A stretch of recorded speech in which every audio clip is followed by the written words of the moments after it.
Sup, nerds? Sup, nerds? Welcome back. Welcome back, welcome back.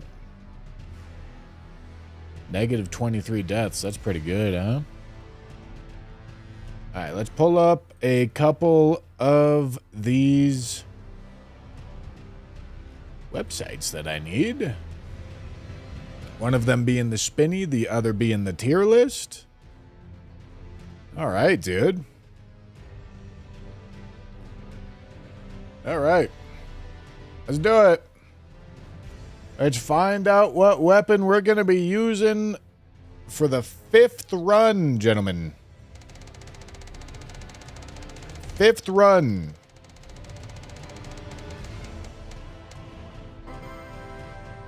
Inseparable sword. Oh boy. Inseparable sword. Gentlemen, inseparable sword is a very long to get weapon. And I might be screwed out of it already.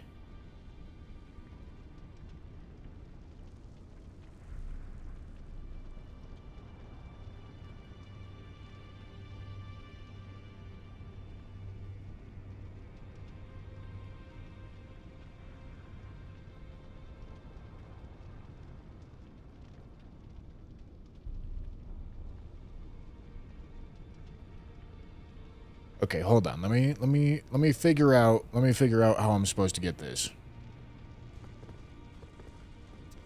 Inseparable sword. Okay.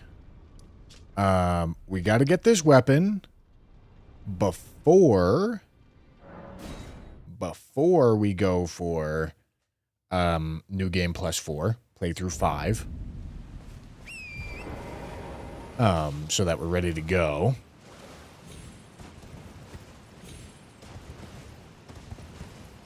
D doesn't drop this weapon. So, here's the thing. I need to give... Let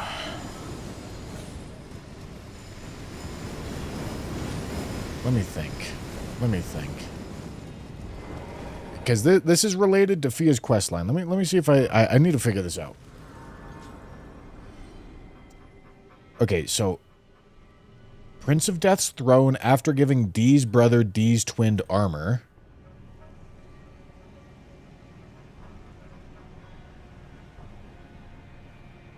Additionally, Fia can be killed here, and after resting at a site of grace, the sword will appear along with D and Fia's armor sets. Okay, so I think... Here's the thing. I'm pretty sure we're locked out of doing... D's and Fia's quest at this point, because the Erd tree is burning, so Fia isn't here and D isn't here, right? Like nobody's here. Oh wait, hold on, is D's armor gonna be here? No way, right? Oh my god, it is. Okay. Well, shit. Okay, never mind. All right, in that case, that makes things substantially easier. I just need to go give this armor to D's brother. No problem.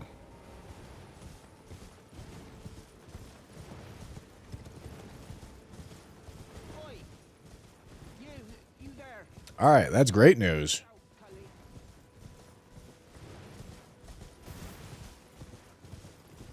Let's go make our way into the basement. I also need to update my title. Hold on. Let me do that right quick. Okay, let's turn this on. We are on the inseparable sword. This is number 5. Out of 447. Beautiful. Gonna make it a teeny tiny bit smaller. Okay. And let's go update titles right quick. Inseparable sword.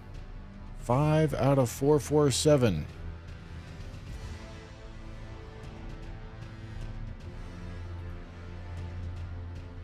Alright. Everything's all nice and updated.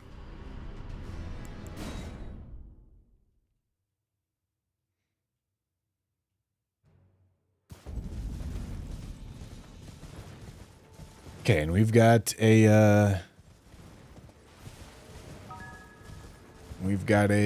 hole to go jump into.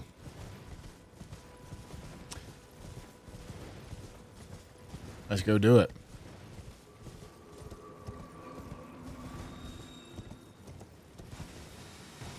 Where is the jump down? There it is. Sneaky DBeaky. Thank you for the 10 gifted. Thank you, thank you, thank you.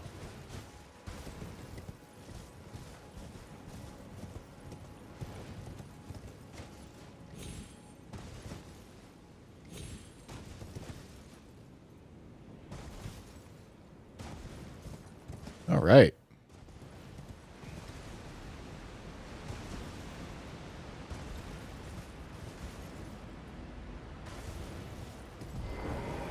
And then I can, of course, dual wield this if I want.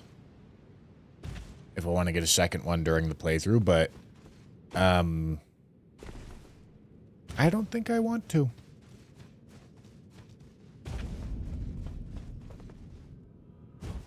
I don't think I want to.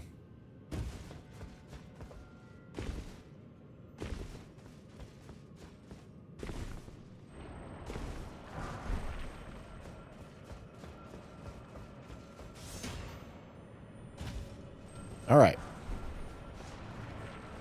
I don't have to kill... No, I do have to kill Mimic Tier. Okay, that's fine. Wonder what the first power stanced weapon will be. It was the Rotten Great Axe. Already did it.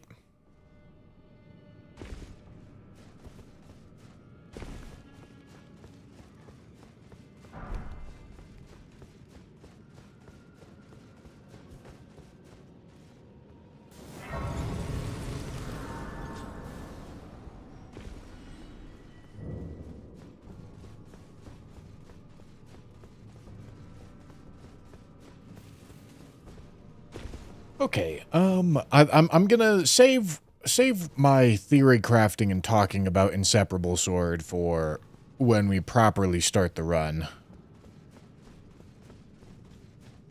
Because I'm reading the wiki entry on it right now. I also had a thought. I had a thought that maybe I should be, since I'm so thoroughly trying to enjoy the experience of every single weapon in Elden Ring.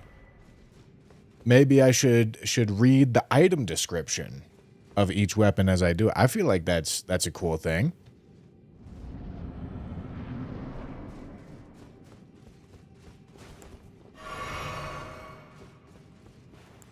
All right.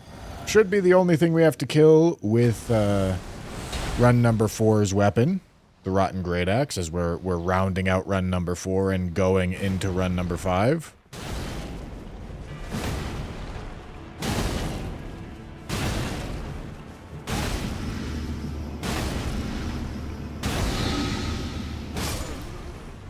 What a weapon.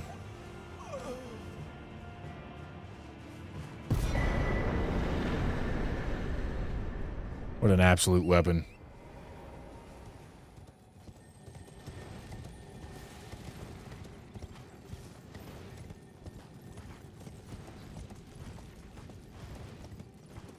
What an absolute weapon, I tell you, gents.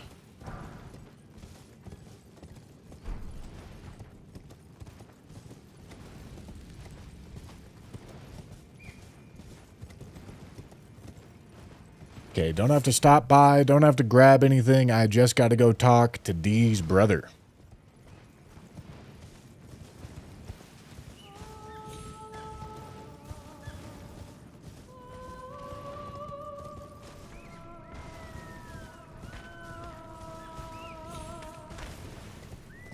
Will Run 5 be the first run with no DLC dip? I mean, shit, we'll find out, man.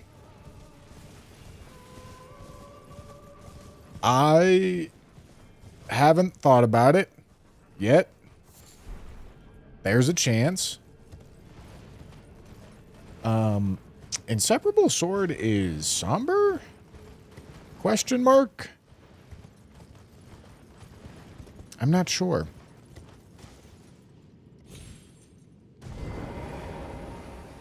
Somber with Sacred Blade. All right, cool. Somber means no changing the Ash of War, but yes, it does come with Sacred Blade. But hold on, you're baiting me into fucking talking about this weapon when I don't want to talk about it yet. We're talking about it when we start the run. We're just collecting it right now. But this is where you collect it. You got to get Dee's armor. It's a tough weapon to get. Got to get Dee's armor. You got to give it to Dee's brother right here. And then, upon quitting out, he should be hostile.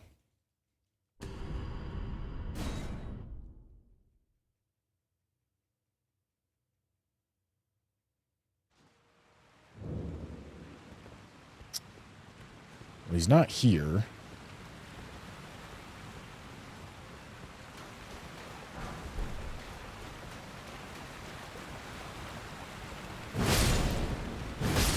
Where did he go?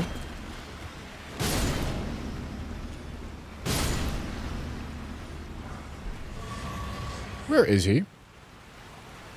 You have to fight Gargs? Really? Alright. I'll go kill Gargs. I didn't think that was part of this.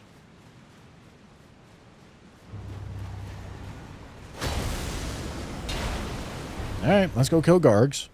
I think first Garg's kill of this save file.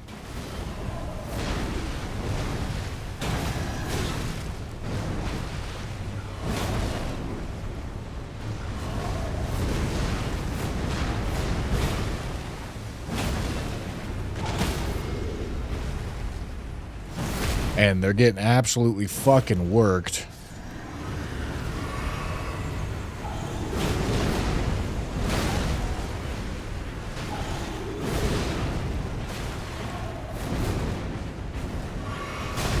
Wait, do I have to go all the way to Fia? I thought he was just hostile right there. Oh, fuck.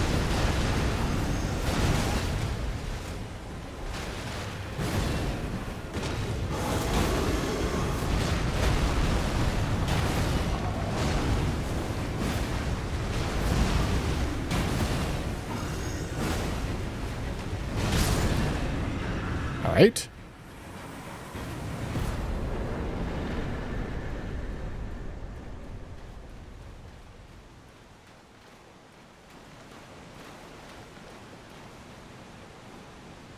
Wait, really? Alright. Well, I guess I didn't need to kill Gargs.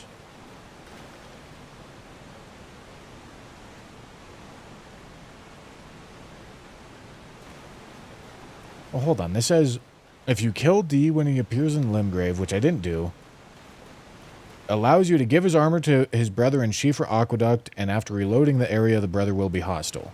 Okay, so I gave him the armor, then reloaded the area. But I guess because Fia's questline has progressed, Dee's brother went to this arena. Okay. So I guess this is actually quite the journey that we have to go on here. What am I leveling? I don't remember. Couldn't tell you. What do I want? That seems right.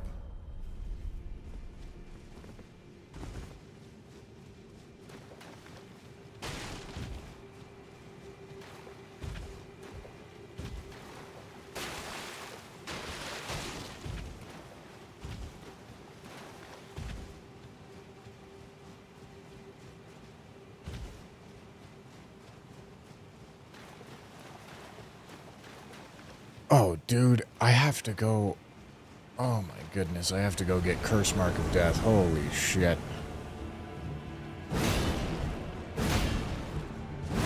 Alright, yeah, this is gonna be a fucking journey, dude.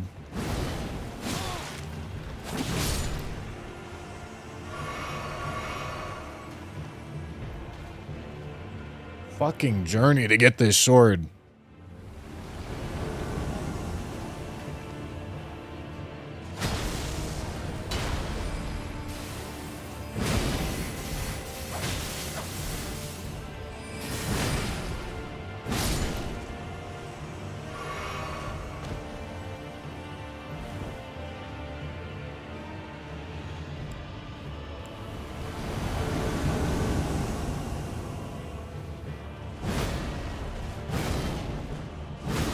Alright, that's great.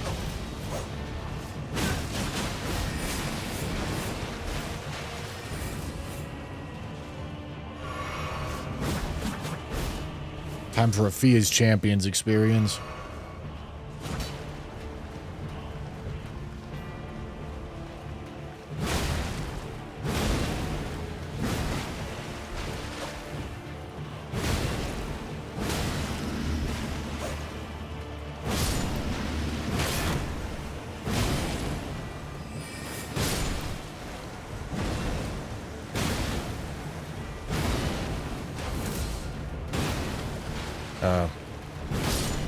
Alright, bro don't know how to dodge.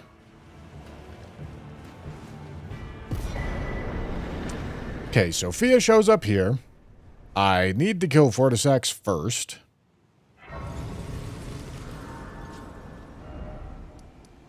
Watch, he does all this and manages back at Garg's. He's not gonna be. Oh, damn it, dude. I didn't light the Grace over here. He's not gonna be over there. I already know he's not. Oh! Wait, this is huge. This is huge. I don't know why I have Loretta dead on this playthrough, but I do.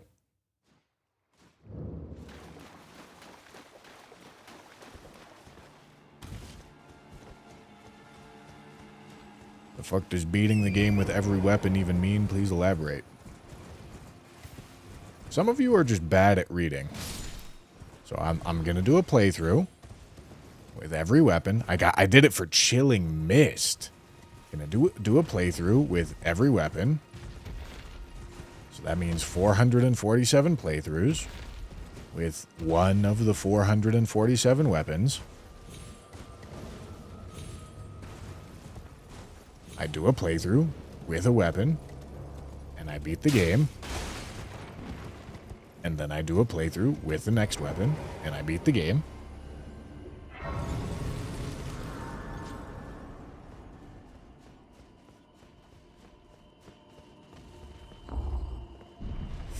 All right. So we have to do Ronnie's quest because we need to get the Curse Mark of Death, because we need to kill Fortisax, because that is, at this point, a necessary step to complete Dee's quest to get the Inseparable Sword.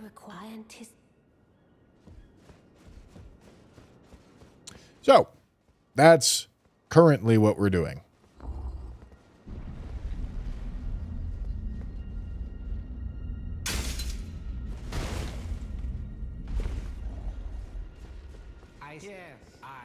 I don't know what, but since I ask, I reside In my own asshole. You've defeated a grand pleasure, Carian. Beef Squad, thank you for the 3 years. Okay. So, now we can go to... where's the map for this place? I need to get the map for this place. Gentlemen, I haven't picked up maps in so long. Is it right here? I think this is a bell bearing. I didn't light any graces.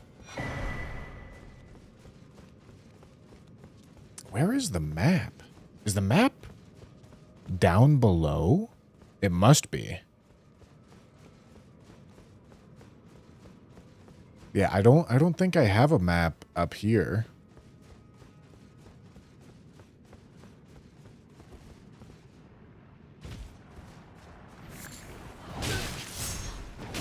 Ow. And I haven't had any reason to go to Schiefer yet.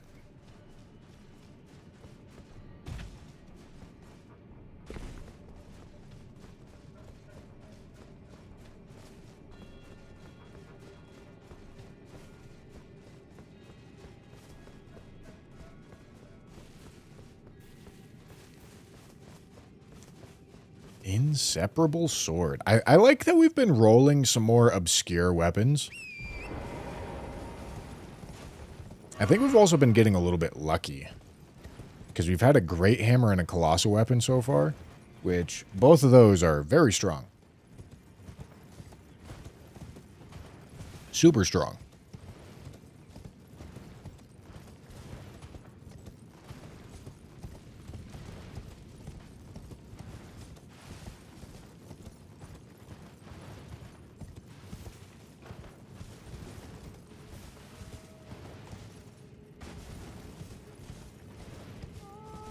Great sort of Radon light incoming next round, next roll.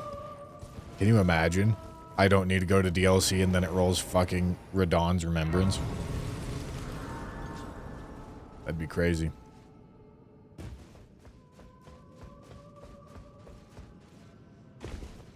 Okay.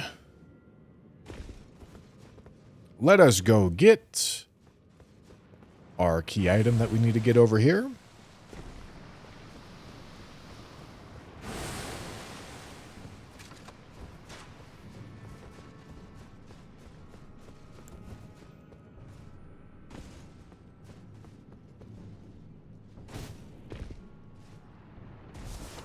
Like that skip.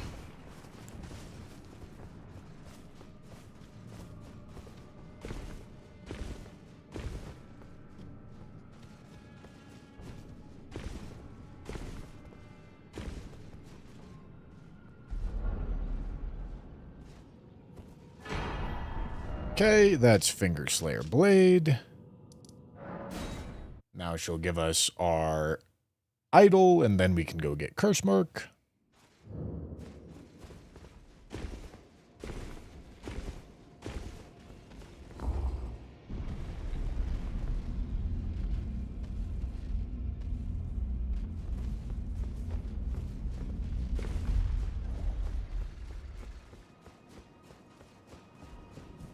Not blood. Even in my... It is in my thank soon.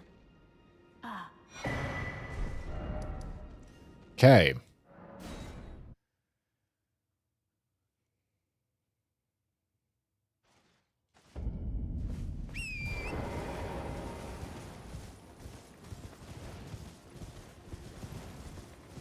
Yeah, Fortisex is always just quite the fucking journey. Technically, it's possible to get this weapon without killing Fortisex, but not at this point of the playthrough. So, I have to kill Fortisex.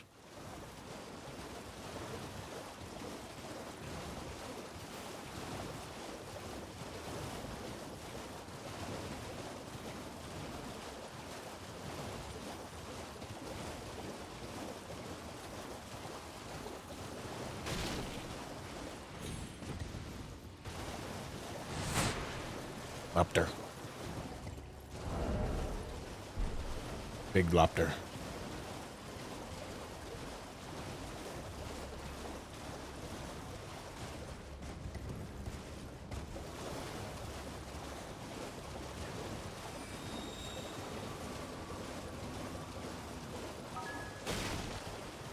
Puppy Alice, thank you for the tier 1.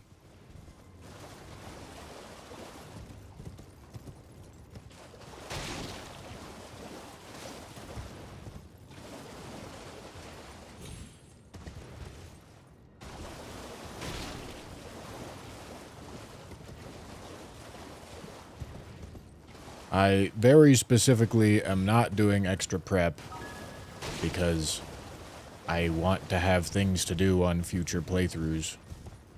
That's been the case the whole time with this run. I know I can also think of many things I could do to make this all more efficient.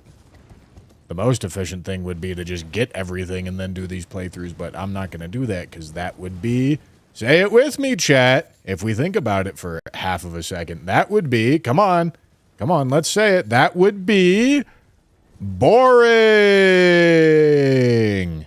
All right.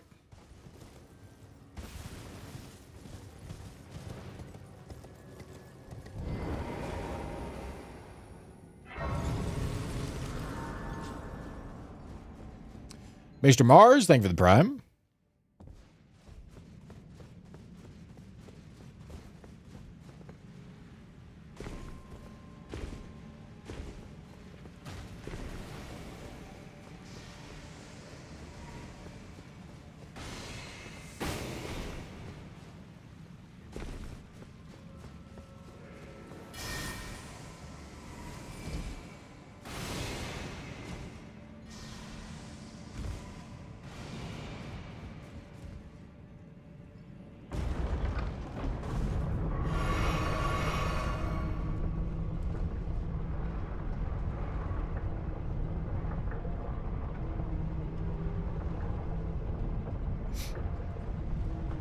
All right.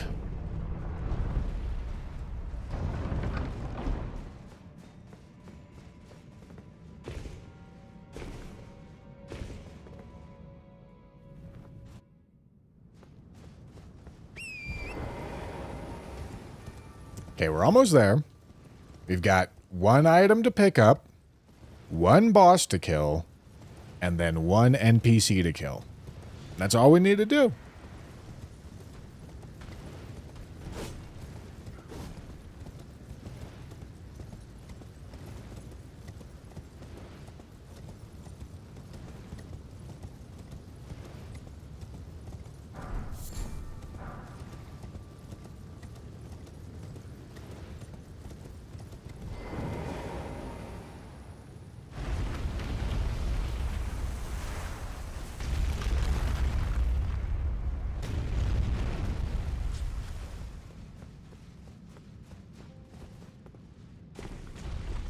Okay.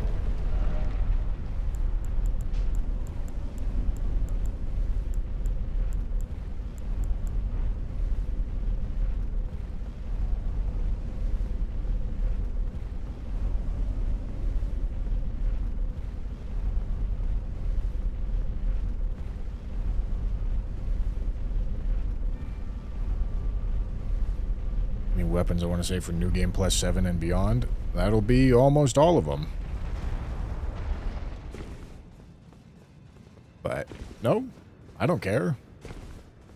Not my choice. That's up to the wheel. Although, I'll probably... there's Curse Mark, by the way. That's the item we need.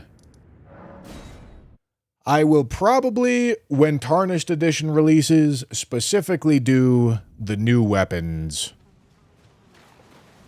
at that time. And, forego the wheel in favor of doing the new thing.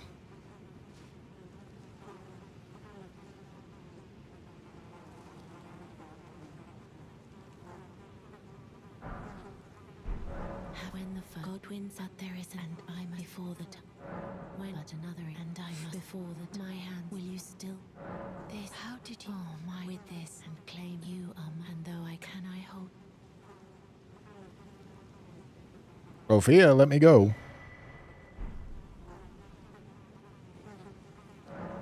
I and it the new as the rulees brandished stay the by becoming. Okay.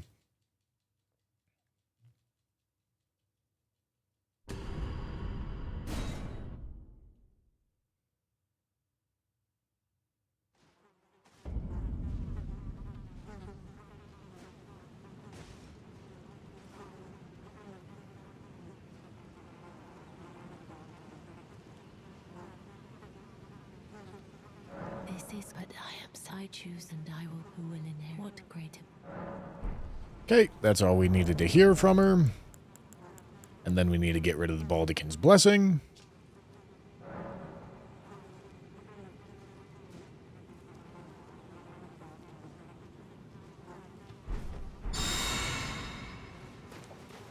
Okay.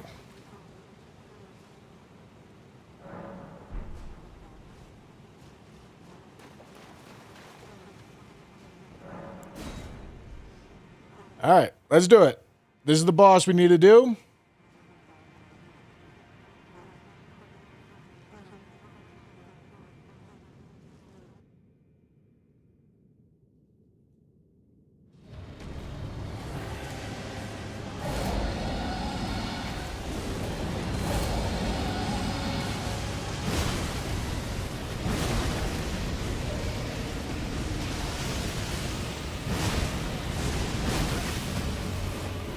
Holy damage.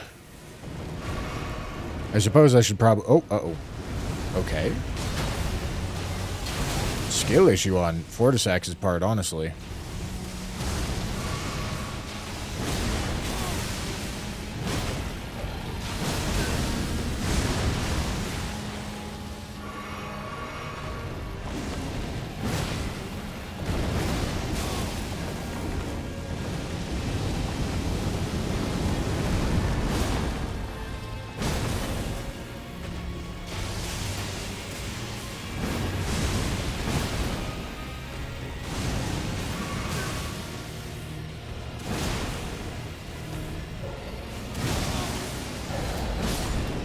Alright.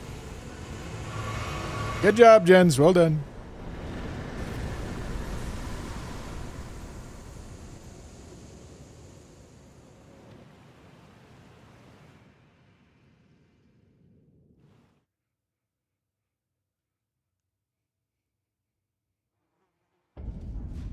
Okay. Now, I collect the Mending Rune of the Death Prince. And I believe... Prince of Death. Yeah. Take a good long look. See the wrath of the Golden Order, the Order's justice writ in blood. This is what's become Do I kill him? your precious witch. Naught but Hold on. expired meat and bone. This is a proper death, oh Prince. Look at this rotten whore. No more Kill him? children All right. can be got from this useless flesh.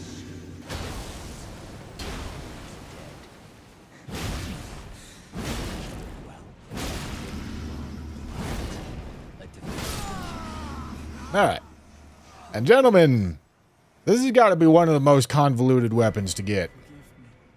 There is the inseparable sword. Now let's go do our playthrough with it.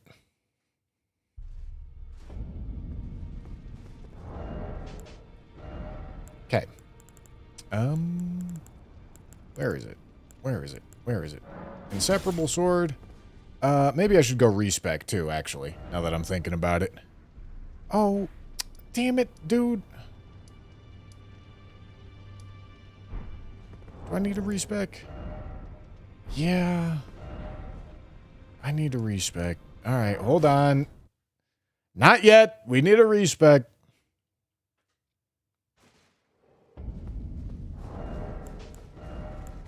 Okay, we're still on playthrough 4. Still on playthrough 4, getting through it.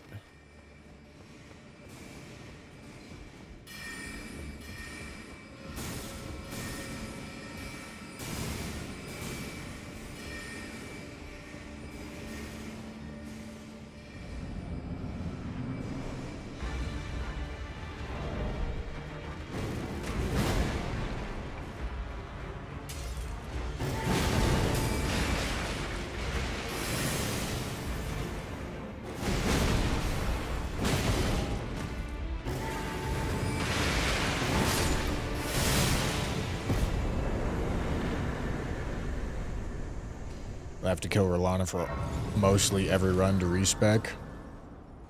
I'll have to kill her to respec sometimes, that's for sure. Mostly every run is a little bit ambitious.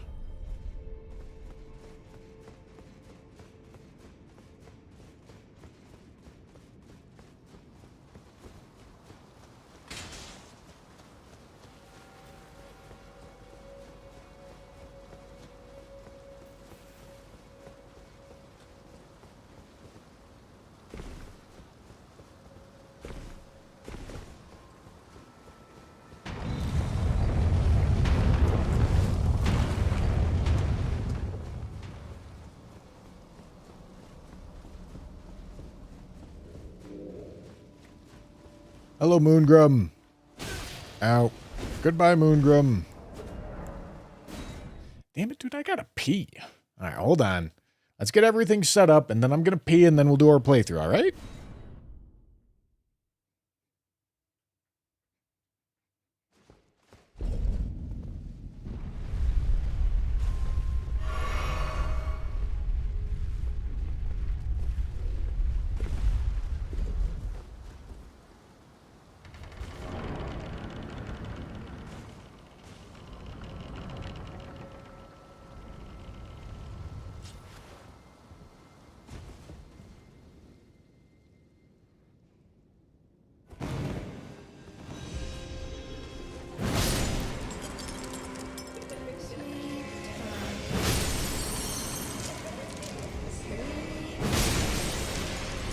All right, let's do this.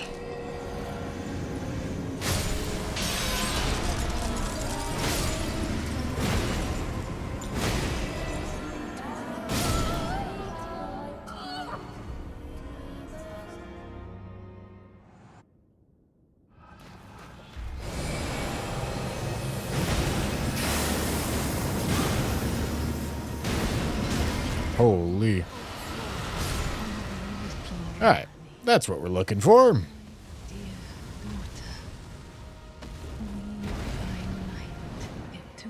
Goodbye.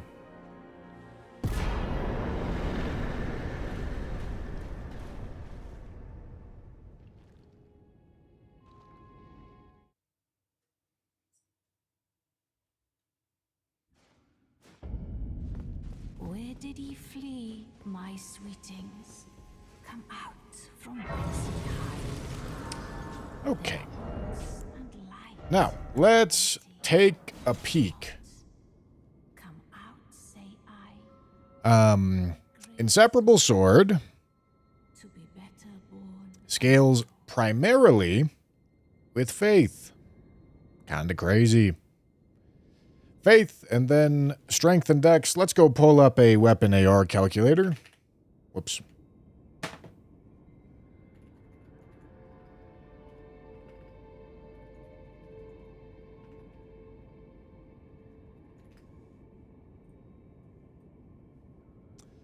And we want to see inseparable sword.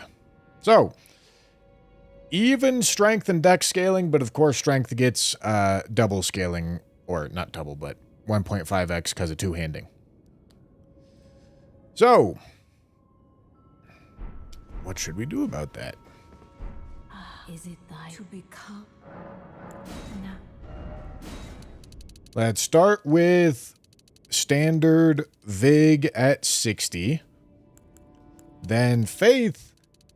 I mean, at this point, with our current character level, should probably go all the way to 99. And then I could see this going 54. And then have some dump into dex. But here's the thing. I want some endurance as well, right? That's the thing, right? How much endurance do I want?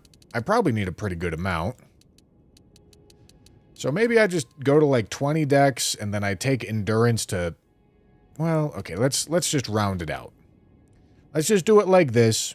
And then for the whole playthrough, we're going to be leveling dex. That's how we'll do this, all right? That's how we'll do this. Works for me. Okay.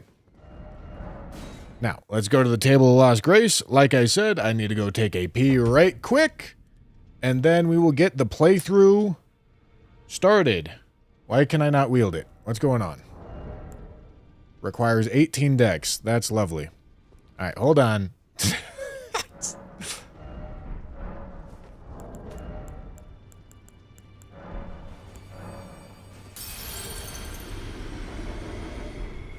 Dude, I gotta pee so bad. Gotta pee so bad. Isn't level 80 the cap? Yeah, that's why you can take it up to 99, because the scaling stops at level 80. That's how that works. Gentlemen, I'll be right back.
Let's do it.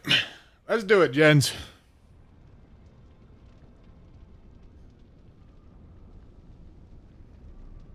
Let's do it. Journey number 5.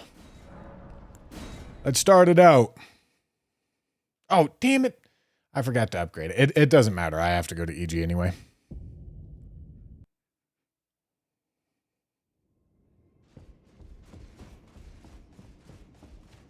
Okay. So, Inseparable Sword is a somber greatsword that comes with Sacred Blade. Sacred Blade is every Deathrite bird killer's favorite tool. It makes you do double damage to undead enemies, in addition to a holy damage buff. It's super, super, ultra, mega, duper strong against anything undead. Just the Ash of War by itself. In addition to that, Inseparable Sword does 20% extra damage to undead, just by default, by being Inseparable Sword.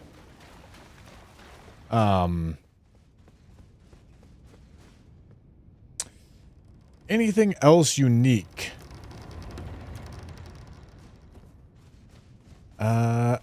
Nothing like super out of the ordinary with this weapon, other than the fact that it is very heavily focused on holy damage, which is not often the case with split damage weapons. It's the element, the element is usually like secondary to the physical damage, but that's not the case with this one.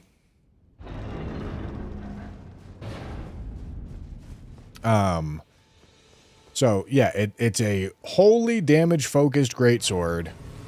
Really good against undead things. And yeah, let's start thinking about how we want to build this. I think this isn't going to shock anybody that we're going to spec into this holy damage idea. So we're probably going to be going for, you know, Sacred Scorpion Charm and then holy damaged here. Then, in addition to that, probably some pretty generic greatsword style buffs. The thing about greatswords is we've been getting a lot of multi-hit weapons. We've been getting a lot of weapons that are more favorable for multi-hit. But greatswords as a weapon class, very much so like charged attacks. So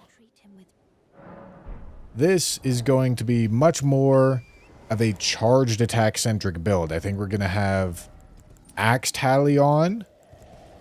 And then I'm trying to think if there's like anything specialized that we would like to go for with this. Because, yeah, I mean, if we're doing a greatsword charge attack build, we're looking at 2-hand sword talisman. We're looking at axe talisman. We're looking at probably ritual sword.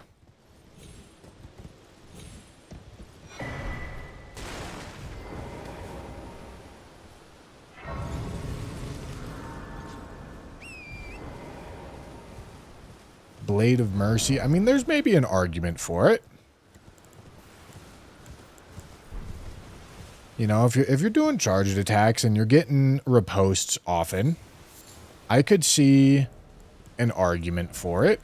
You know what? Sure. Let's go for it. Because the idea is to get stance breaks pretty often. So yeah, let's go Blade of Mercy. And then this slot will get filled in by Sacred Scorpion Charm eventually. Alright. Now help me out here, chat. Is there going to be any specialized armor that we think might be good with his weapon? I don't think so. Nothing's coming to my mind. Nothing's coming to my mind. which kind of leaves like Rakshasa if you want extra damage, or just like a big fat armor set if you want defense. You know? Looks like we're probably going to be doing a little 50-50 action so that we stay mid-load. Sure. You know what? We can rock D's armor, the twinned armor, for the love of the game. It's good looking armor. Is this optimal? No. But it looks cool.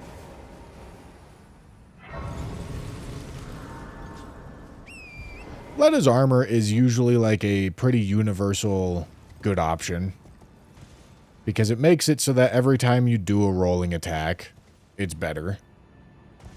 But honestly, I'm not sure I'm actually going to end up doing very many rolling attacks. Sprinting attacks I could do. Yeah, Letta's armor is kind of like a universally good thing. It's just like not great here because of how great swords are. Great swords are really charged R2 weapons. There's not a whole lot else that you're thinking about doing with great swords.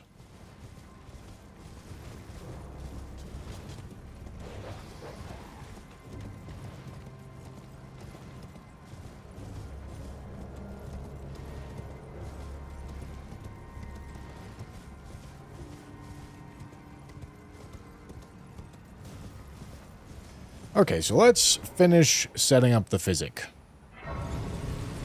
Yeah, Letta armor buff sprint attacks and rolling attacks.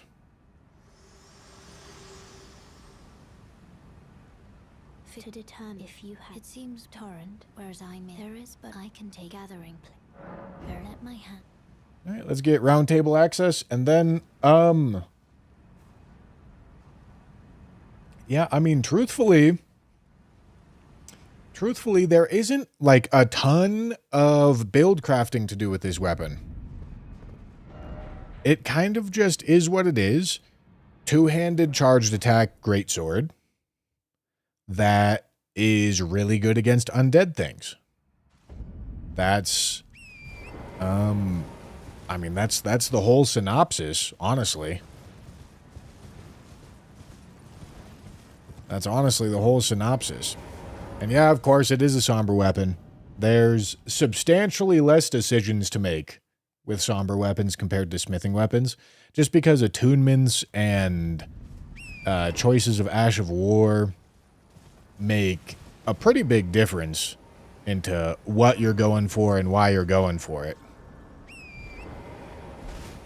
But we're starting this run out by getting our upgrade mats. This is also going to be a run that I get the Somber Bell Bearing 1 and 2, so that I don't have to be going to EG every time. Also has a rare R1 chain. Yeah, I suppose I should also be inspecting moveset of each of the weapons as we go. Maybe I should go do a little retroactive show off right now, man. And then we can continue that. We can continue that going into the future.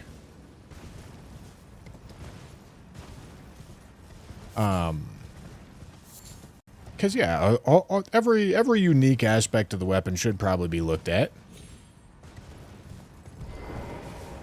But yeah, let's do that right quick before we upgrade. So of course this is generic Sacred Blade on this weapon. That works like every Sacred Blade. Two-hand, we've got the very standard charged R2 greatsword moveset. This is bread and butter for sure. Let's put it over here. That looks like normal charged R2s for greatswords to me, when one-handed. And then this is the unique and strange R1 chain on this sword. Not very common. Now, of course, it's a greatsword, so you don't really see this chain very often. But it's there, and it's unique, and it's different. So that's cool. That's very cool. For completion's sake, we can go back through and look at the movesets of the other weapons that we were doing. Sword of Saint Trina. This is normal R1s and R2s. Nothing of note here.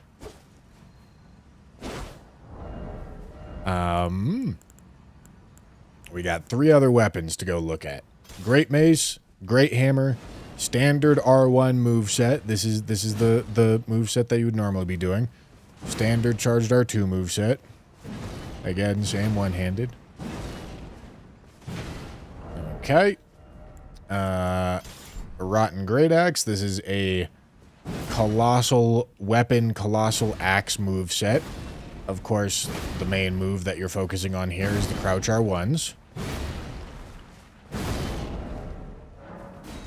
And then finally, what's the last weapon? Ah, yes, of course, the Visage Shield. Great Shield. Where the main focus is, of course, the Ash of War.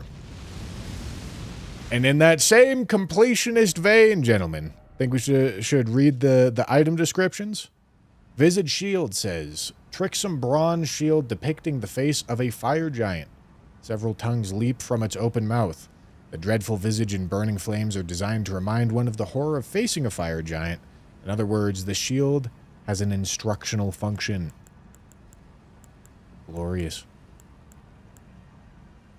Rotten Great Axe says, Great Axe designed for gladiatorial combat, now festering with scarlet rot, used by duelists who were exiled from the Colosseum.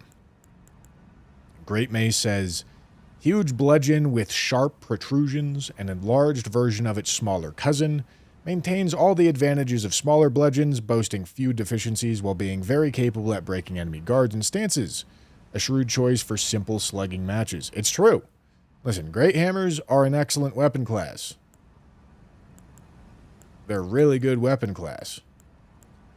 Then Sword of Saint Trina says, Silver Sword carried by clerics of Saint Trina inflicts sleep ailment upon foes. Saint Trina is an enigmatic figure. Some say she is a comely young girl. Others are sure he is a boy.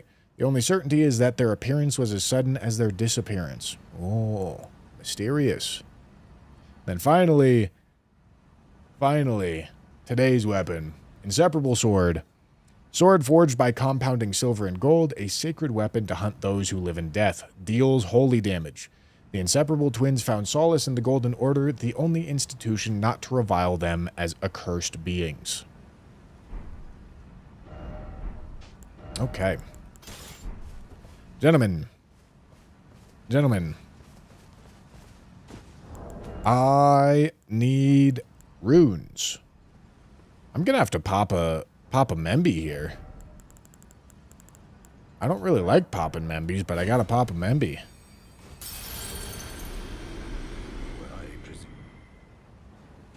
I am an old soul, perhaps.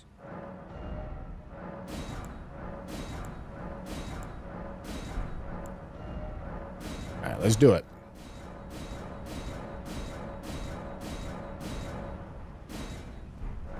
Okay, there's our plus 10 Inseparable Sword. And we've got very, very simple setup in front of us. We've got the very like default standard charged R2 two-handing setup here. I didn't do the physic yet. Let me actually do the physic. With the only adjustment being we're adding, on top of the spike cracked here, we're adding the Holy Shroud and cracked here. And then to our Talisman roster, we're going to be adding Sacred Scorpion Charm. But honestly, truthfully, I don't even know if that's going to be a great idea. I don't know. It might be. Because, like, obviously the way that this weapon scaling works, it's going to favor holy damage. And then Sacred Blade is going to add holy damage. So, Sacred Scorpion Charm is probably going to be applying to, like, a solid, like, 70% of our damage. You know?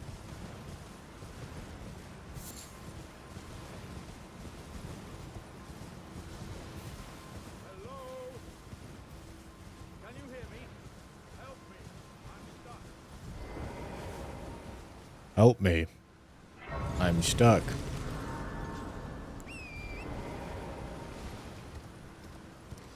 Yeah, I mean, this is not super surprising. There's not a ton of, like, unique or special gear to work with this. I would say the unique and special thing about this weapon is that it's really good against undead things. So, we'll probably have to make sure to show that off and take advantage of that. But the thing is, if you slap Sacred Blade on just about any regular smithing weapon, it becomes really good against undead things.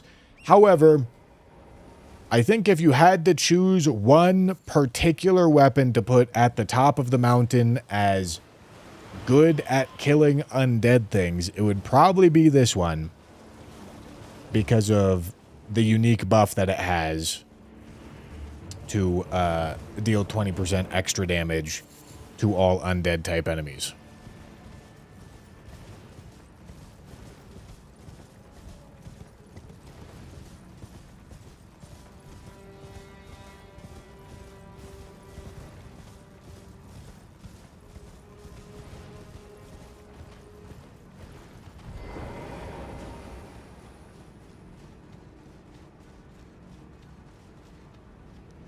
Would offhanding a Sacred Order weapon make sense for a build like this? Hold on. We gotta kill Anastasia and get our Sacred Scorpion Charm. Alright, very nice.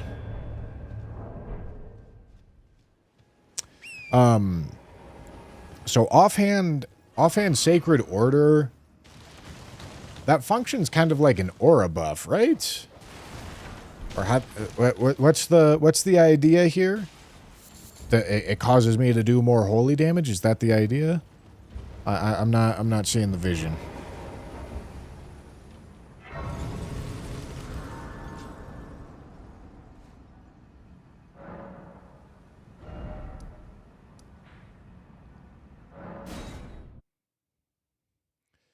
Yeah, the undead buffs that you can apply to your character are very, like, it's very possible to stack a bunch of them.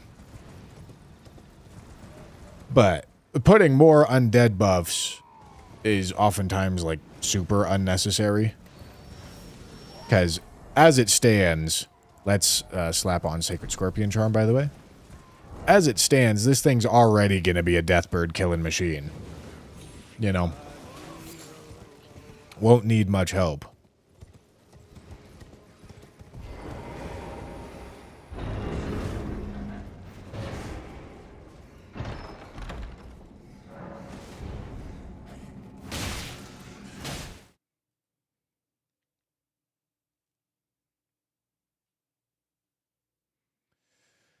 Okay, as far as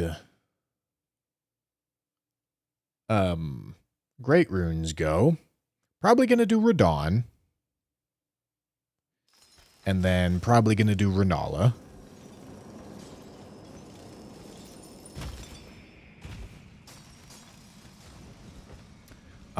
And yeah, I mean, unless our next roll is something that requires a ton of prep, this should be a damn near close to any % run.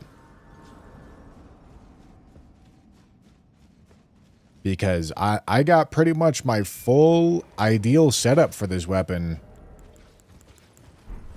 ready to go.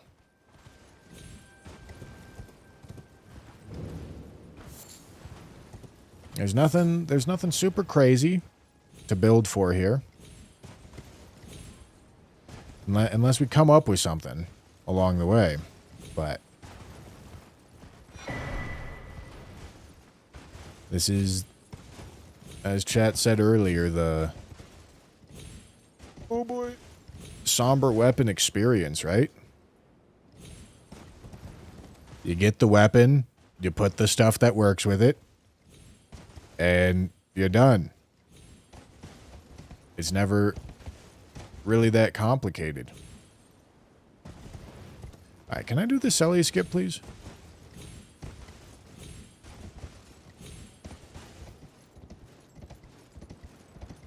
Thank you. Oh, we'll absolutely be killing some undead bosses as we go here.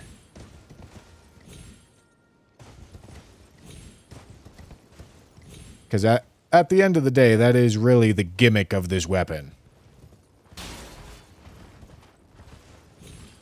This is an undead boss slayer.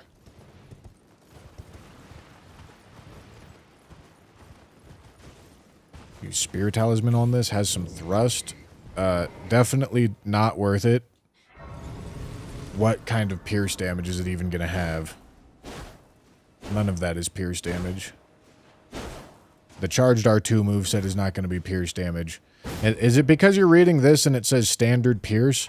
What that means in a vast majority of cases, chat, is it means some of the moves do standard damage and some of the moves do pierce damage, but the heuristic here is almost always when a weapon says it does X damage / pierce damage, that almost always means it doesn't do pierce damage. It only does it on riposts. So this weapon's not going to be doing pierce damage in any of its moves. And then here's the thing about Spear Talisman on top of that. It's only going to apply to the pierce damage that you do. And as you can see, our physical damage is less than half. Because more than half of our damage is holy damage. So if our move does have pierce damage to it, it's gonna the pierce damage portion of our damage is gonna be less than half, just right off rip. Then in addition to that, for Spear Talisman to do anything, I would need to be getting a counter hit, which means hitting the enemy while they're in the middle of their attack, while also doing pierce damage. And then that would cause the counter hit to do 15% more damage. So, you know, all things taken into consideration, even if this weapon did do pierce damage, I can't teleport. Even if this weapon did do pierce damage, that talisman would be a effective, like, 1% buff, because you wouldn't be getting its effect every hit, and when you did get its effect, it wouldn't be applying to all your damage. So it's just not good.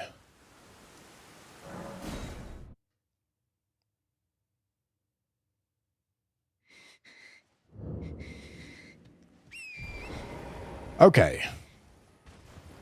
Let's get our first Great Rune done by doing Big Man Radon.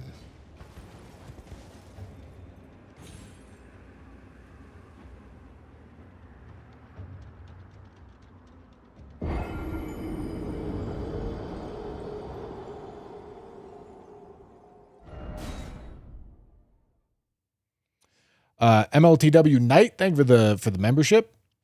What is one of your favorite weapons in the game? By the way, 30 months is crazy. I don't know, man. You'll have to wait until I finish this run up.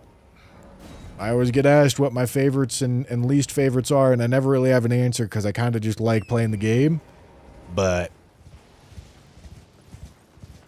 this will be how I rank the strength of weapons. So I'll have answers for those questions whenever I finish this up. Okay, let's see how this goes. Of course, obviously, this weapon, its whole idea is strength against undead things.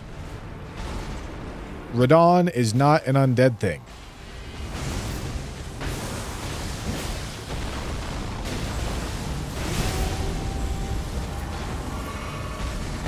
However, we still get to do our buffs and our charged attacks.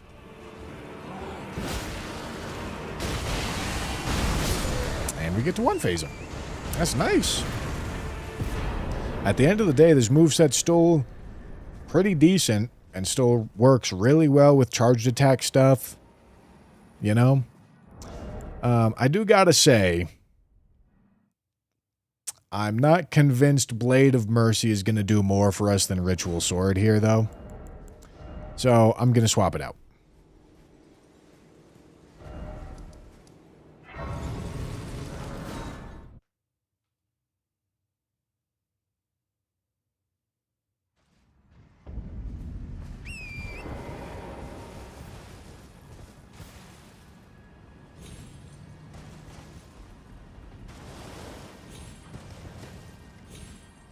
Okay, second remembrance is going to be Renala.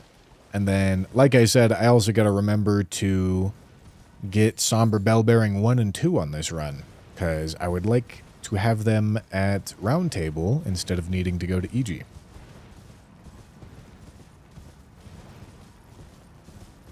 So yeah, we've got a couple side quests to go for with this weapon. We're going to take out an undead enemy at some point. We're going to get our Somber Bell Bearings. But, you know, all things considered, this should be a pretty clean, quick, and easy run.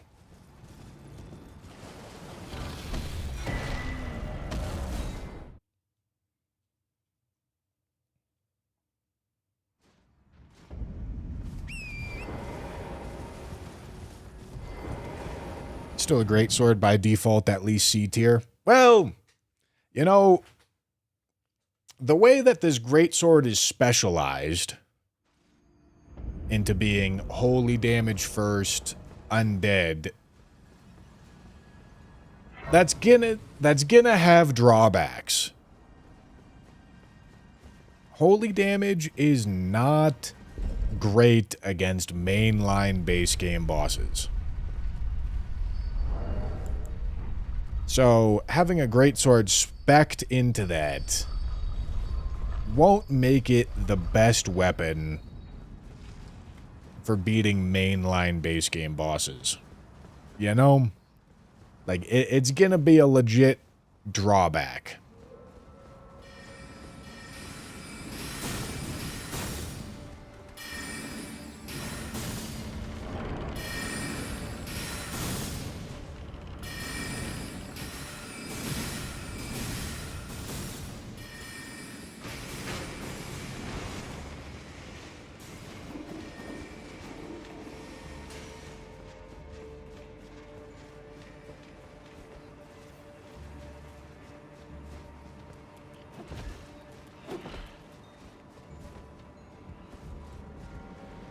Buffs allowed?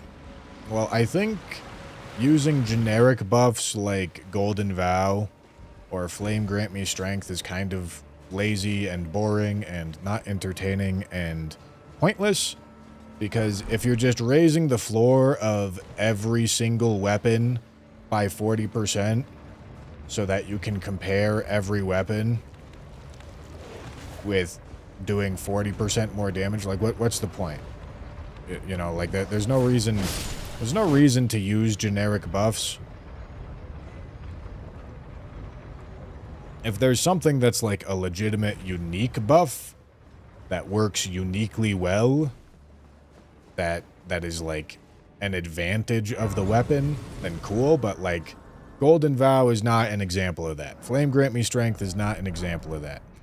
I don't use standard buffing routines that make just about like 90% of the weapons in the game, if not more, objectively better. Because what's the point?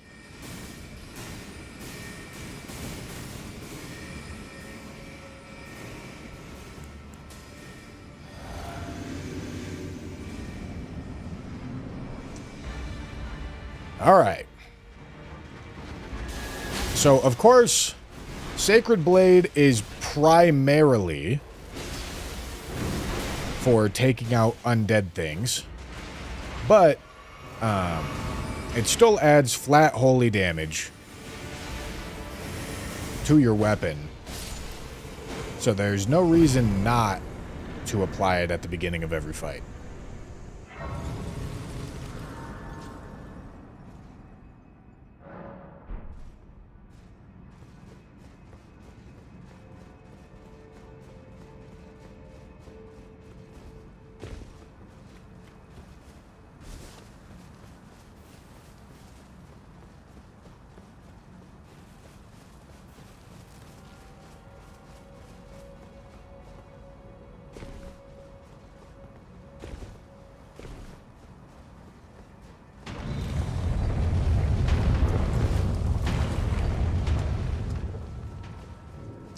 All right. Hello, Moongrub. I do need to go get my second Dectus medallion. Although, well, I guess I committed to Dectus medallions this run when I have been going Abductor Virgins. Goodbye, Moongrub.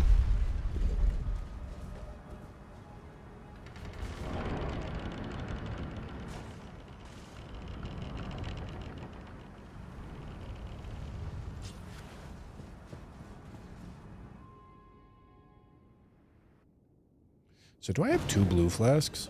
I do. I don't need that.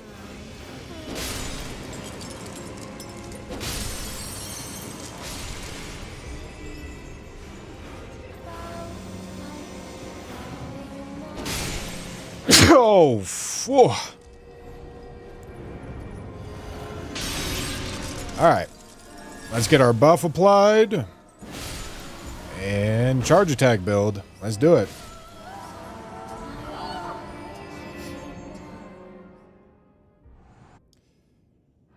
We're going to make sure to jump attack Renala right off rip here, because she still has hyper armor from her opening move, so she doesn't get flinched. And that way we get an extra punishing.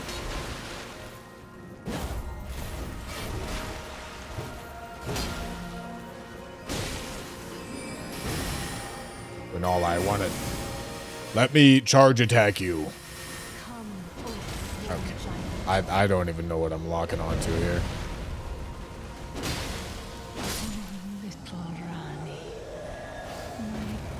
See you later, big dog. Weave thy night into being.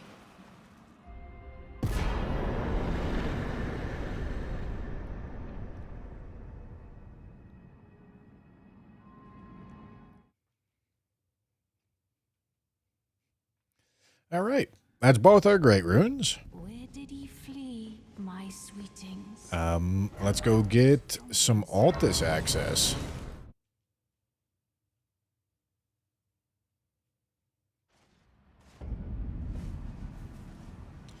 This challenge would be great on other FromSoft games. Alright, so like I said, this whole playthrough, we've set ourselves up to have 60 Vig, 40 Endurance, 54 Strength, which is 80 when two-handing, and 99 Faith. I'm not sure I've ever seen this menu. That's crazy. Alright. We're going to be leveling Dex throughout this playthrough.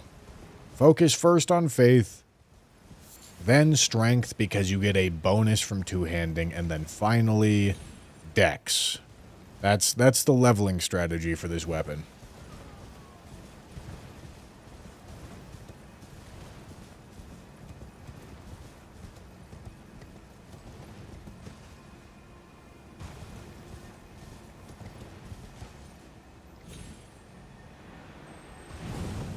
Hey guys, look. It's the Ash of War I'm using. No, Godfrey's icon will not work with his weapon.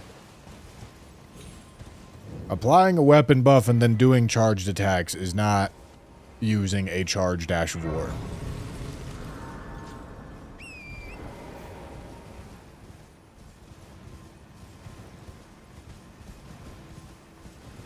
Although I do believe that works for a portion of Dark Moon Greatsword's weapon art charge attacks. I think the projectile gets buffed by Godfrey's icon, but Dark Moon Greatsword is the exception, not the rule here.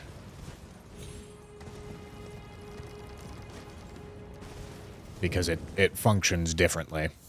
Like, even Dark Moon Greatswords, like, weapon impact won't get buffed by Godfrey's icon. Welcome, dear customer. Yeah.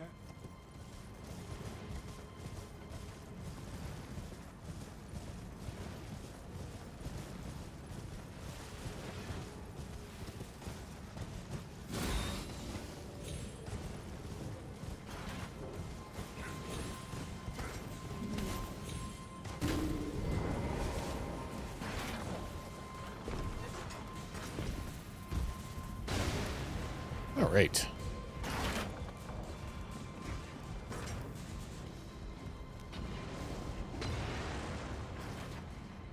This will be our second Dectus medallion, and we can continue zooming through.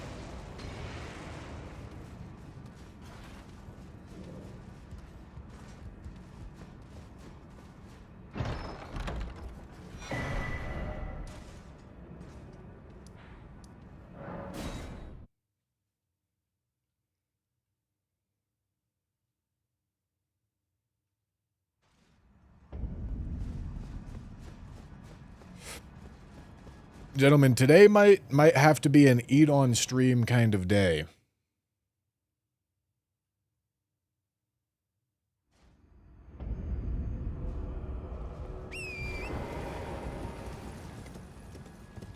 Been using it with Cragblade thinking it did something? Yeah, it does not. Don't use Godfrey's icon for charged attacks. That's for charged Ashes of War, like Marais.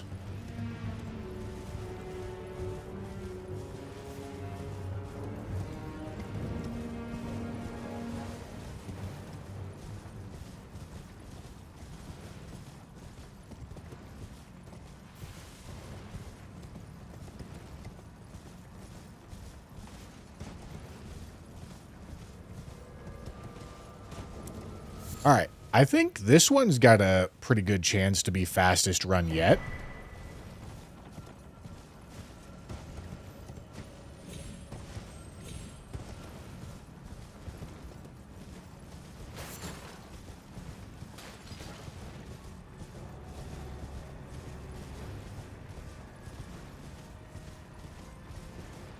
Does it work for Ashes of War that have multiple inputs to complete the move? No. It also doesn't work for hold Ashes of War either. You might think that something like Wild Strikes, that's maybe not a great example, but you might think Wild Strikes is like charged because you're holding it, but it's not.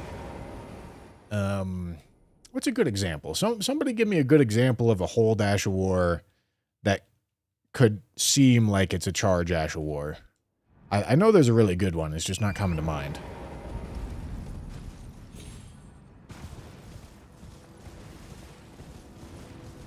Bloodhound? Not what I was thinking, but no, that does not apply for Godfrey's.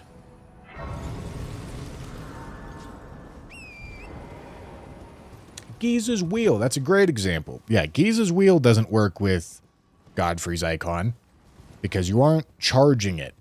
You're holding it. Different thing.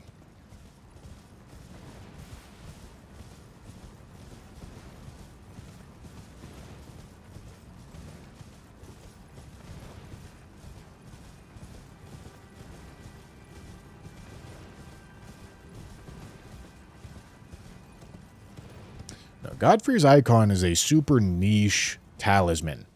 But it's an 18% buff, so it's a really big deal.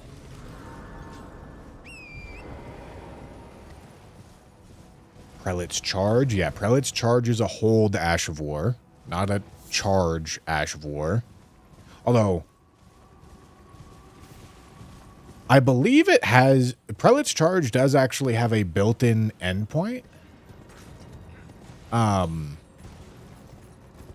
So it's not exactly a whole Dash of War either, but either way, I don't think it works with Godfrey's icon. Yeah, and I guess, like, the rule of thumb here is, like, when you're holding the button, are you already in the animation and it's continuing the attack, or are you, like, still charging it up, you know? Because if you tap L2 with Marais, it'll go, you know? But if you hold L2 with Marais, it'll go, you know? So that's why it's a charge. Carrying Sovereignty, exactly. Great example. You know? Whereas if you tap it, you see what I'm saying? Yeah, Palm Blast, instead of get what I'm saying?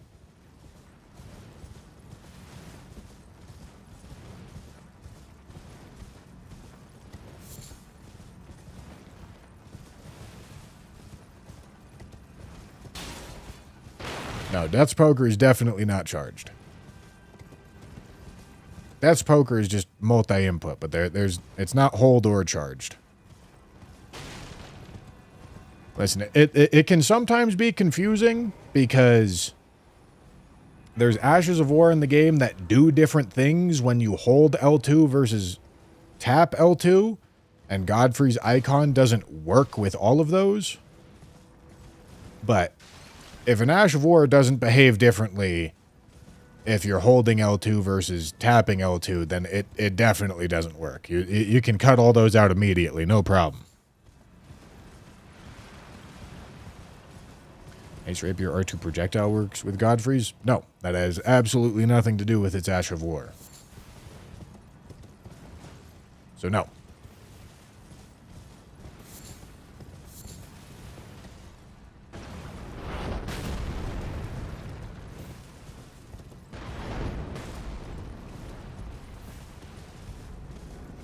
Wall of Sparks and Divine Sex Frost Stomp.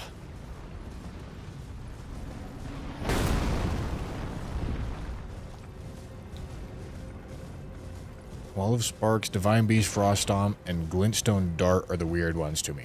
All of those have charge, though.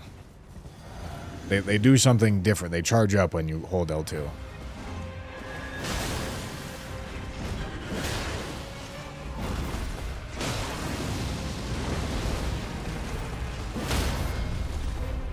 All right. Let's regen a little bit. Oh, come on. All right, that works for me.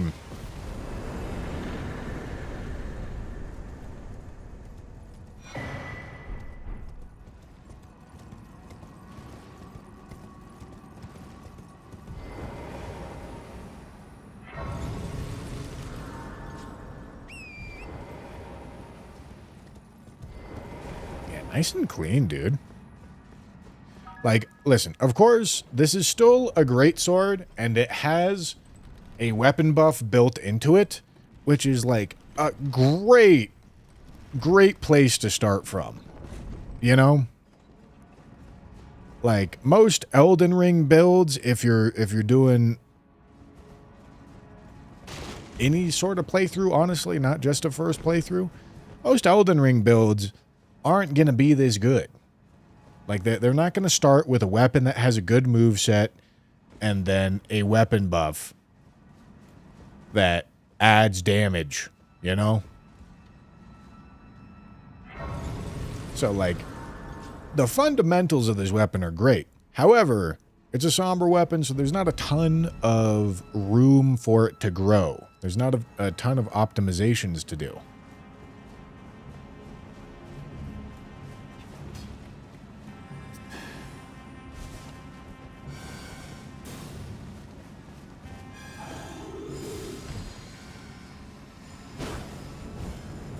Jack, thank you for the tier 1.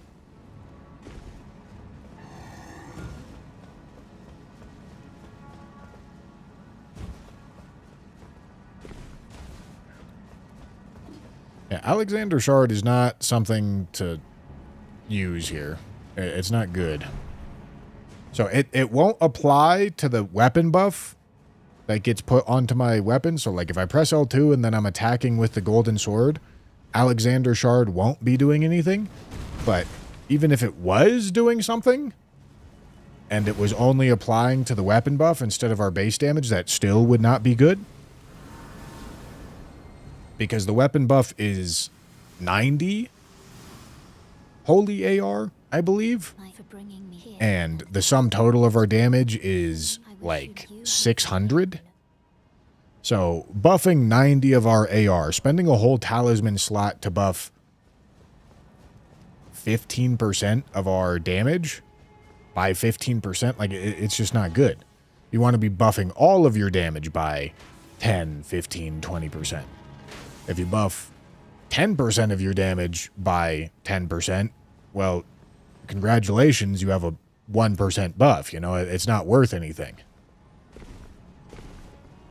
Certainly not worth a talisman slot.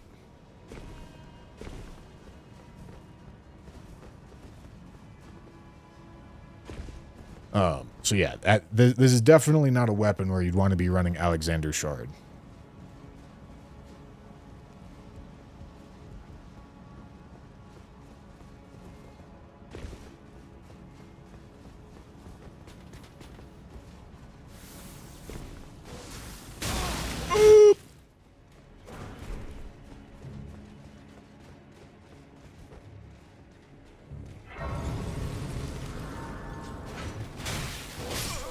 Okay, dude.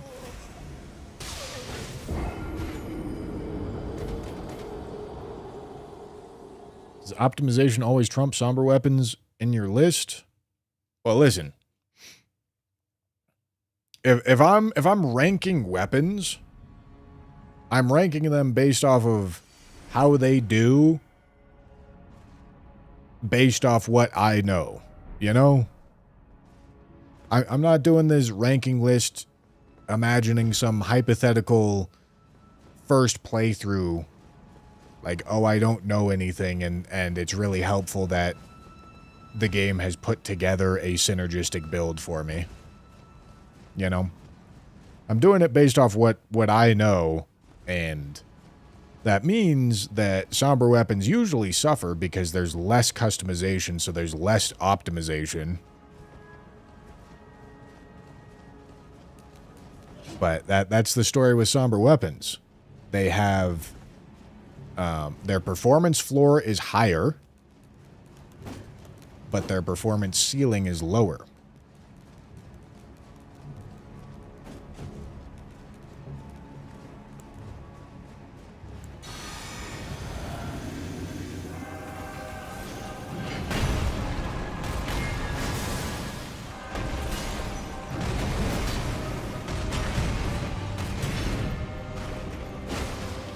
Rusty already did these lists extensively. Oh, I'm sorry, I didn't realize only one person in the world was allowed to have an opinion. Forgive me. Rusty! You'll have to forgive me, Rusty. I dared to have an opinion in your wake.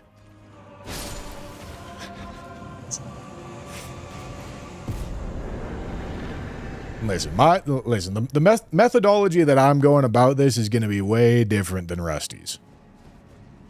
I can promise you one thing. Vike's War Spear is not going to be the best weapon on my list. I can promise you that.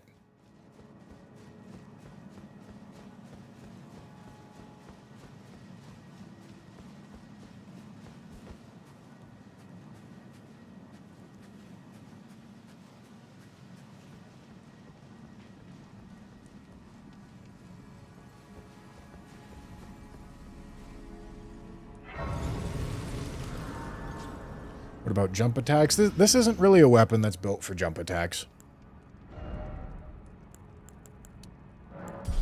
It's not something we'd like to build into.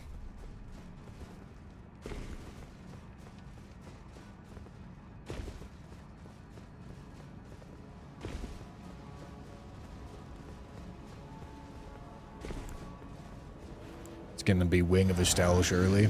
Listen, I'm not gonna fully pass judgment yet, but I would genuinely be shocked if I placed any somber weapon in S tier. Well, maybe I shouldn't say shocked, but I think it's unlikely that any somber weapon gets placed in S tier. Nice. Oh, don't. Oh, perfect, man. I almost sent him to phase transition. But I farmed just about as much pre-phase transition damage as I could. That was great. Nice.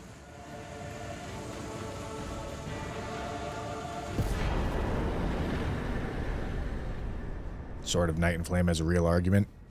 All right, I'm going to give you a spoiler. Sword of Night and Flame does not have a real argument. It really doesn't.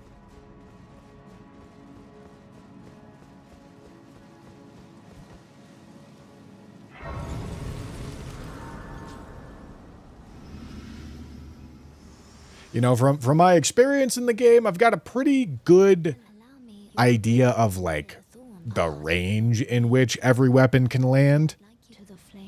Usually, like, oh, I think that weapon's, like, B tier, but if it's worse than I expect, it's C. If it's better than I expect, it's A, you know? So I've got, like, I've got ideas about where they're all going.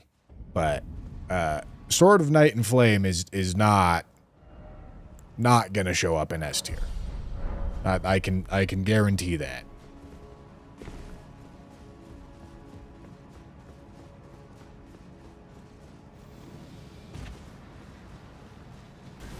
Not even with Renala's cameo. Damage is kind of ridiculous. That is true. Renala's cameo is a huge buff. They juiced the fuck out of Renala's cameo. A talisman that does 45% extra damage is kind of crazy. All right, you know what? I wasn't thinking about that. I still don't think it will be. But I'll retract what I said. I won't promise that it won't be.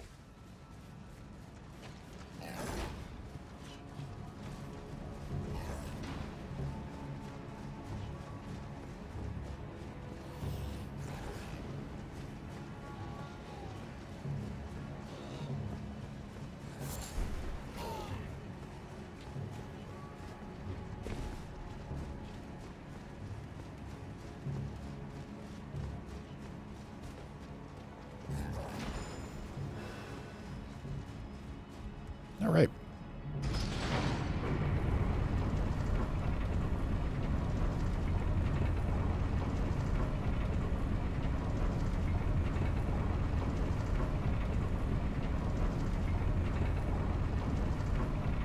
My first playthrough was with Falling Star Sex Mom for the second half after...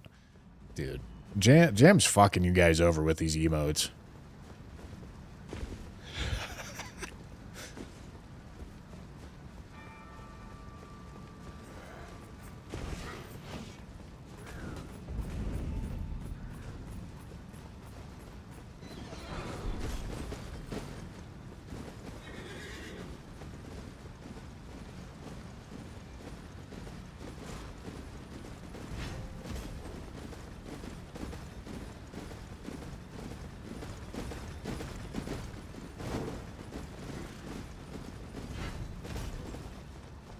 All right.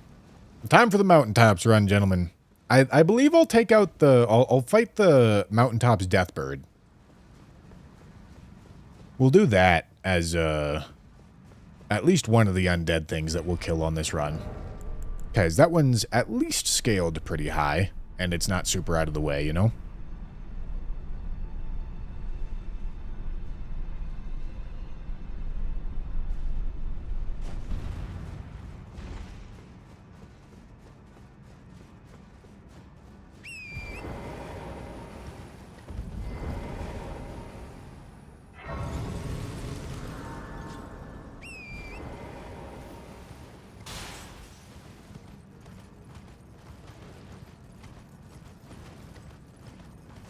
And yeah, you know, with the exact way that we're doing this run, there's going to be some weapons that are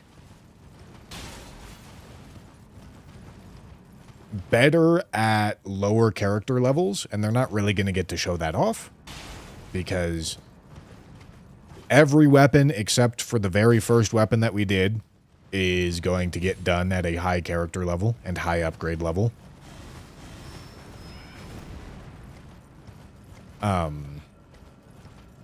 And so weapons that are meant to be like early playthrough, ahead of the curve type things, you know, the meteorite staffs of the world, they're going to perform worse on this run than they otherwise would. But also, I can do my best to account for that when I'm actually going about the ranking process, because for real, there is something to be said about flat damage buffs. And a weapon like this that has Sacred Blade on it from the start and has a nice flat damage buff is going to perform really well in the early game, because that flat damage is as good at +0 as it is at +25, and it's as good at rune level 1 as it is at rune level 700. So those flat damage buffs are a much bigger deal early game. And that's going to be super relevant with, like, Sacred Blade here. It's going to be super relevant with the Ice Lightning weapons, the Dragon Halberd and the Dragon Scale Katana. I expect both of those to not really be amazing on this run, but one of their biggest benefits, like the Ice Lightning, is super strong and potent in the early game, when you're not max weapon level, not max character level.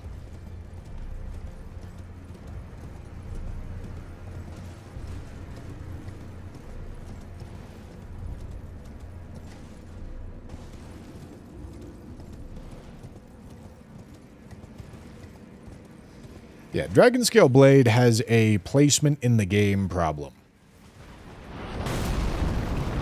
For sure.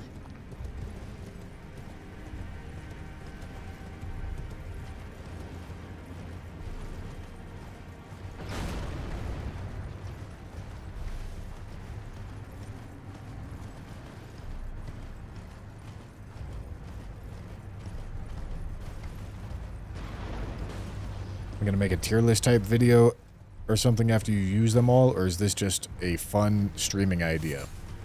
I mean, I might go through and, like, actually rank every weapon in order whenever I'm done, and realistically probably upload, like, a 5-hour lecture on Bushy VODs.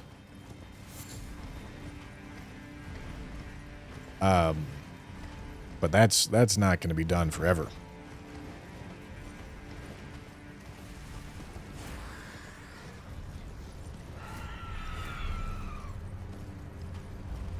Wing of Estelle S+ tier or just S tier? You guys keep making up tiers.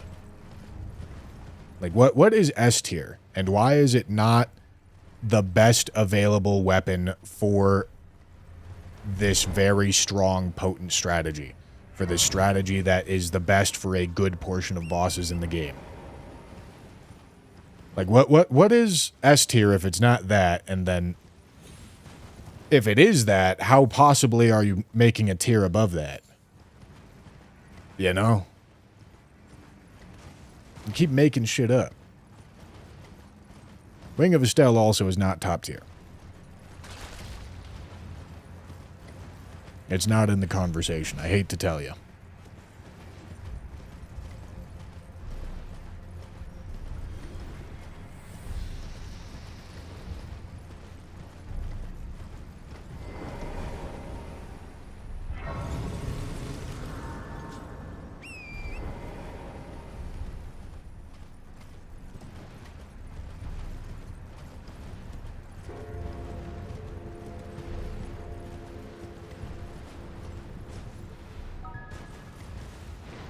Capri Sun Poppy, thank you for the Prime.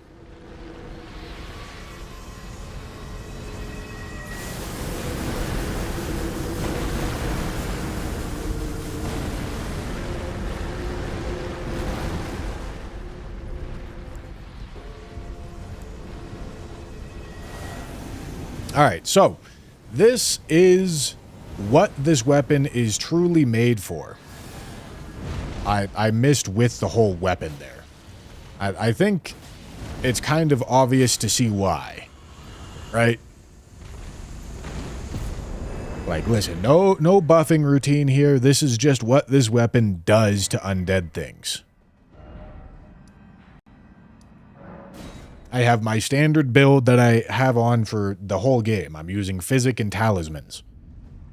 Physic, Talisman, and the default Ash of War. That's just, like, this weapon is the undead boss killer. With that said, it's not super unique in that, because you can get a pretty similar effect by putting Sacred Blade on just about anything. However, this weapon is better at it.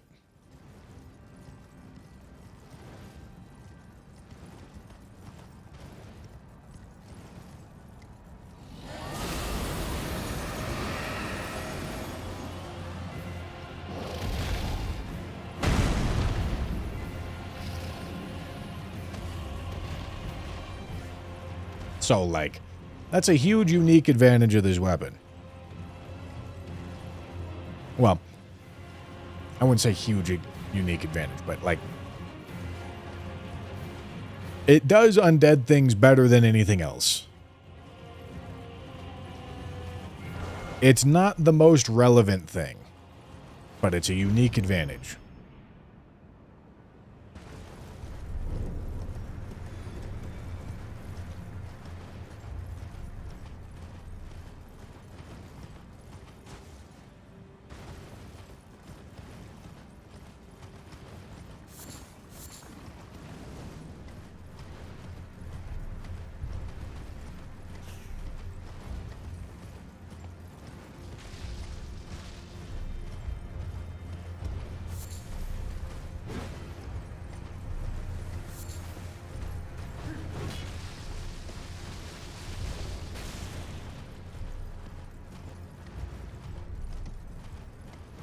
What makes this sword better than, like, Iron Greatsword with Sacred Blade and Attunement? The fact that it has a unique 20% buff against undead enemies on top of that. I also am willing to bet the scaling value and the base holy damage on this is way higher.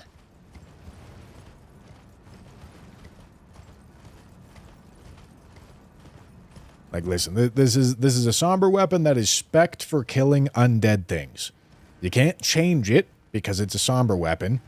So it's gonna be an undead killer no matter what you do. You can't make it turn into an Elden Beast killer, you know? But it is the best at killing undead things.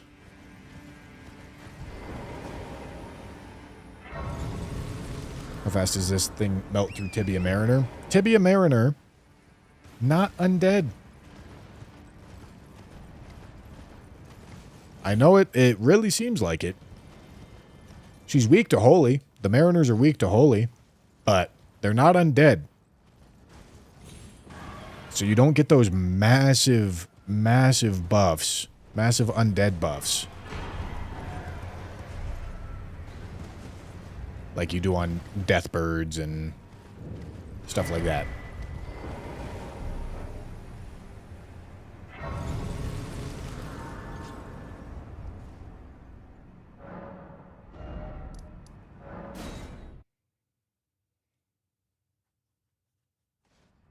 It is true, though, that this weapon, like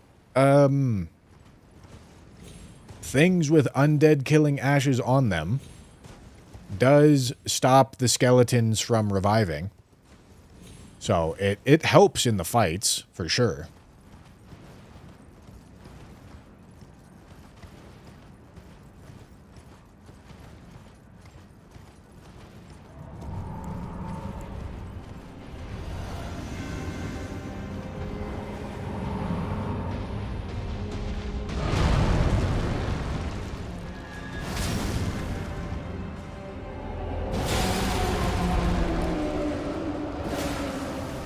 come on. Hit his ankle. Ooh, chunky. Ooh, nice.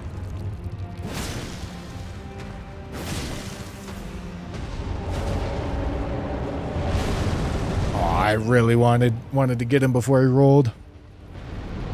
Cemetery shades are undead. They just have so little health that it's hard to tell sometimes.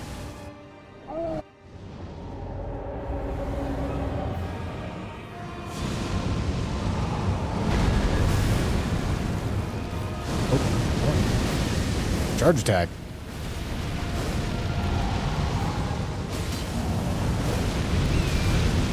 Oh boy.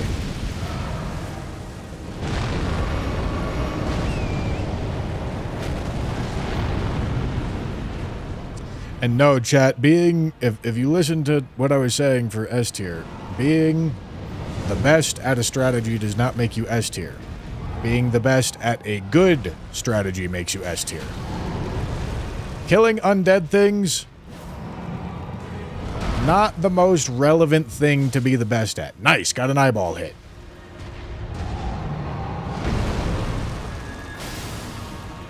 Being the best at killing undead things is not worthy of being S tier.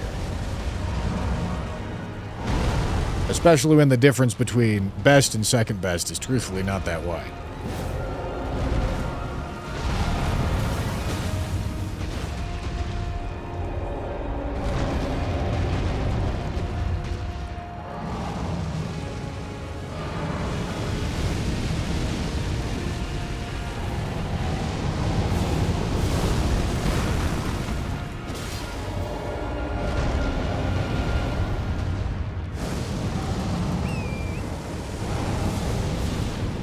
Excuse me, fire giant, you're stalling.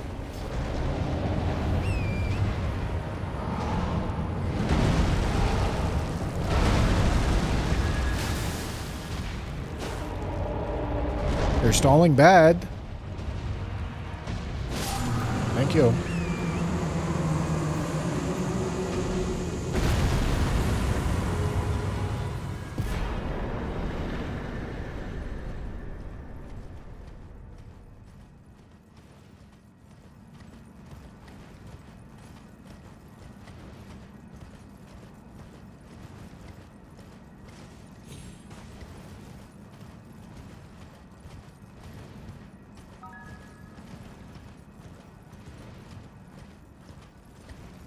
CG79, thank you for the Prime.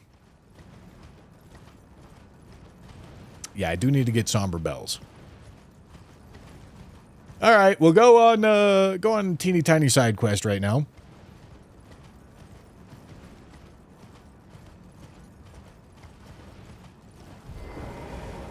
Whoops. Dude.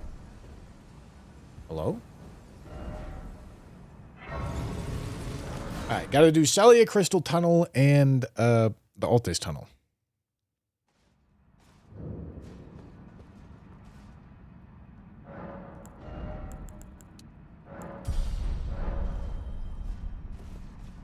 God, the levels are getting so expensive.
I missed.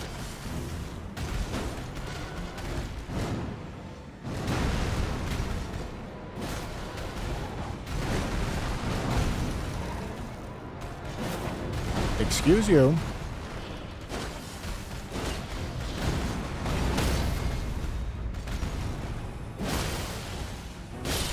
All right. Nice and easy little detour. Love to see it.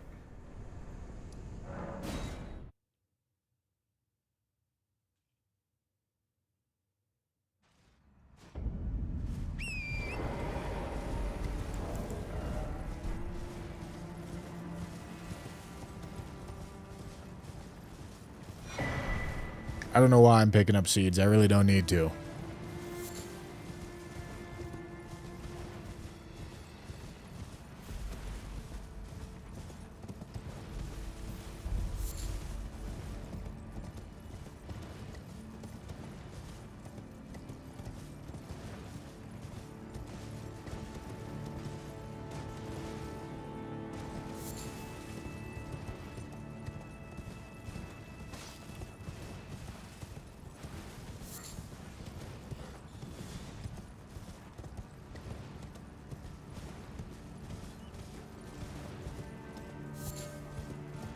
All right. One more little side quest to accomplish, and then we'll have the bell bearings that we want.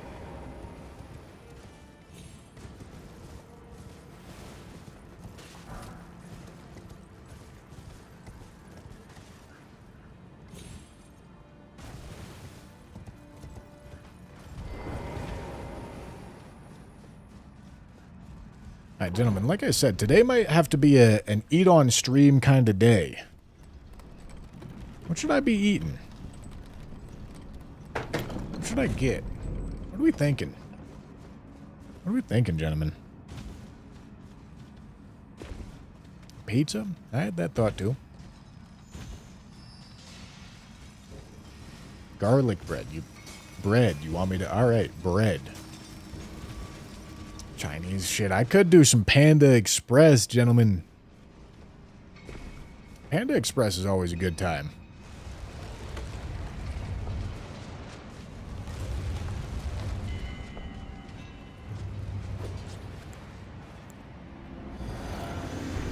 Hello.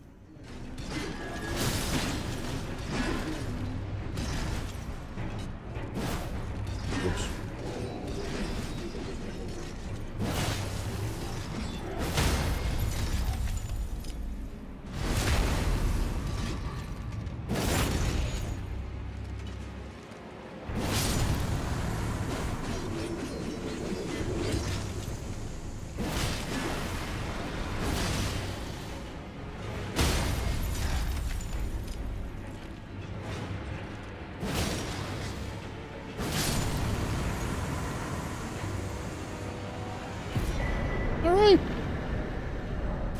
Side quest accomplished, gentlemen. That's our little chore for this run.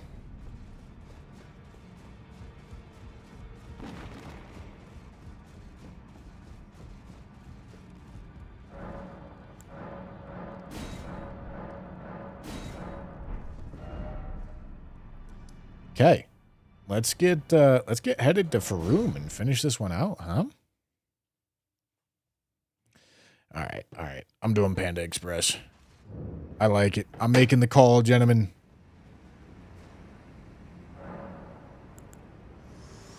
I'm making the call. I have long observed the lands between. This world is in dark. Pray for good Chow Mein, gentlemen. Pray for me. Are you prepared to commit? Very let my hand. Pray for me.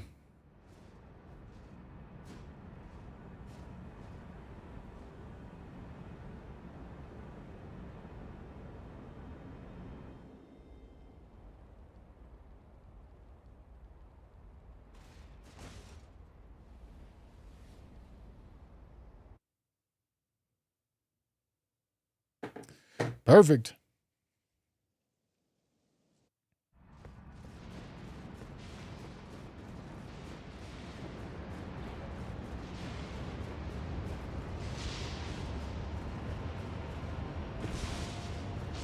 Listen, when the chow mein is just all vegetables, it's not great. But when the chow mein is the right ratio, it's top tier. Way better. Way better than the rice. But shitty chow mein is worse than the rice. Ordering chow mein from Panda Express is just gambling. And gambling is sick.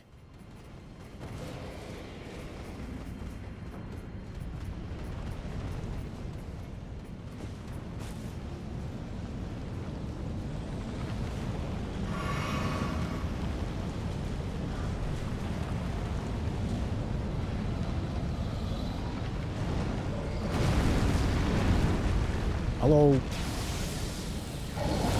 Goodbye.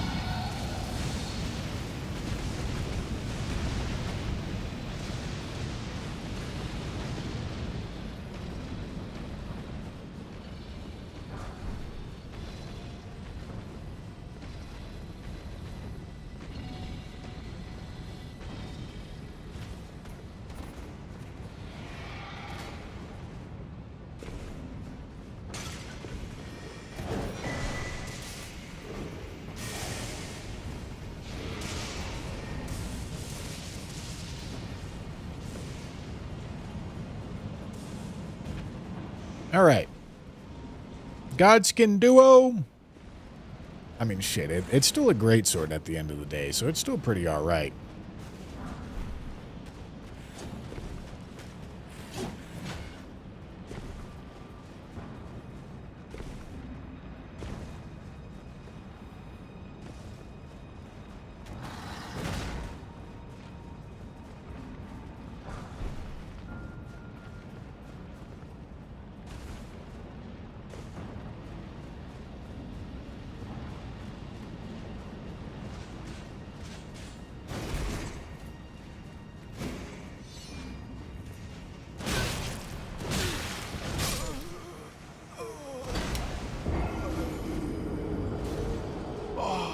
Can I roll once, man?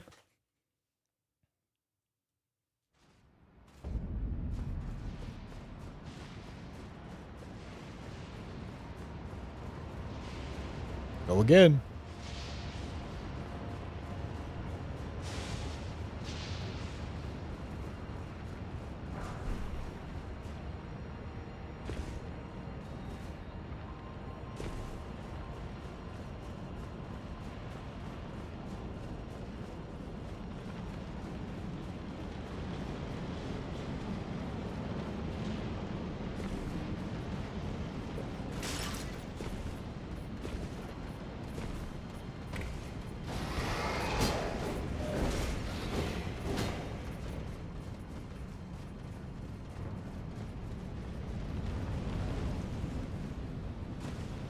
Gentlemen, these knights are dickbags.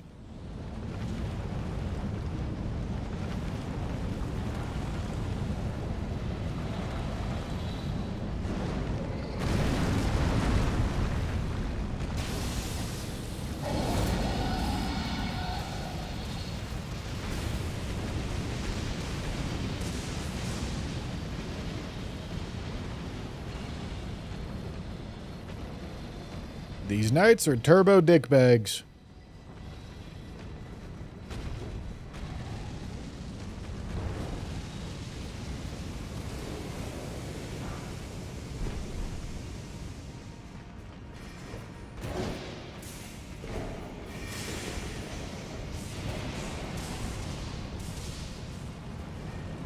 I'll light this grace.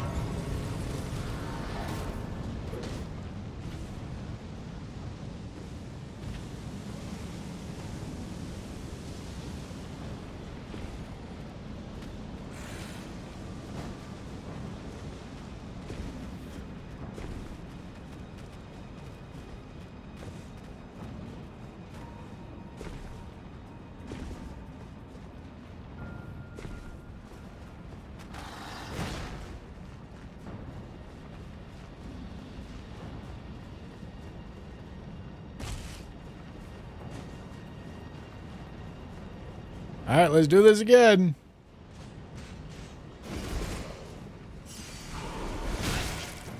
All right.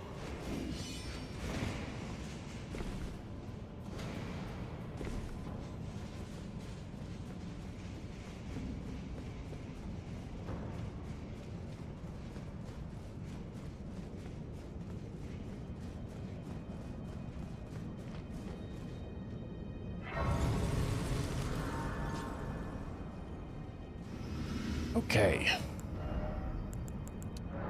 Hey, look at that. I now have 23 decks. Huge. Huge, man. Alright, Godskin Duo. How much of a pain in the ass do you want to be today? Probably not that much. If I had to take a guess. Little jump. Little jump. Little jump. Or never wants to jump. Okay, man.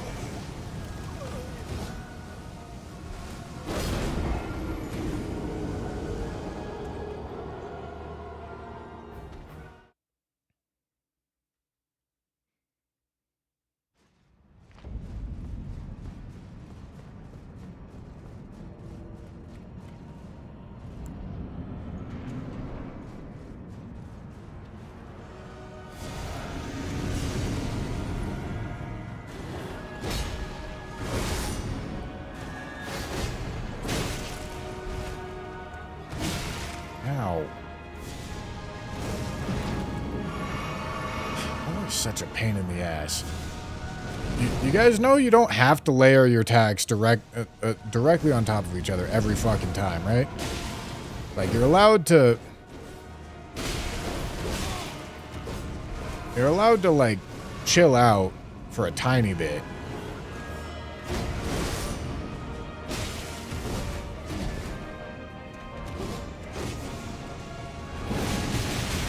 Okay, dude, I'm stuck.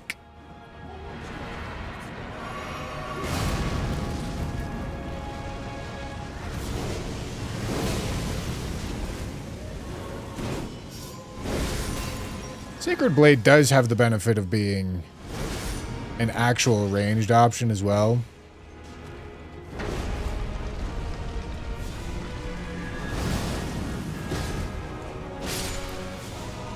So it's not impossible for me to do something like that. That misses? That misses this fucking behemoth of a man? What are we talking about here?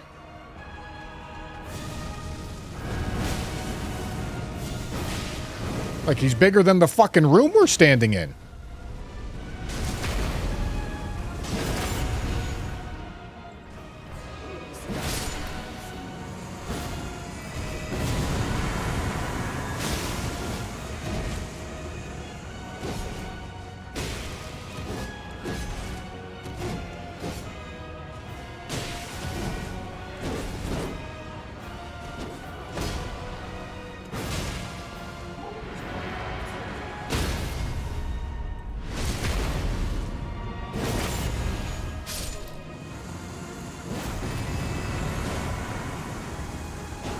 Come here. Nice try, gents. Very nice try.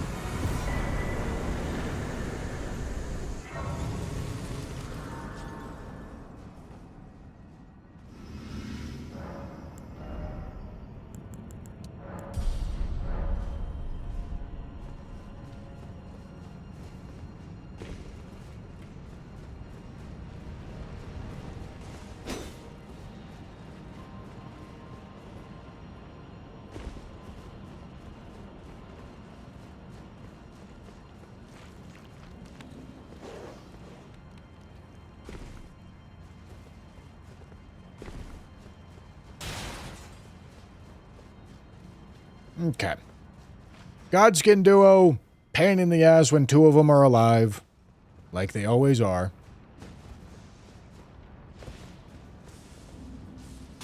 But, you know, if you keep one of them dead, it's fine. This weapon does more than enough damage to do that. Which, most weapons at this stage should probably do that. But maybe, you know, we're doing New Game 7 fucking Ivory Sickle. We'll run into a little bit more of an issue.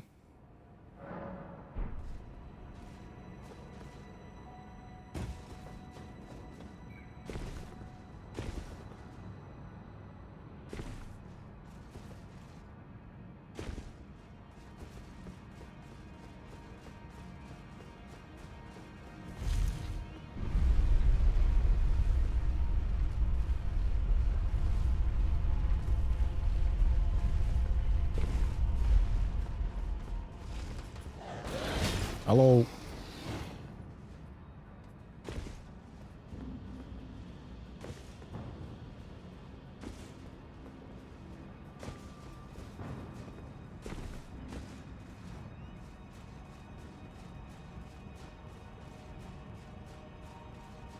Ivory sickle slander.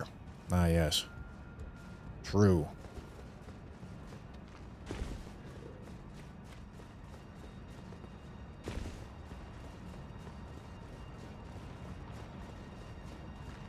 I guess you're done with the French challenge. Terrible guess. Genuinely no reason to think that. You know what I was doing yesterday? French challenge?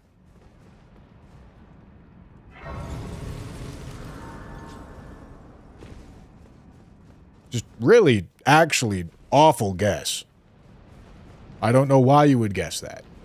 Doesn't make any sense.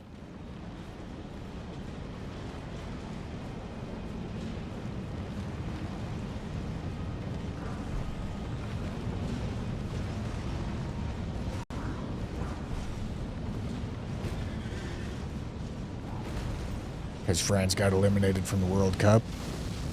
I didn't even know that. But get fucked, French people. Destined death.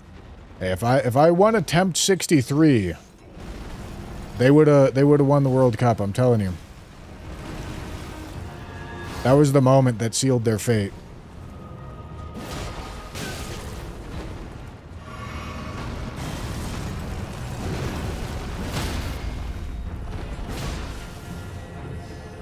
All right. Beast Clergyman has got some really big holy resist. Which is why our damage numbers are not looking great here.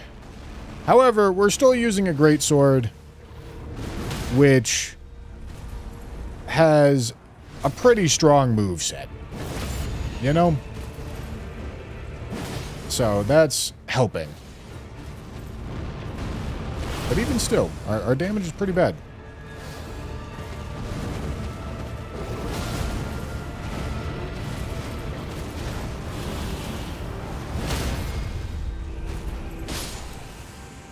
Alright.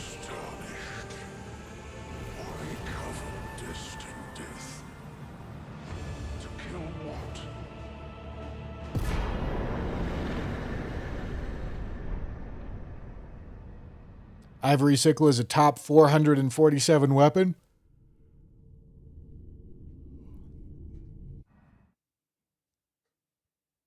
Yeah, it's true.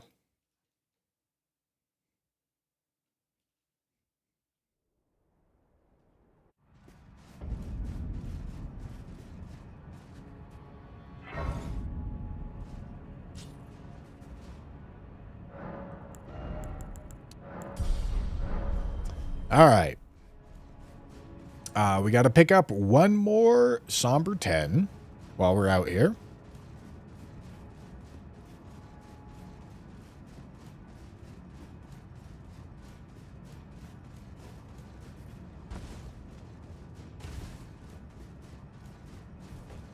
This weapon is so fucking drippy.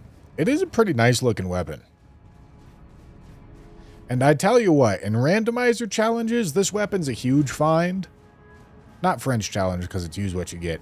But in randomizer challenges, it's a huge find because getting access to Sacred Blade is so big for runs like that. So you love to see this or Sacred Blade or whoops.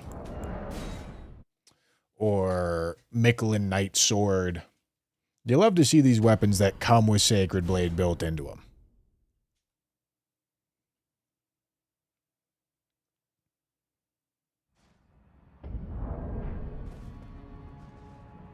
Dude. Fuck my ass, man. Can I do this jump?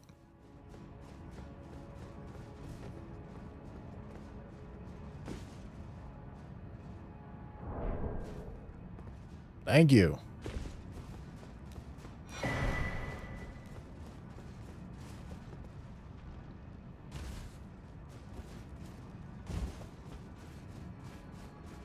Where's the gargoyle? he's over there.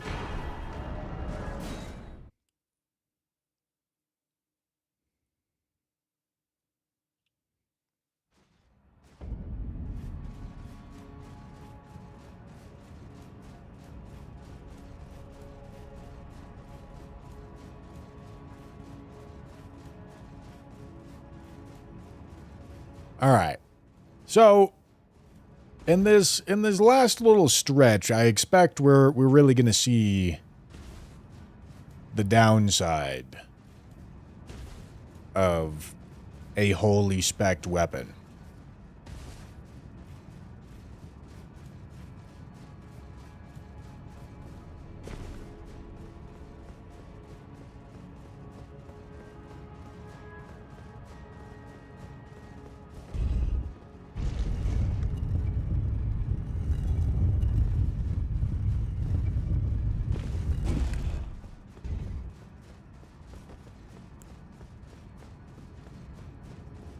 Not here, though.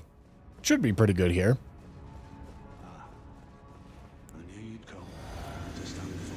Alright, I'm not going to hit him with the Sacred Blade, because I'd rather my first hit be a charge attack. How are we feeling about Crouch R1s on a greatsword?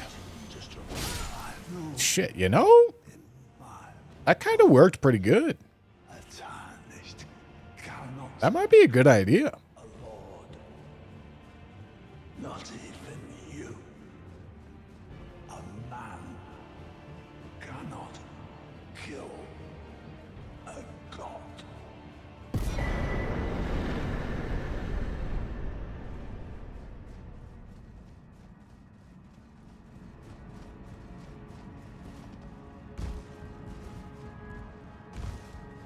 No, this Chinese food ain't even picked up yet, homie.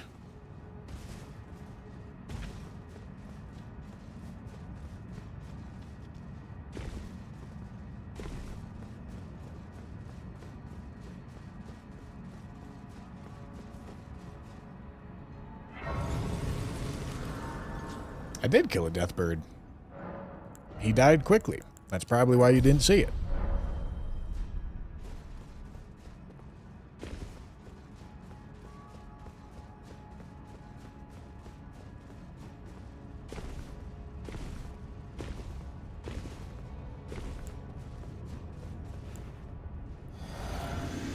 All right, come here, Godfrey. Let's see what you got.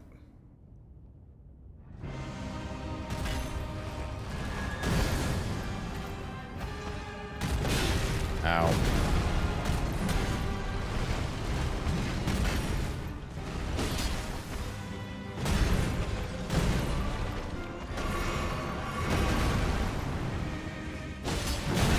Dude.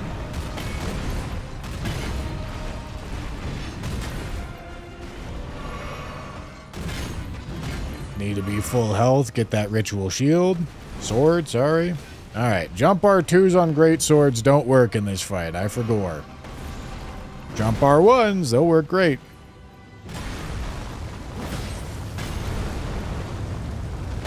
Too early. Whoops.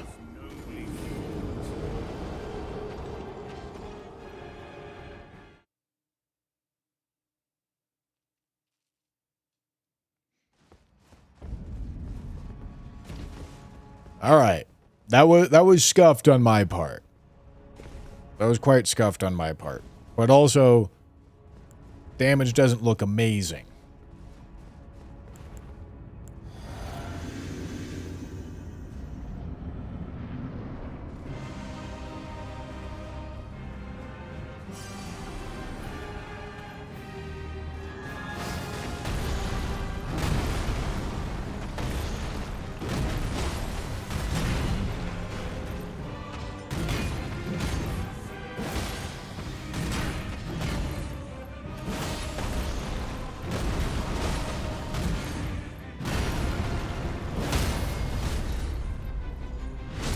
Alright, then this is gonna... Or actually, we took off Blade of Mercy, but...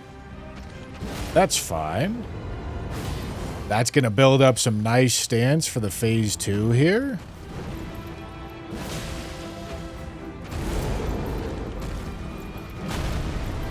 I maybe could have greeted.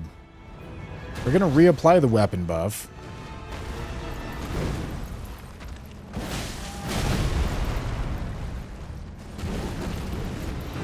I believe his stands may have reset.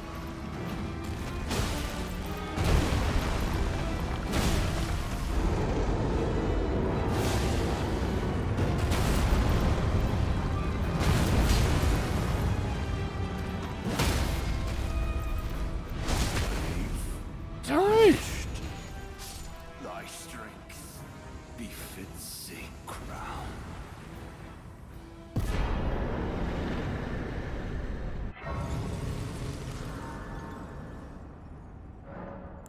Parlu, you gave it a good effort. You really did. Separated his ass with your sword. Kinky.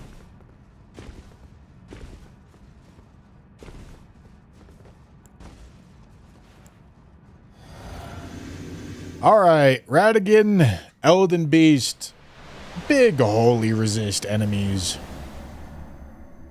Let's see how this goes. Oh boy.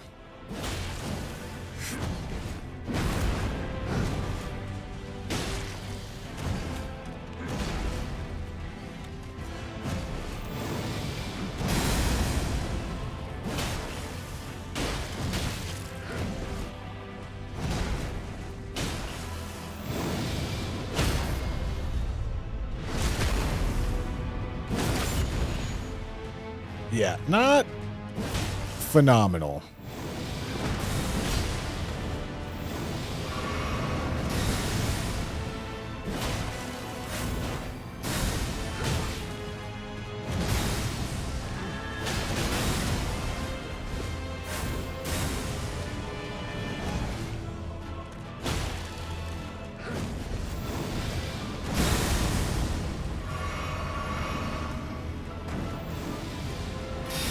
You know it's not it's not an amazing Radagon fight if it's not scripted, you know?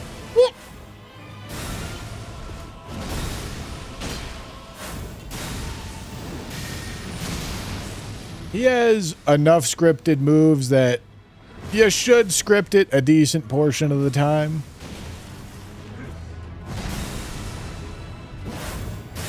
Okay, dude.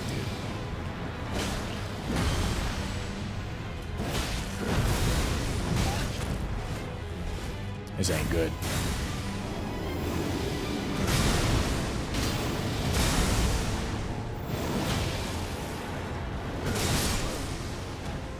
Really? All right.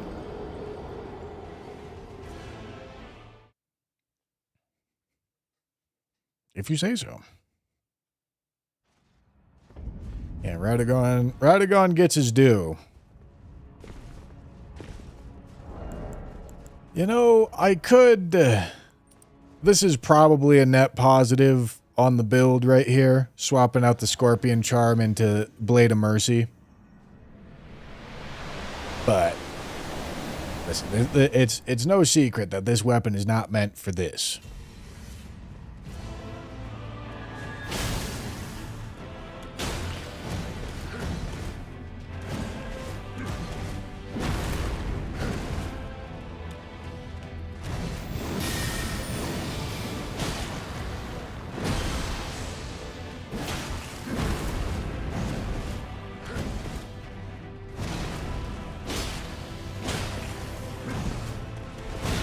What am I doing?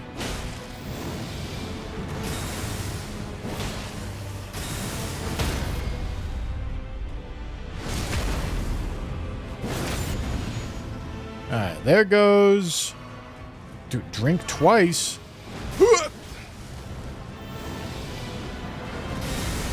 There goes the Blade of Mercy. That's what we're looking for.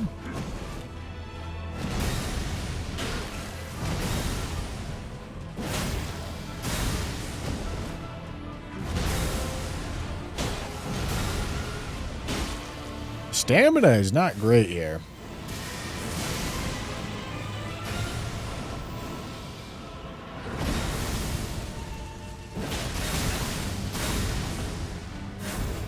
He just fucking stands there.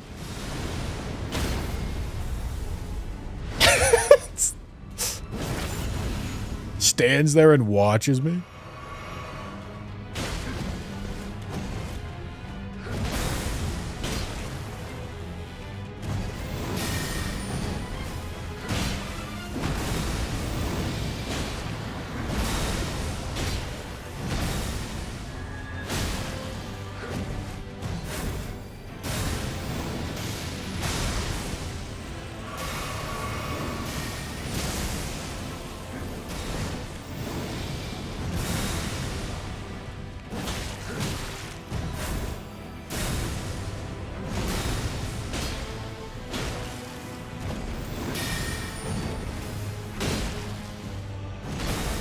Alright, let's go fight Elden Beast, huh?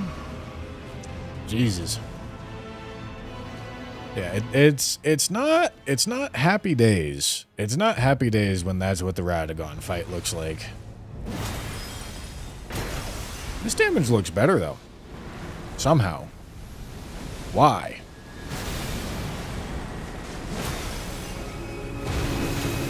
I don't really know. This damage looks way better though.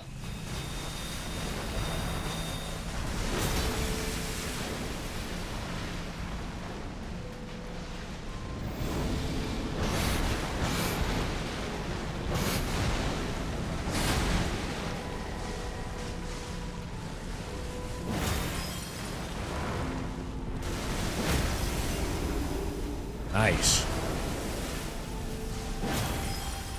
It's a well-timed stagger.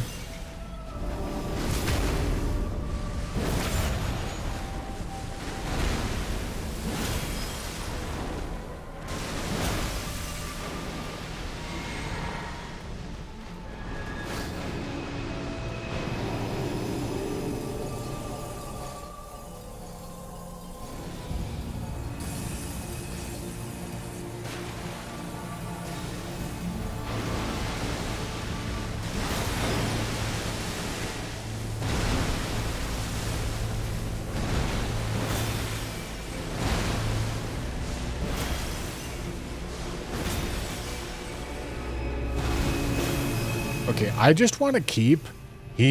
Elden Beast is right on the edge of a stagger. So... no! Fuck! Ah, dude, I wanted to stagger him out of Elden Stars. But I whiffed.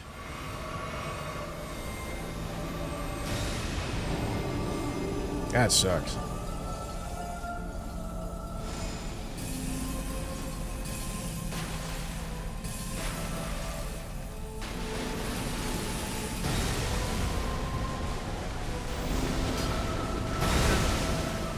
Nice early roll for the people.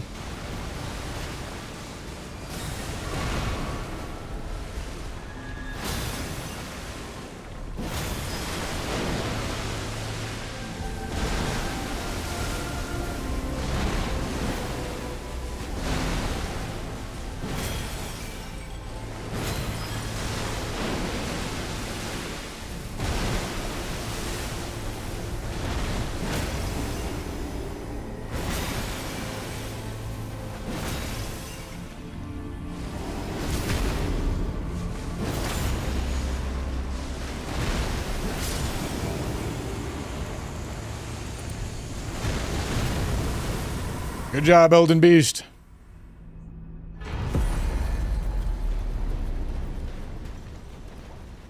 $1.4 milli. McSkittles, thank you for the tier 1.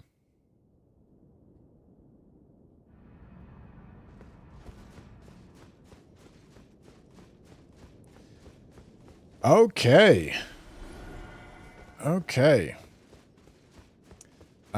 Let's end this out. Let's get our end time for this. Fallen leaves. 15:15:43. Okay. So, we've got some things to go do.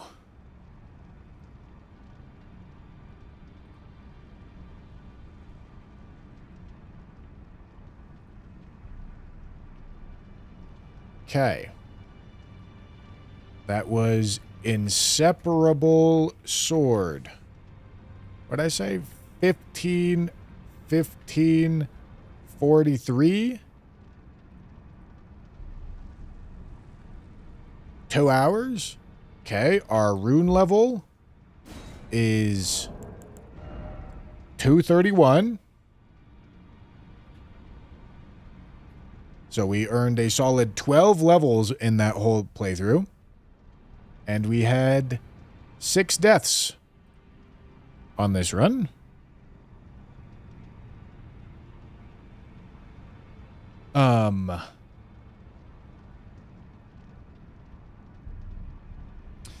Hey, Bushy, I just finished my last round of chemotherapy. Your streams and vids have helped through a ton. Thanks a lot, brother. Well, you're welcome, dude. Thanks so much.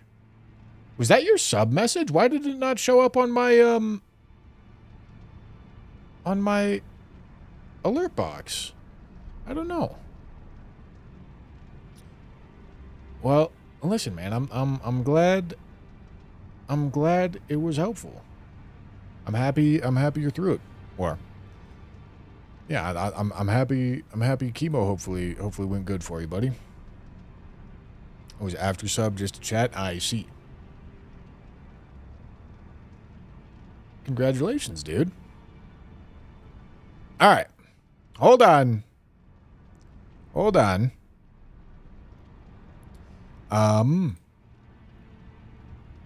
Let's first let me go to title screen here.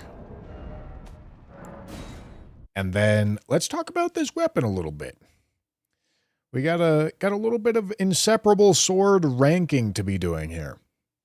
So listen, let's start with the positives as I try to find it amongst this list of pictures. It is a great sword. Great swords, by default, are pretty damn good. There it is. Found it. Great swords, by default, are pretty damn good. They've got excellent charged R2 movesets. They do good stance, good damage, super good synergy with charge attack builds. And so they're not the greatest moveset in the game, but they're pretty good. Pretty strong by default. This weapon in particular is a somber weapon that's spec'd entirely into killing undead things. And it pays the price for that. It really does. Because it's not particularly great at anything other than killing undead things. So you take the greatsword moveset, which like by default is above average. By default, it's like a B. And then you put it on something that's very specialized at killing undead things. And it lowers it a little bit because it's not very good, like, in general. It's a very specialized weapon, and you can't change that, you know?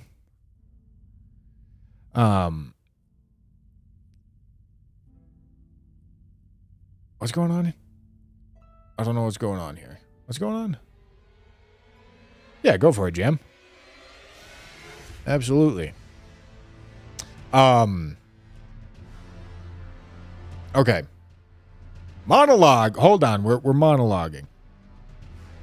Yeah, inseparable sword. I think it's on the worst end for great swords. I think it's on the worst end for great swords, realistically. Because, one, it's somber, so you can't turn it, you can't adjust it into what you need for the fight. Its biggest upside is that it's really good at killing undead things. However, there's so many things in the game that are already incredibly good at killing undead things, so I really am not putting a whole lot of value on that unique upside. realistically, I think this weapon is a bad greatsword, but greatswords as a weapon class, particularly greatswords that have that charged R2 moveset that Inseparable Sword has, are pretty solid. So I'm in between B and C right now. I'm in between B and C. I think I'm going to rank it as high C. That's what I'm thinking. Inseparable Sword at high C. That's my thought. Let's put it on there. Let's make it official.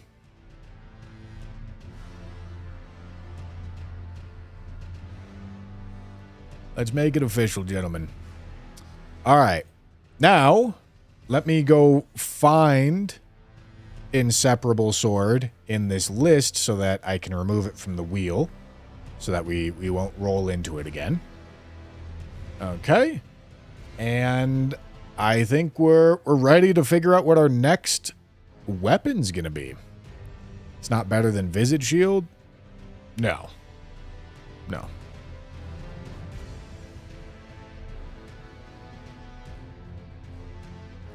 No.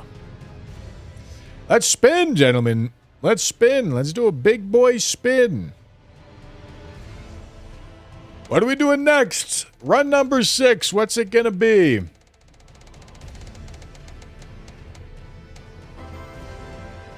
Oh boy. Heavy Crossbow. All right.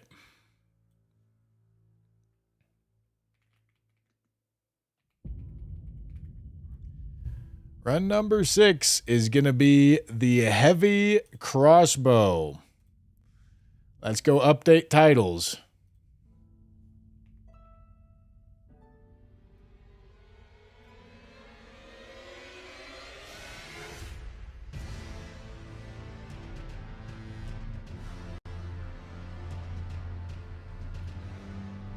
All right.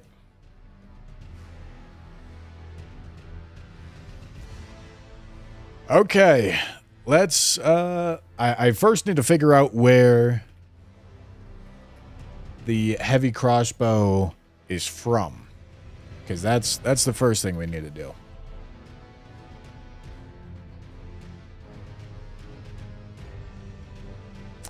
Okay, they're farmed weapons. Okay, let's go farm it, huh?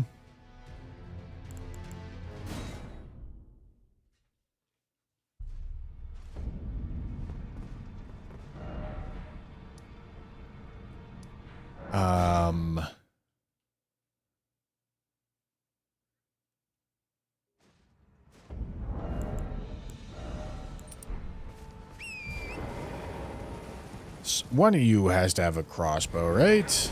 Maybe this guy doesn't. Do you have a crossbow?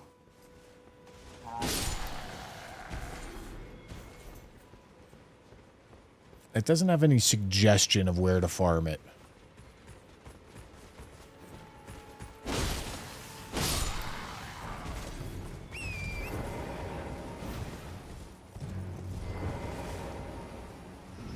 This might be a 2-streamer.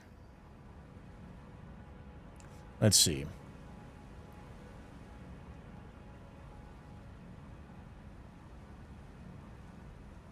Oh. This direction. This is the direction we should go to farm it.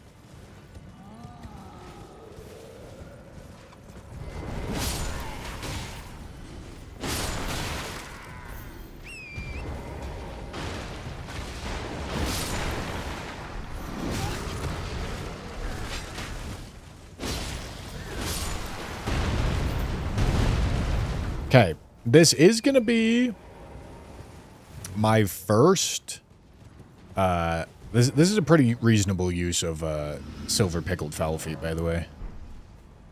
So let's take advantage. Shit, maybe silver horn tender. Why not? Up our discovery.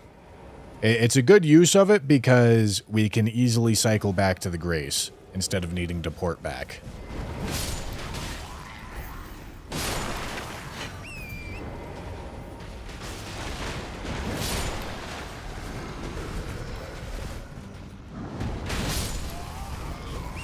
Okay.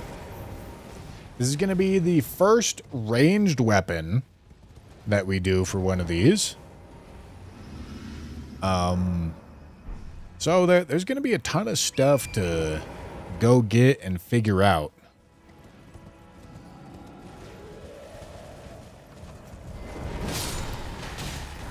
But whatever we do get, and there's a heavy crossbow. Well done, gentlemen. Well done. The stuff that we do get will be useful for all crossbow runs in the future. Not long at all. Nice and easy farm.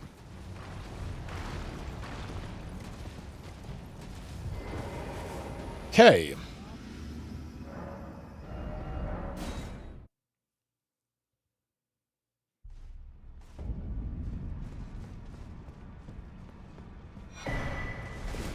Okay, I figure we should probably buy a ton of smithing stones with all these runes that we got right now.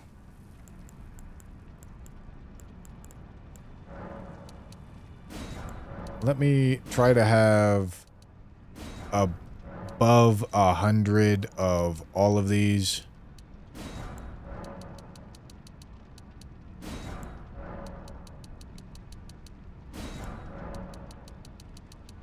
Okay. And then for smithing ones, can I get away with 10 of each of these? Maybe not 10. Not quite 10. Okay. That's fine though.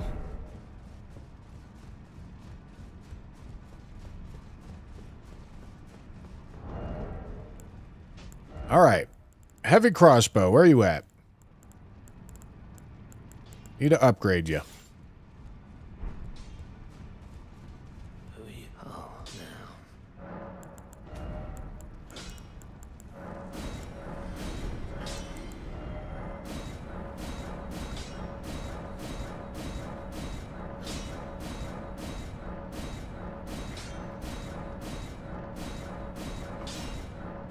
All right, and then after upgrading, we're gonna have a little bit of a think. Can I apply attunements to this thing? I mean, shit, we're gonna find out. We're gonna find out, man. Okay. Heavy crossbow.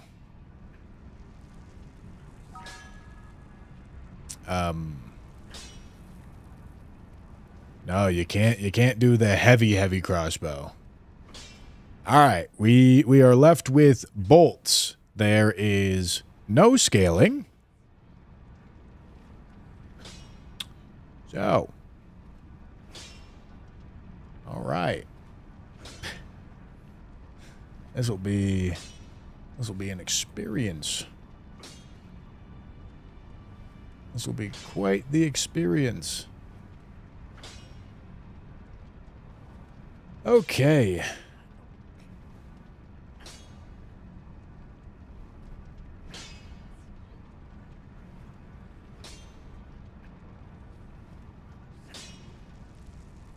All right.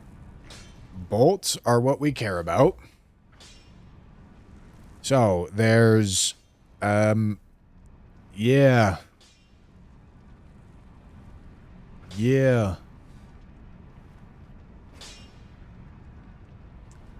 There's ways to... Okay, Lord Sworn's bolts do 65 damage instead of 50, so that's nice. I guess. Those are great bolts. Alright. Okay. We're gonna have... We're gonna have a time here. I tell you what. We spec our shit towards... whatever we're fighting, so we can specialize it, so that's nice. Oh boy. All right. Okay. All right. We're gonna go take a respec right now.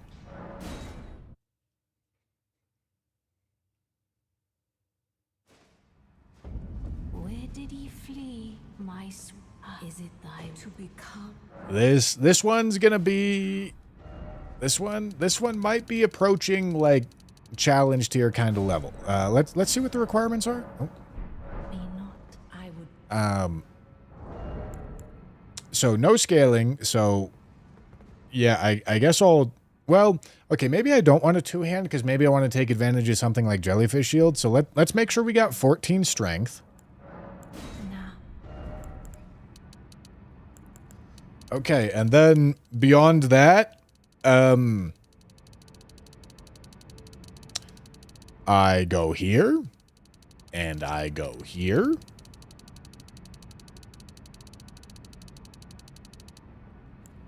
And then I probably get a little bit of this. And then everything else is going to go to Arcane so that when I want to go farm bolts, it goes a little faster. All right? All right.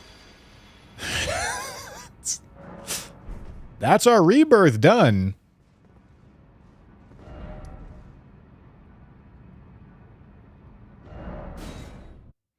Shouldn't you also have the stats for Jellyfish Shield too then?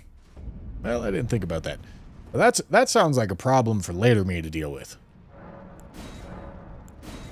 Gentlemen, here we go on Journey 6.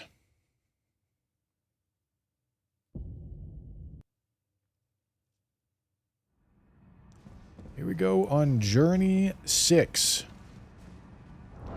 We are doing Heavy Crossbow for this run. I don't expect this one to go easily.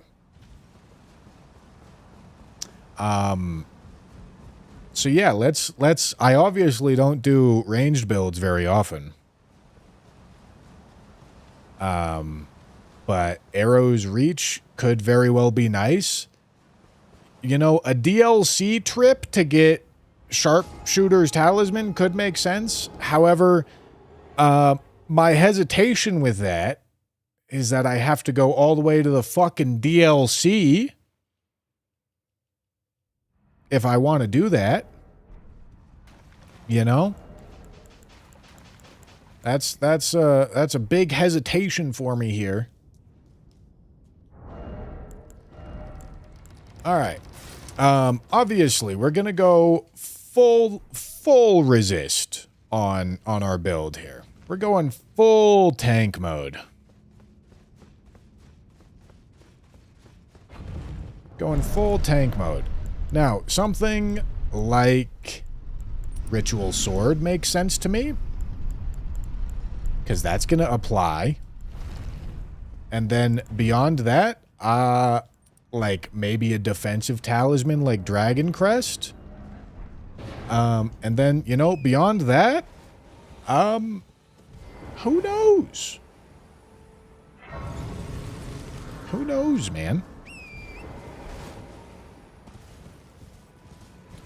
Crossbows do benefit from counter damage, so Spear Talisman is a decent idea. However, it'll only apply to the physical portion. So, the Lord Sworn's bolts.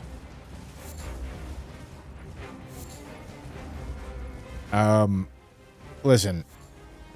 The real question with this weapon is going to be whether or not it makes it out of challenge run tier. You know? That's where the betting line is getting set.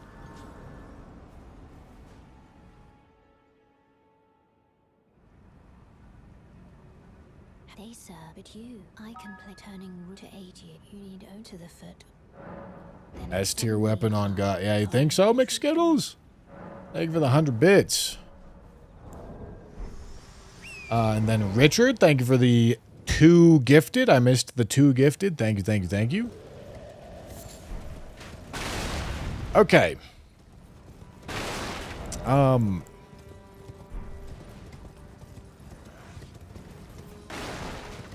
Yeah, let's brew up a build here, man. We really gotta think something up here. Yeah, for physic tiers, I don't really know, and I think there's a good chance that many of the fights go longer than 3 minutes, so like how much do they really matter? You know?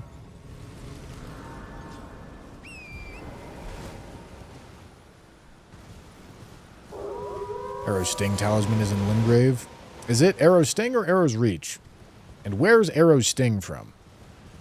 Because we're certainly going to want Arrow Sting, for sure. No doubt.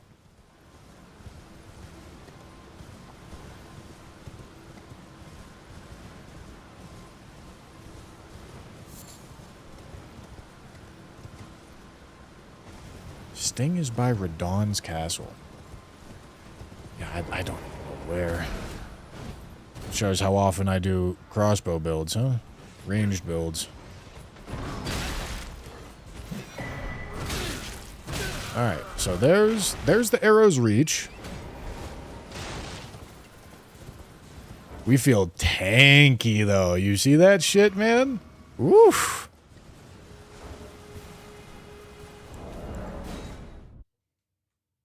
Oh, in the tower next to the Grace. I do actually know where it is.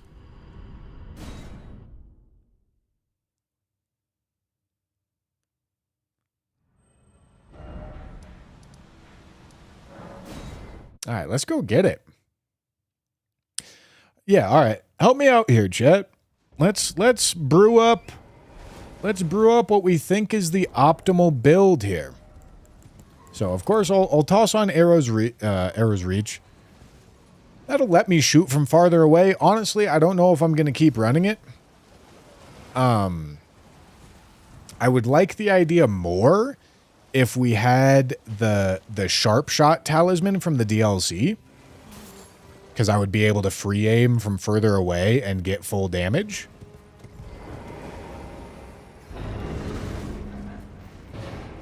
No, multi-hit shouldn't work with any of this.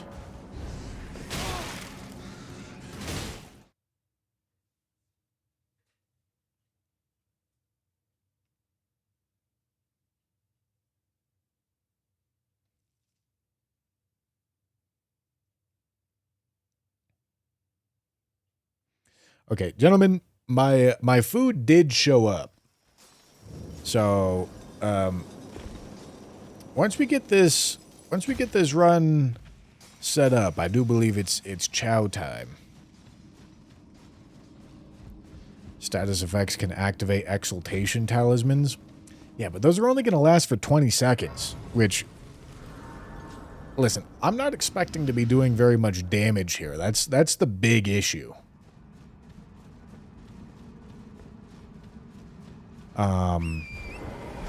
But yeah, rot bolts could absolutely be a play. No doubt about it.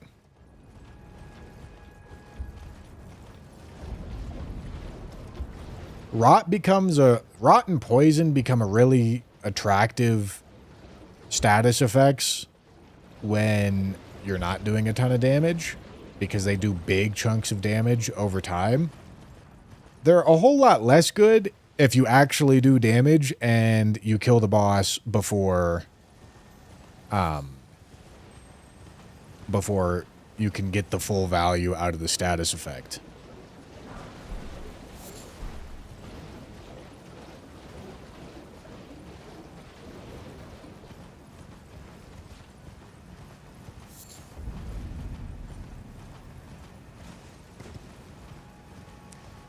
You know, I gave myself a bunch of mind because I kind of figured I might have use for blue in some sort of way, but I don't know what that use would be, if I'm being honest.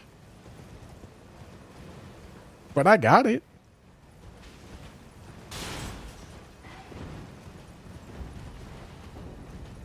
This is a tough This is tough. I don't know if I would rather have my first crossbow show up when I'm like max level or if I would rather have it show up right now. But either way, it's tough.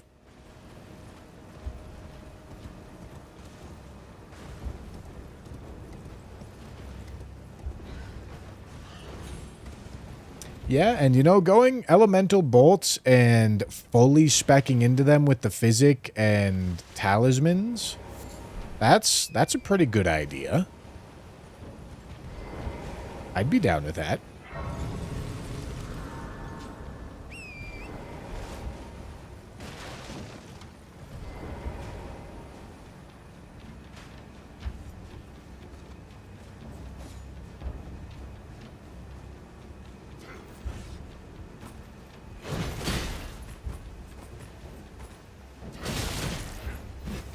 Sourcing the bolts is gonna... The merchant just passed, sells rot bolts. Surely not infinite rot bolts. Alright, there's Arrow's Sting, gentlemen. There's Arrow's Sting.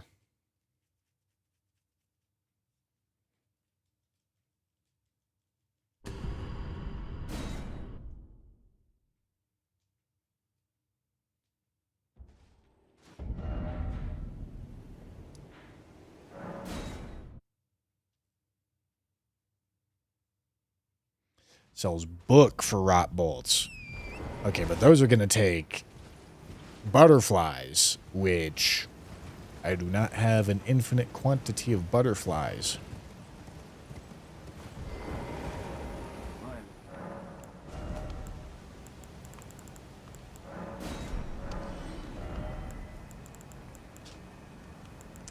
But he does sell infinite bolts, which I do need.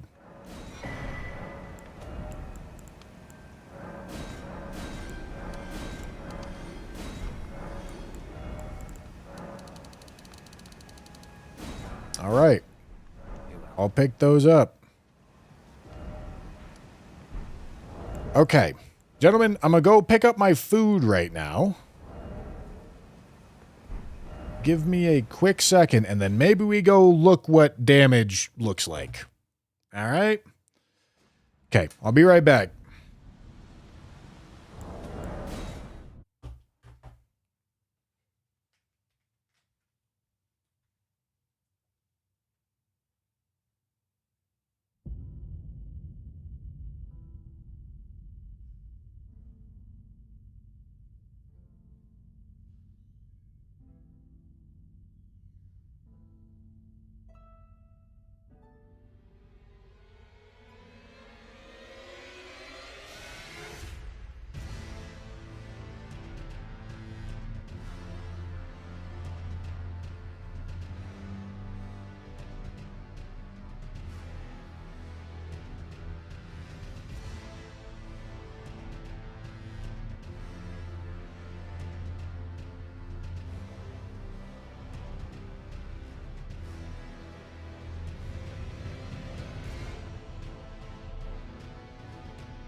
All right, gents. All right. Yeah, this one's probably going to be a long one. That's true.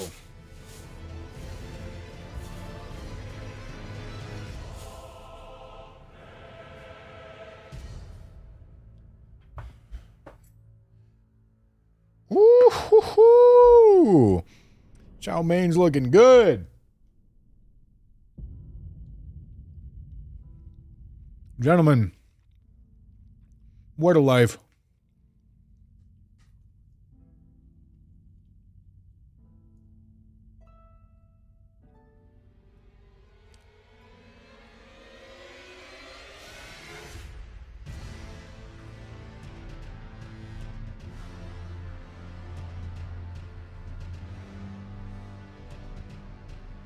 What a life, gentlemen.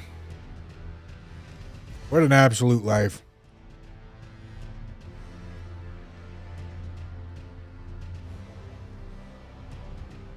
All right.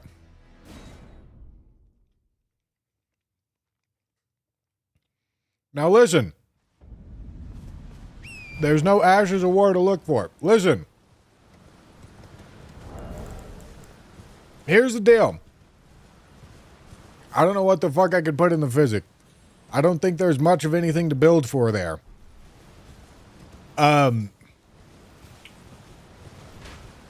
If bosses are gonna die in 99 bolts, this won't be too tough.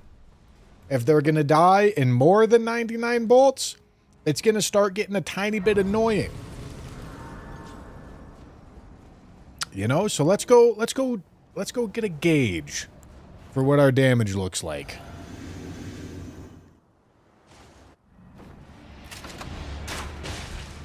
Oh! Ow.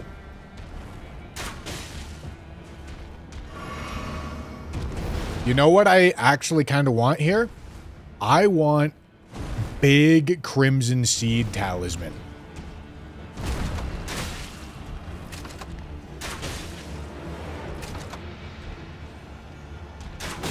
Ow.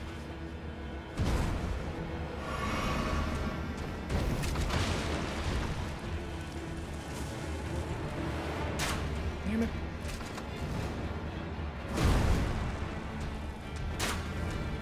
What? Okay, maybe I shouldn't be going for headshots.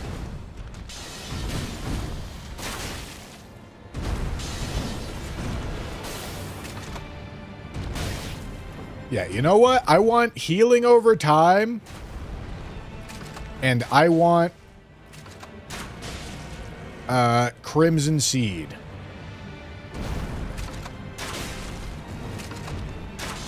That's what I want.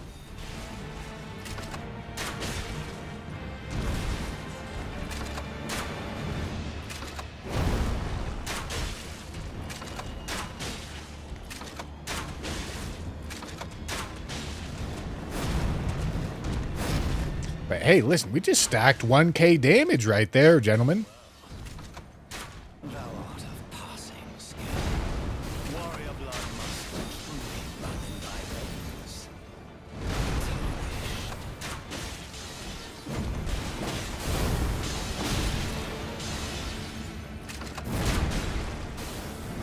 That was a headshot. A little heady.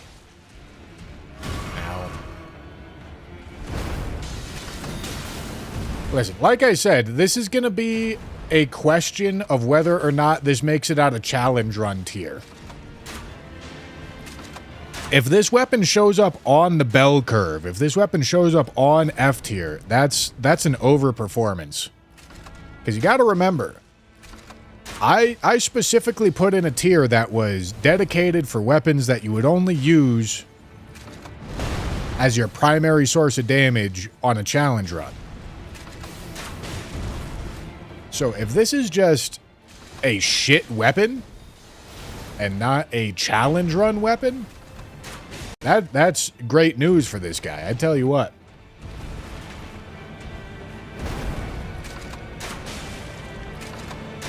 I'm not crafting rot bolts because those are going to be finite.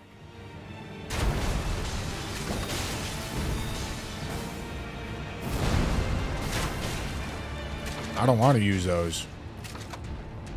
I don't want to use those unless I need to. That's for the big guns. That ain't for fucking Margit.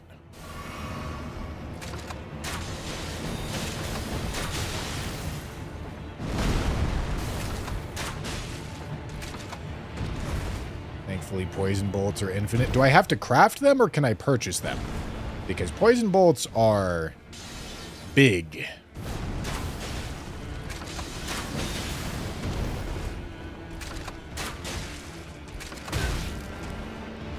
I believe it's only craft. All right, that's fine.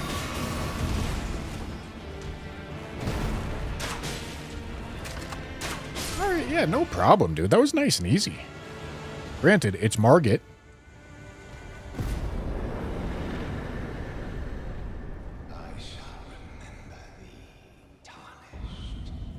smoldering with thy meager flame. Cower in fear of the night. The hands of the fell omen shall brook thee no quarter.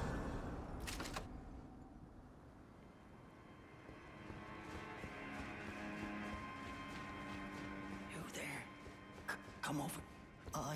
Can purchase infinite blood bolts at merchant in Mode Palace.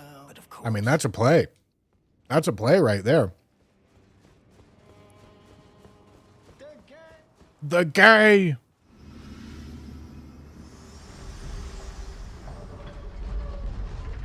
Forgive me. To see when it seems torrent, whereas there is, but I can take gathering very let my hand.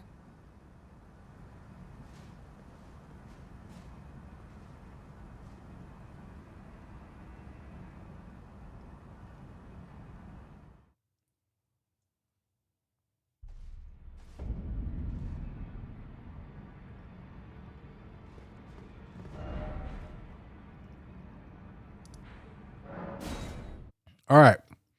I want Spear Talisman.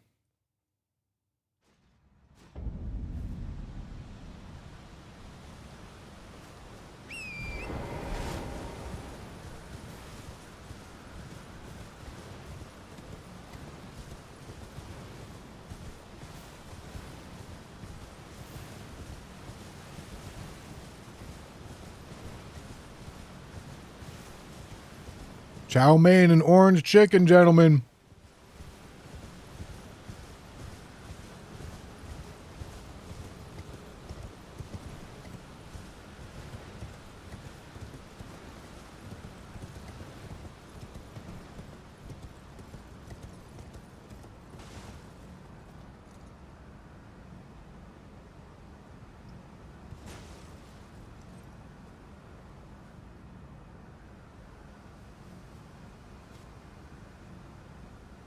Sorry, gentlemen. Like I said, I need a chow down.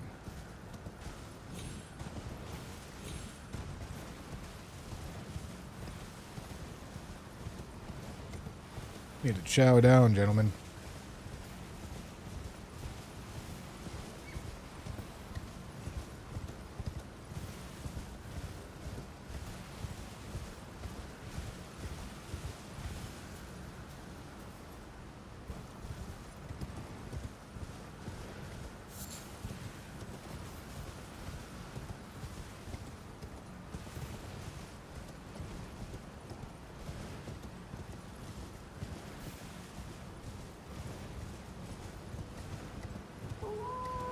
Northern Limgrave Merchant sells the cookbook for poison bolts. Requires thin beast bones and poison blooms. Poison blooms can be farmed infinitely, and the bones come from the bone bell bearing one.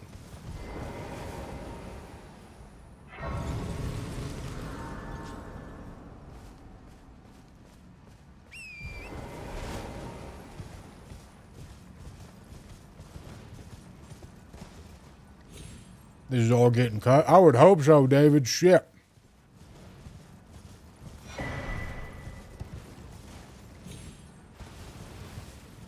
Best of luck, future David.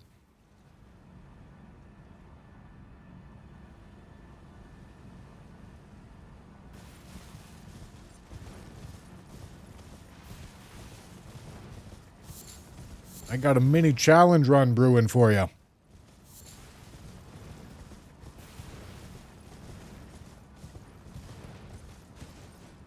Serpent arrows aren't bolts, they're arrows. That ain't good. We want bolts.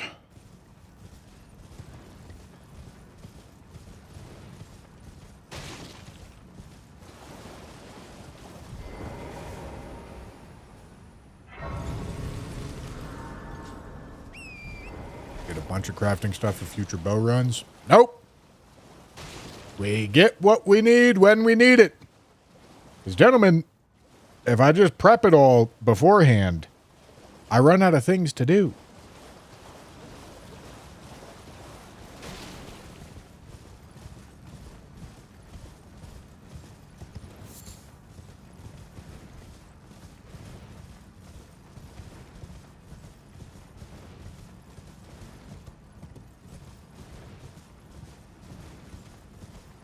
Part of me thinks sleep bullets might be necessary for Godskin Duo. No. No. We'll be fine. Godskin Duo at range is not awful. Just gotta find the sweet spot for skinny. Or just kill fatty a bunch of times.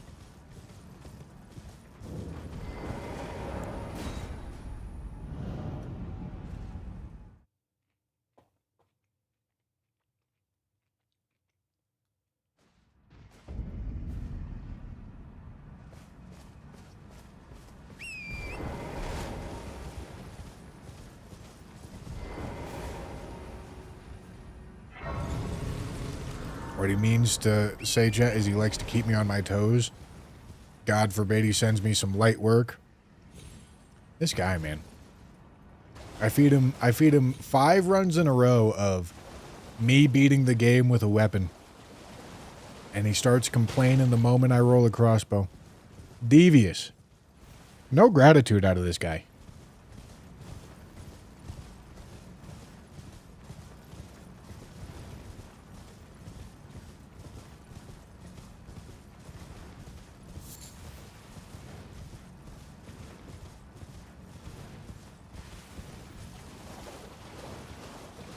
Alright, so listen. I'm inclined to believe that we probably want to lean towards physical damage bolts. Because those will get counterattack damage. Magic bolts won't.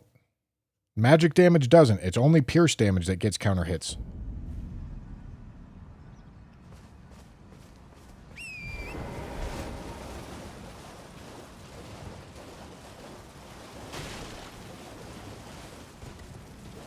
So,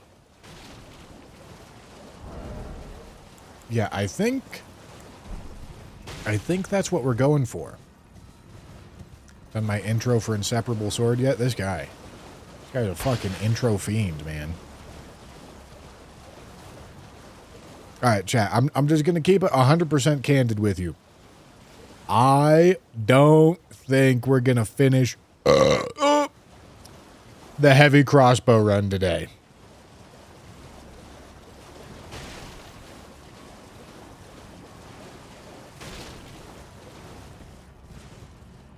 I'll do my best to get as far as I can.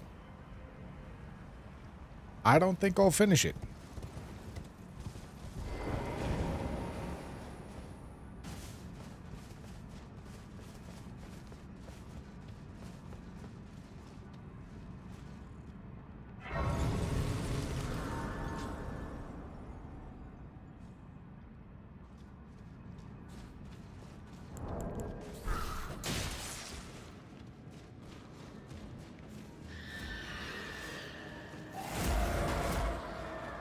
Pretty sure half the swords in the game you use are just going to be square off poise breaking crit builds.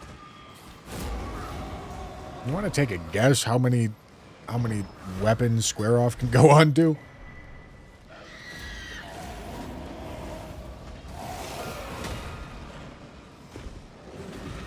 Even if it was the best strategy for all of them, which it won't be. Square off can probably only go on to like 20 weapons.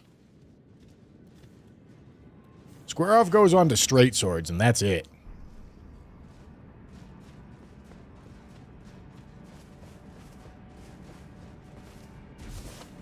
Blue Dancer might be good with a pure physical damage strat. Sure as fuck won't. I ain't taking this armor off. Hell no. Okay. We gotta go get poison bolts.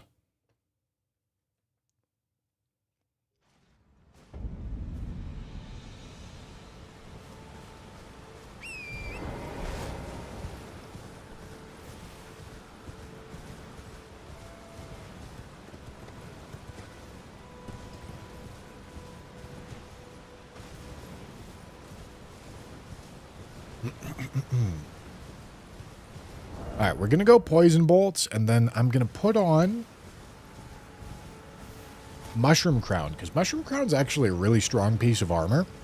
And then it also has the benefit of the poison effect that it does. Then we're also going to need to get the bone peddler's merchant bell bearing suck my ass, whatever the fuck it's called. And then I think we're actually going to take our first ever trip to Weeping Peninsula. Can you hear me? Help me. I'm stuck. Do you want Kindred of Rot for whenever we use poison? You know, it's a question. Talisman slots have more opportunity cost than a helmet does. Oh, am I? Are you here as a... Poison Bone Bolt. Give me that. Give me that. Infinite bolts for purchase. Sure, I'll pick up another 2 hundo.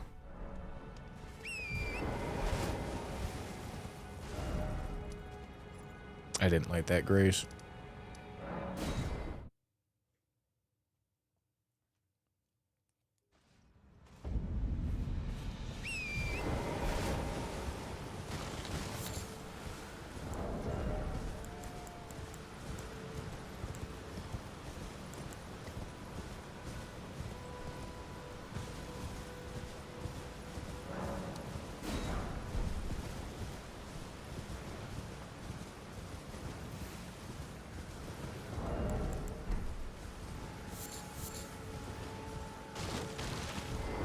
And then I believe Discovery affects material drop rate or quantity. I think if I have higher Arcane, higher Discovery, it'll mean I get more Poison Bloom. I think.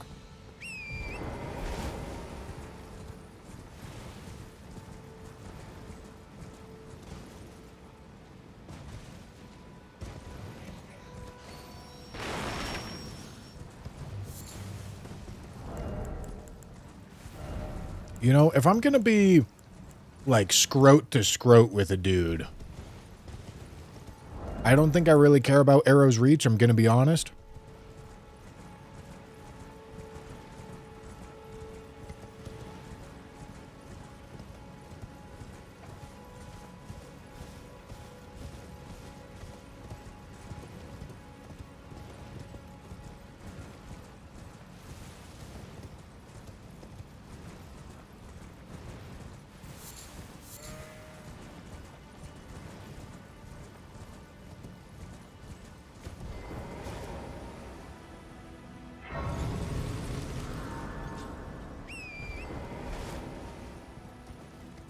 Eight poison blooms are in Jarburg? Really? Is that the spot to farm them, or is that a pickup? Because the spot I know to farm them is down here in Weeping.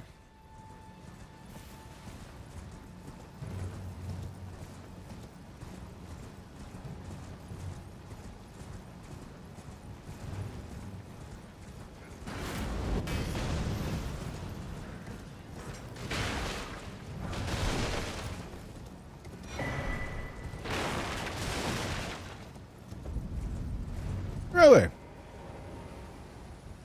Alright, well, I already made my journey into Weeping, so I'll at least go do the farm that I know at least once.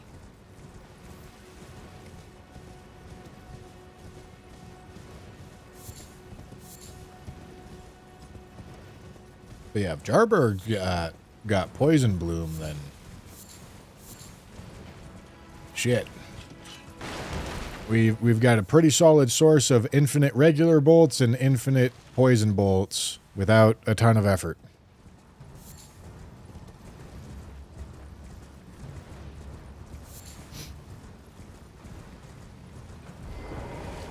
The other benefit of going down here, though, is that I finally get to pick up this map.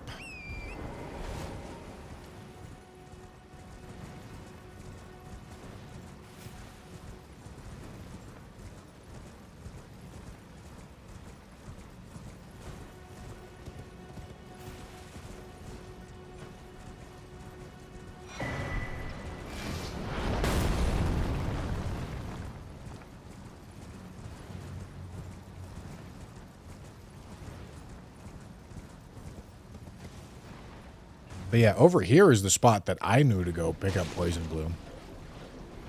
But maybe, maybe I did this because I was doing like region locked at some point or something.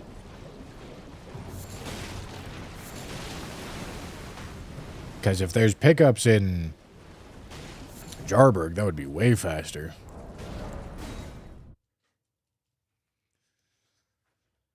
All right.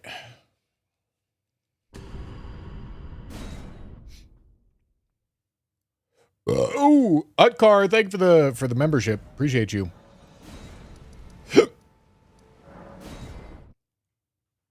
Okay, we need to get this bell bearing.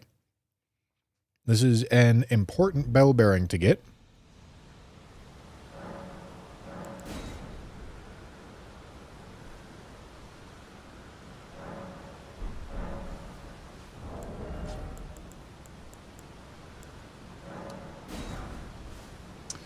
Oh, that's all my beast bones. Bernasty, go away.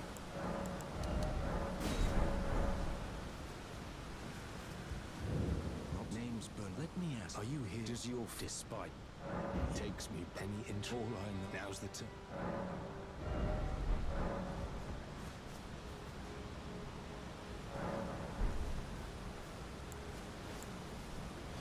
Dude, go away.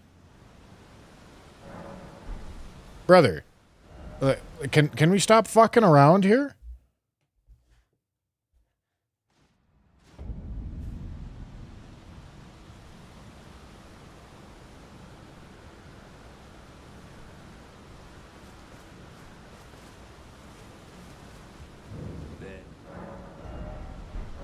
No.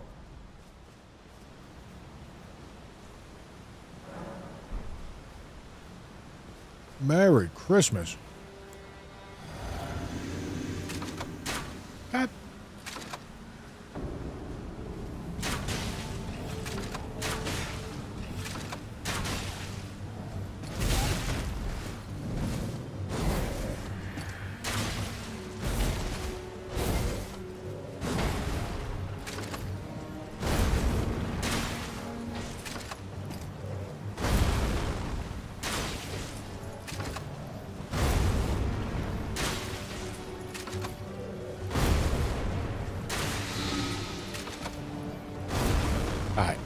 So we got the poison. Now we go for regular bolts.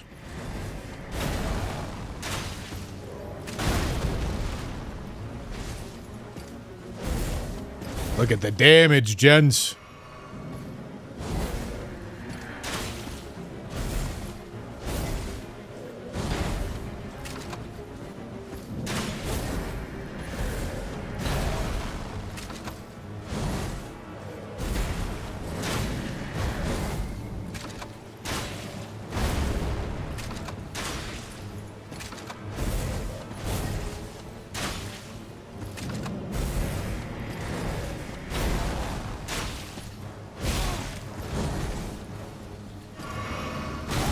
Damn it.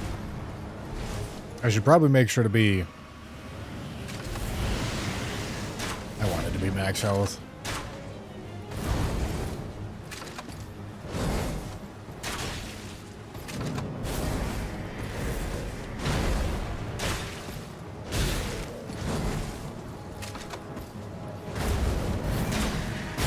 Ow.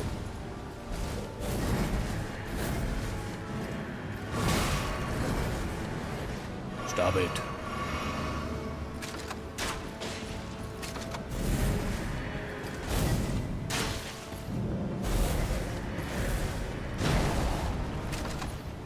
Did I put on the spear talisman?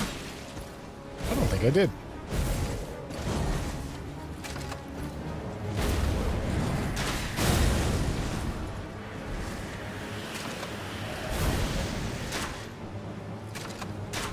But is spear talisman a good idea? I don't know.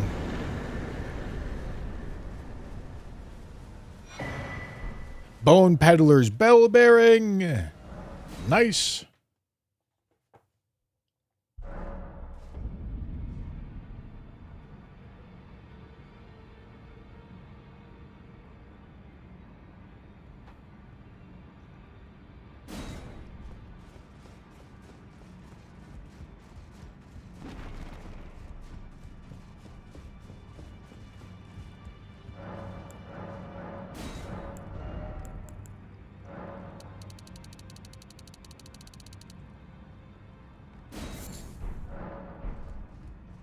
Okay.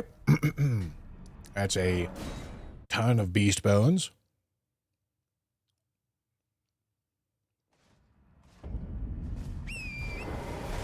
Let's go get our poison bloom.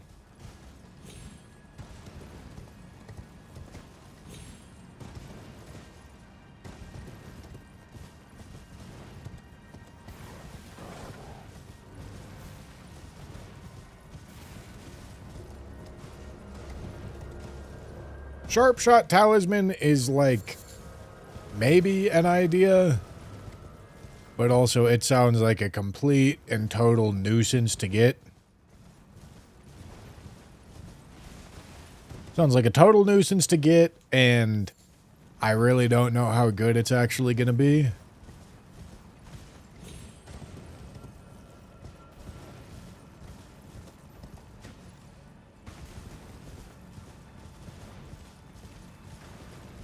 Rattle me bones, matey.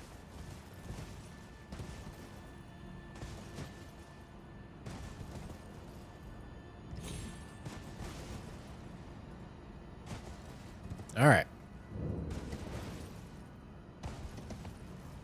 So, this is... Yeah, look at that. Poison bloom. This is our poison bloom farm.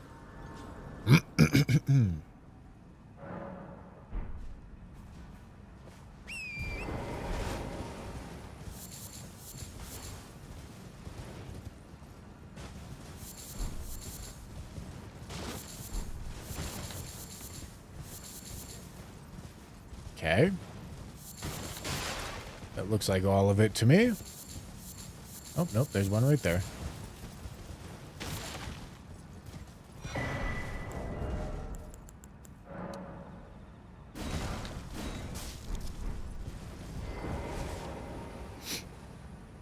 Okay. Plenty. Absolutely plenty of poison bolts. Nice and sustainable. Can use as many poison bolts as I want to. Can use as many regular bolts as I want to. No problem.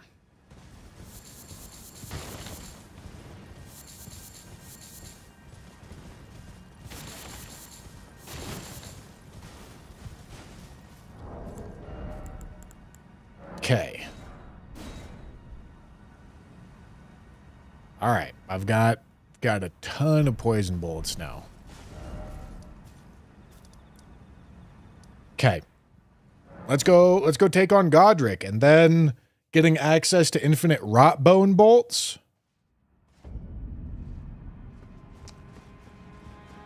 Would be nice as well.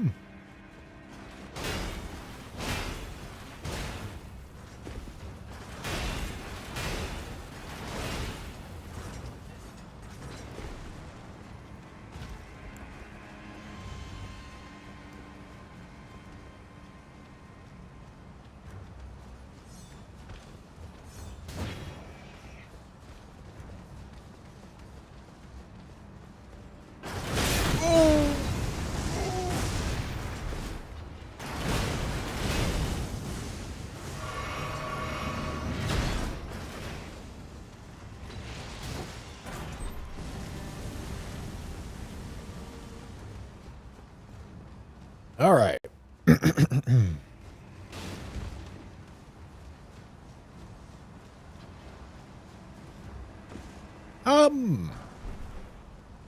I'm not really sold on Blessed Dew anymore. I kind of expected the damage to be worse. And the damage isn't fucking horrendous.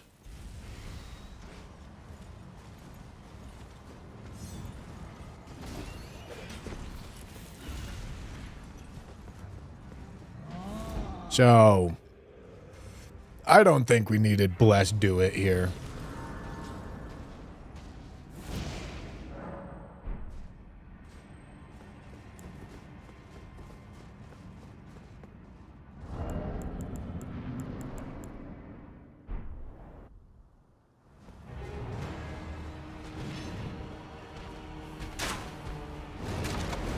misses.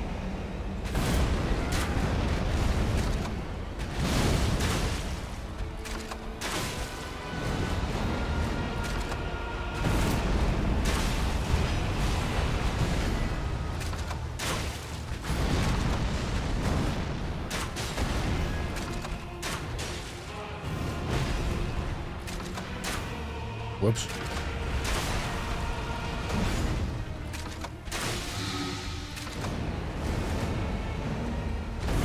So Godric's wind deflects things. So I got to be aware of that.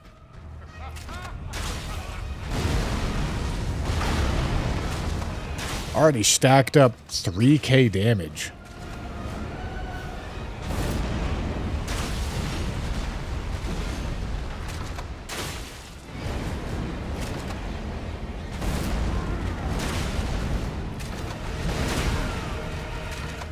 I'd say this is going great.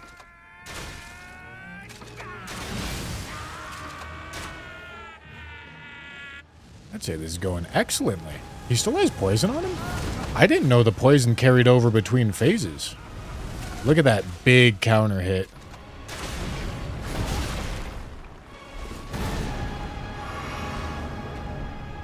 Makes you feel like... I mean, I definitely don't need... Dragon Crest Great Shield right now. I can go full damage. Get these counter hits.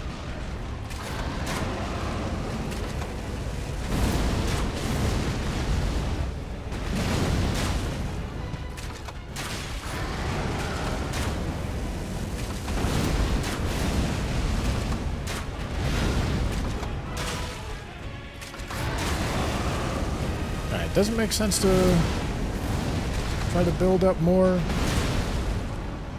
387. Yeah, I think 387 is our default regular bolt damage. I'm curious how much our poison bolt is. Oh, not that much lower.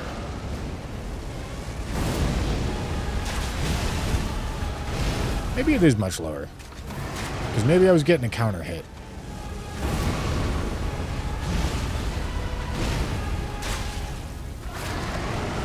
It's 259 now because I'm not max.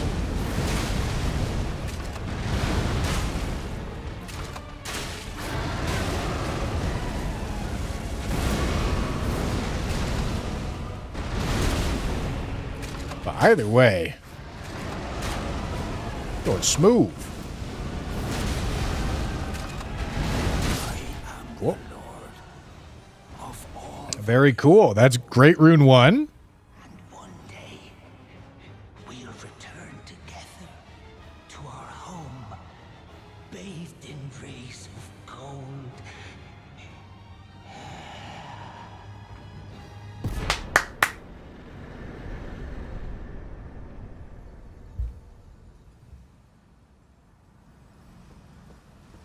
All right.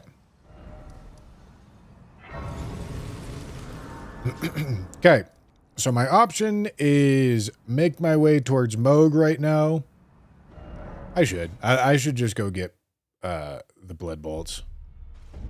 For sure.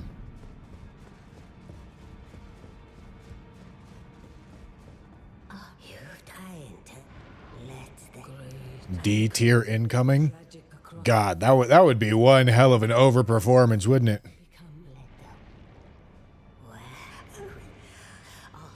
No way, right? Surely not. I mean, this is early days. We got to keep in mind. You know, I don't think it's gonna look better than how it looks right now.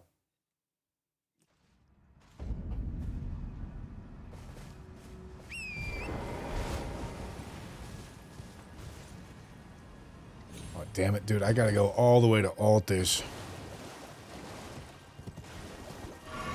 And invade Magnus.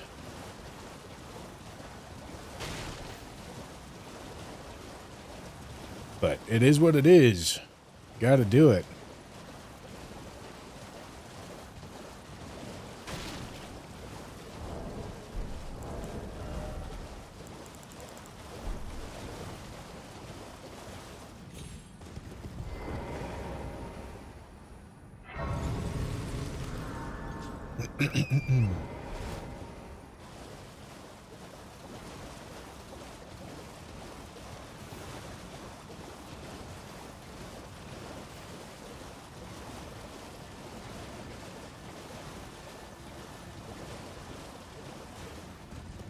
Hello.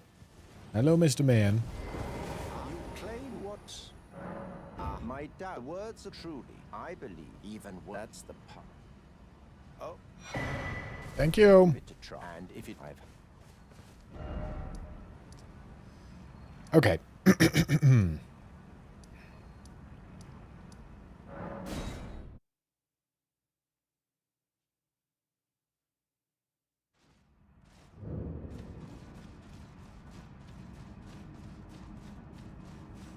I can run from it as much as I want.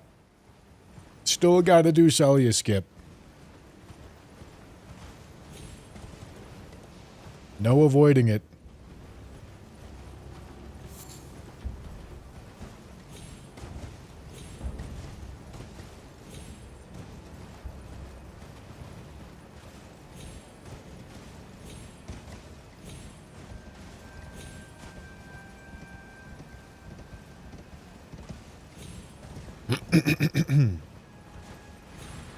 Okay.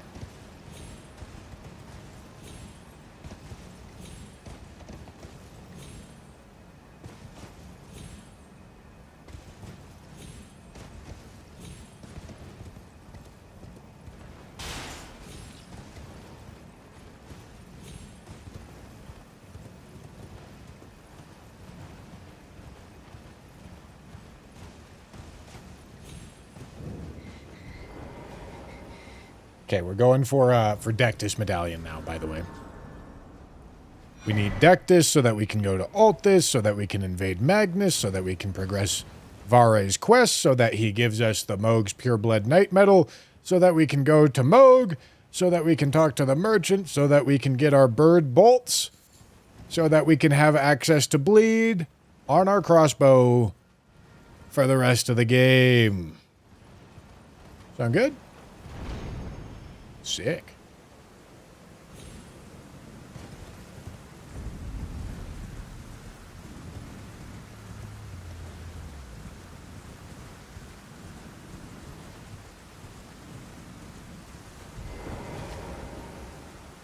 I tell you what, I gotta imagine we got lucky by not rolling a ranged weapon on first playthrough. I think first playthrough would have been substantially slower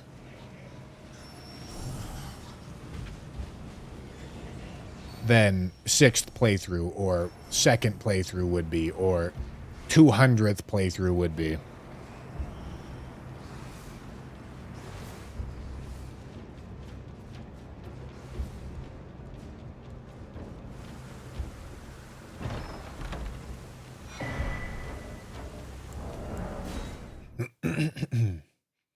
So I'm glad that it wasn't the first weapon that we rolled. Yeah, dude, honestly, I don't know if Sharpshot Talisman's actually going to be worth it. Because it's not a huge buff, and I feel like I actually have talismans that are doing things for me. And I would have to go all the way to the DLC to get it. And I'm not convinced that I would even use it.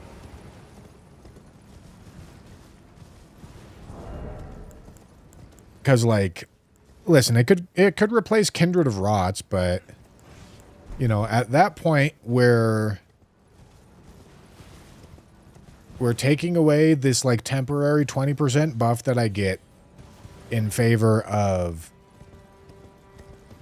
needing to manually aim and hit headshots in order to get the buff from the Sharpshot Talisman. I mean, maybe if I was playing like keyboard and mouse, but aiming that shit with a controller is ridiculous. I don't think it's a good idea. It'd be useful for Fire Giant for sure.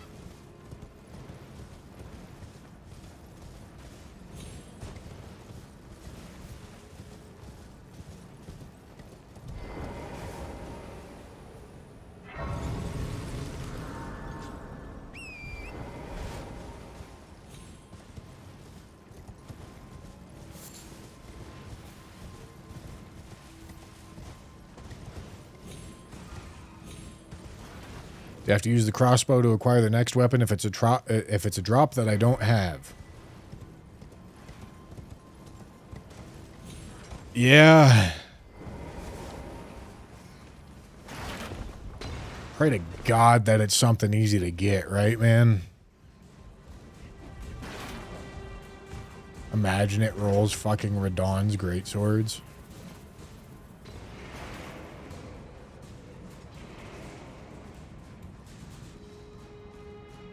That'd be tough. That would be a tough existence.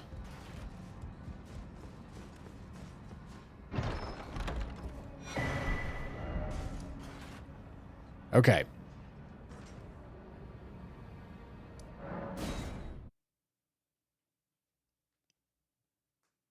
Hope it's something I already got, right? I didn't get key yet, right? Oh. When did I do that?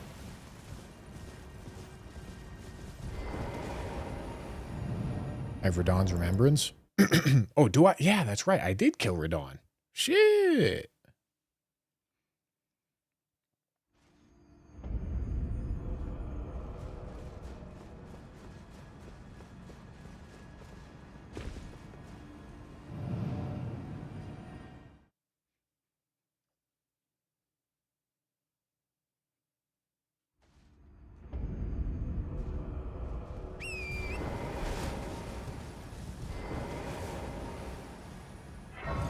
All right. Gentlemen, we had a very fast and separable sword run, and now we're going to have a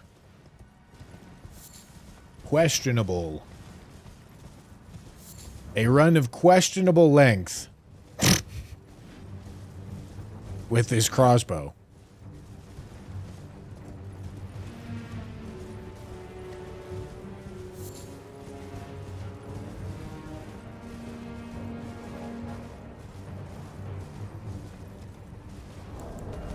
How many larval tears am I holding? 5? Alright. That's not a ton. I'd like more than that.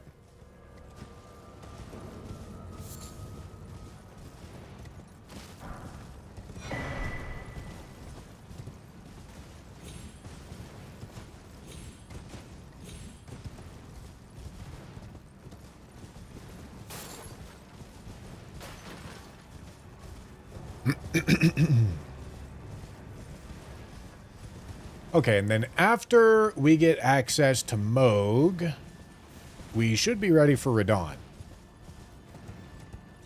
And then what should this look like? Should this look like poison and then spam bleed bolts and then refresh poison and then spam bleed bolts?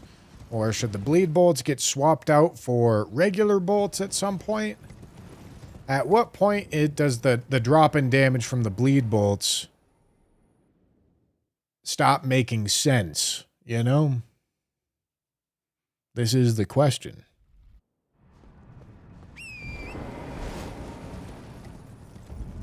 I'm 1 hour into your 2 hour and 38-minute Facebook video speedrunning all bosses.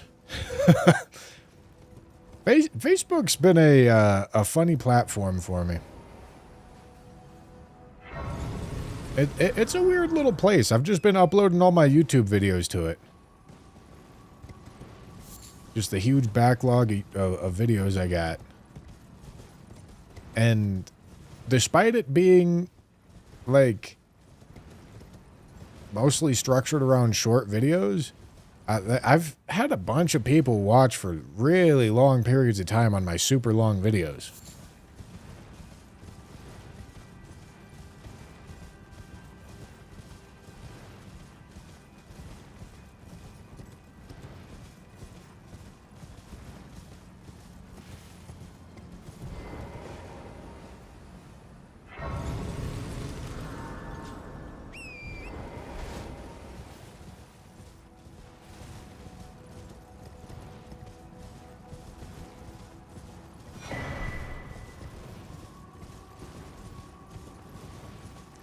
They're already going in a tier list, my boy. When I finish it all, I'll probably properly refine it and rank them. I'll go beyond just tiering them. I'll rank them from 1 to 447.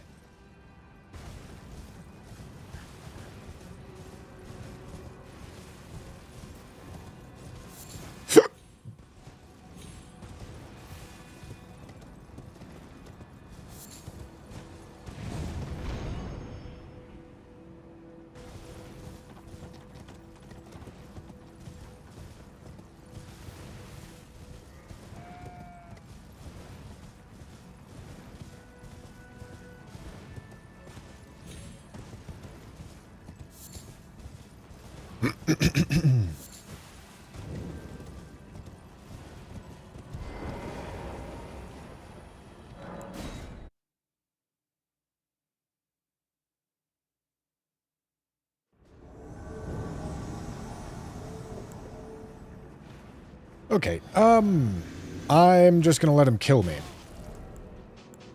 That should be the easiest way to do this. I have to let him kill me 3 times.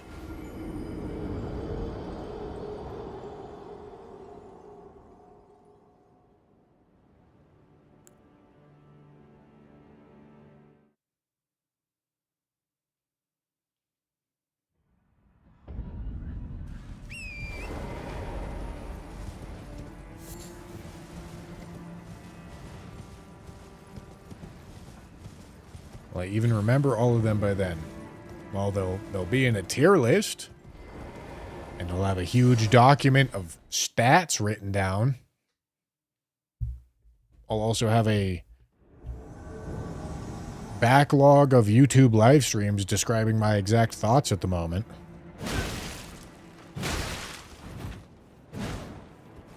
I also remember everything always, gentlemen. You forget that.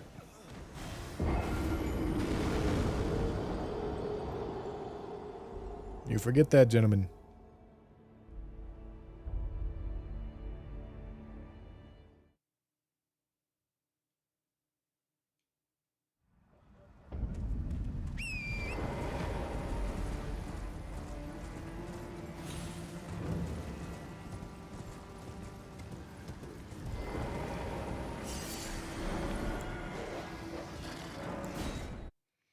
Gentlemen, I'm taking some diabolically stinky farts right now. I'm letting you know.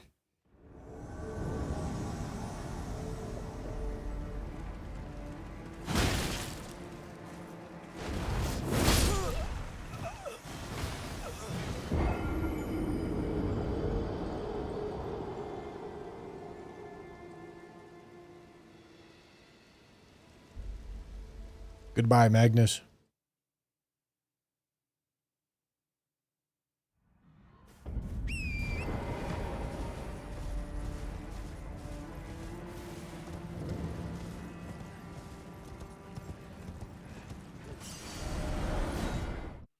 Out of there. Just like that. In and out. Okay. Magnus invaded. Let's go talk to the dude.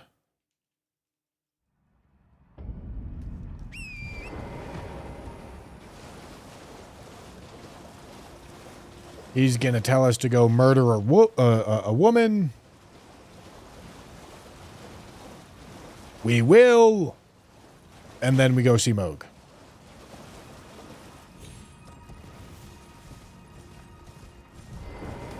I'm glad. You have a... I wish to... A night luminary... So. Now. For your... Normally that... Sin...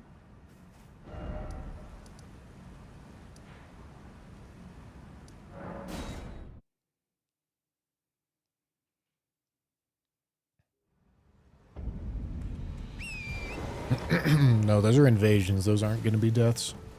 I don't count the deaths. The game counts the deaths. So if you think that should be a death, take it up with the game. What's happened to you? Oh, why on earth? I do not wish to cause anyone harm.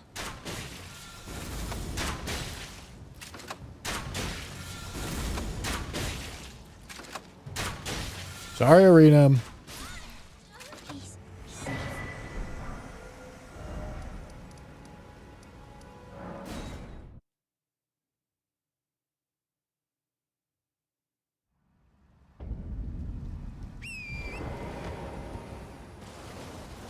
I'm not convinced it is collectively worth the hassle, because even if I did go get Sharpshot Talisman, I don't think I would use it. I talked about it earlier, but I just don't know. Like, it's too conditional for me to even care about getting it.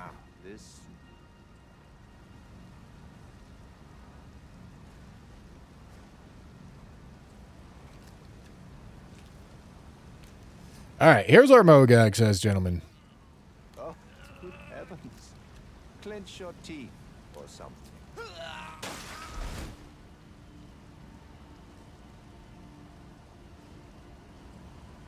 Never forget. Oh. Get ignored. Stupid.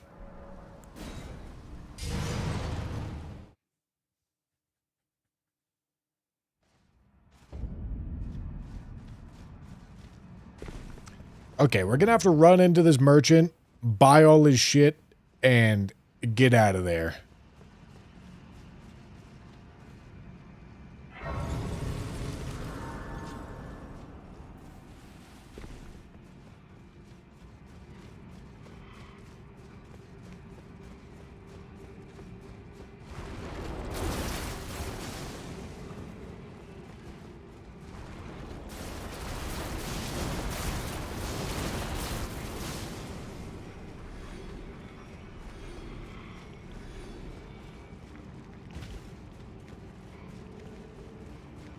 Hello.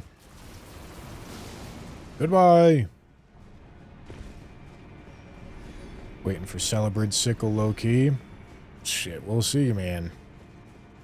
One thing Celebrant Sickle's got going for it is that at least it's not a weapon that crutches on consumables, you know? Like a crossbow. Fuck.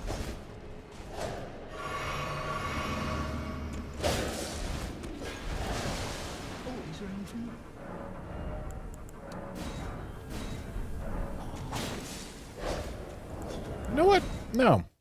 I won't let you kill me.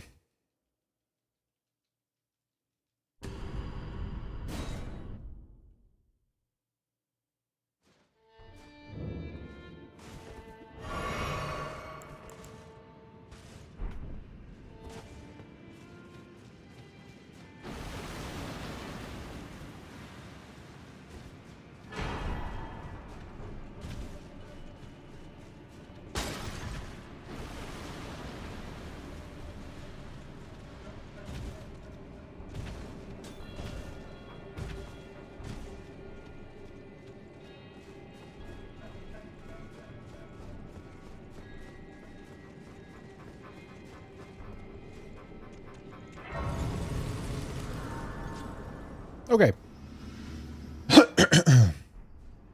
So, let's take a look. Regular bolts. So, we go from 50 damage down to 30 damage, but we get blood loss buildup. That's cool. Let's go kill Moog. Or, sorry, Radon.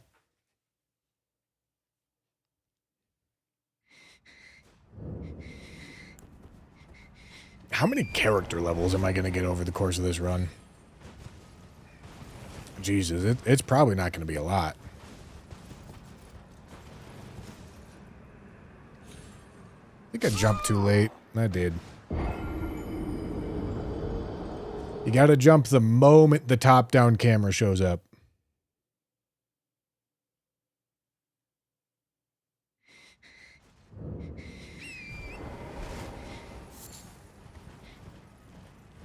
Seven levels is a good bet.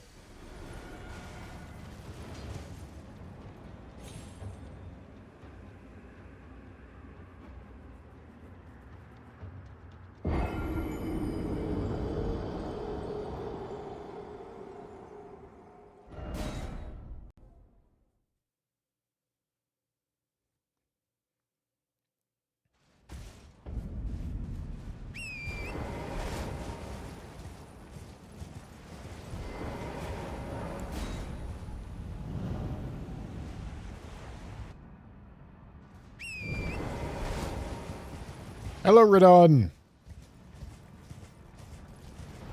Let's do this thing.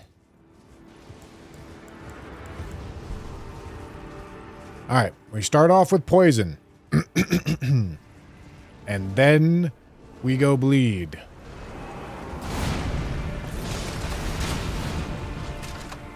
Decent damage.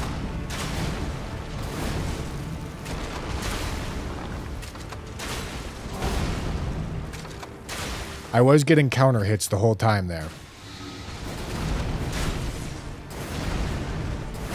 Alright, there goes the poison.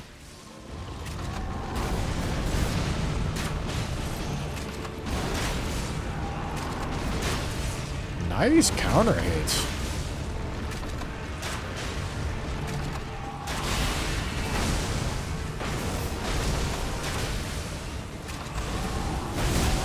Whoopsie. Like, actually really quite decent damage.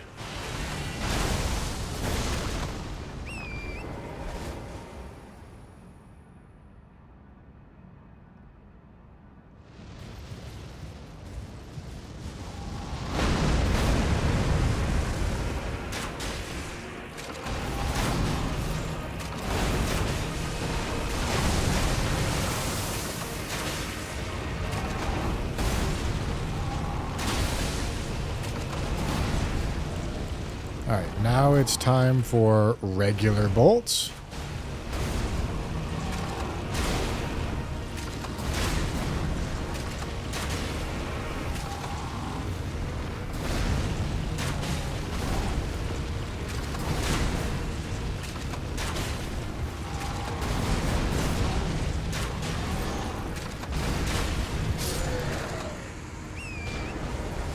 Damn!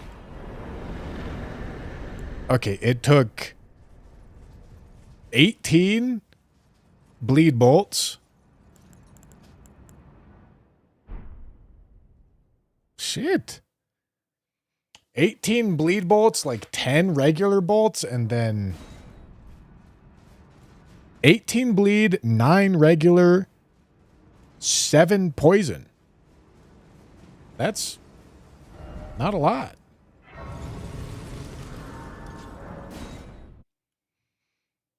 No, what are we talking about? C tier. Shut up.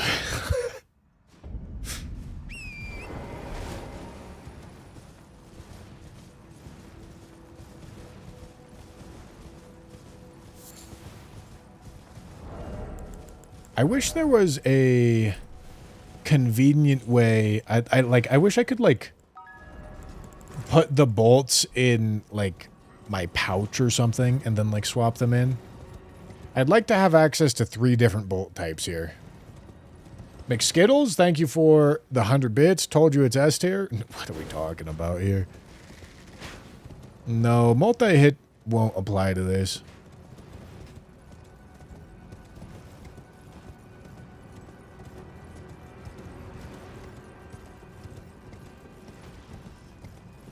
No, I mean, I think we gotta keep it realistic here. Like, listen, this weapon's not looking like a challenge run weapon right now. I don't think it's gonna be reasonable to say that it goes out of F tier. Like, this is bottom of the bell curve.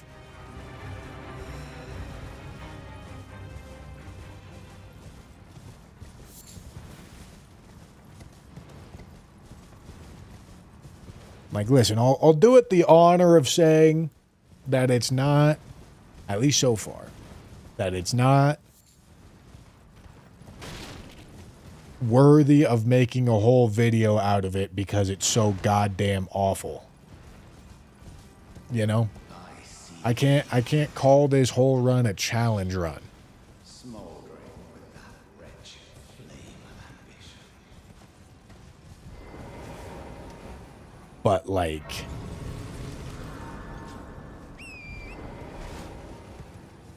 what's gonna be worse than it is the question, you know? Like, is there gonna be any weapon class that's worse than this?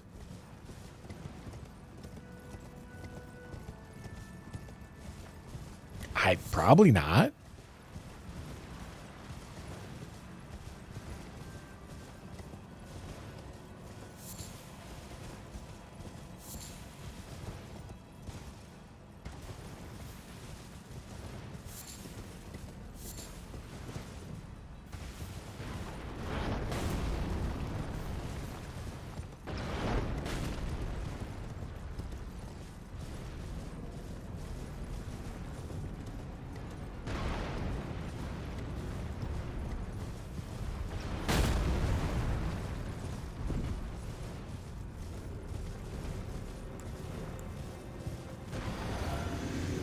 Alright. Poison, here we go. I'm too far out. Alright, now I'm in range.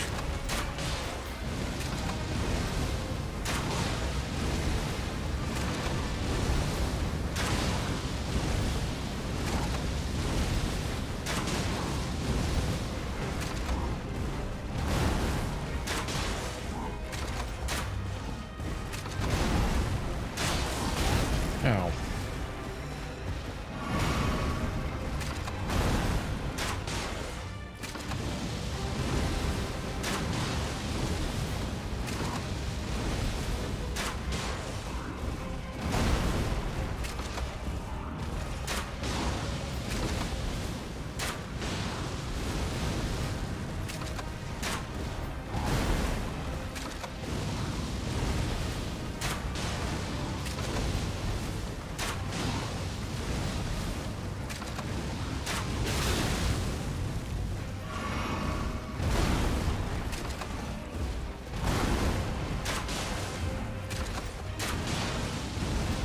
I mean, shit, dude. It's yellow damage.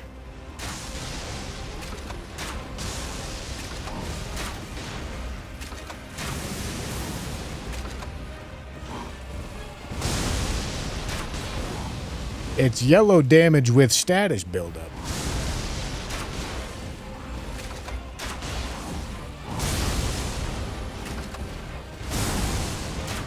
You know, shit, dude. If something's yellow damage, I can't call it challenge run tier.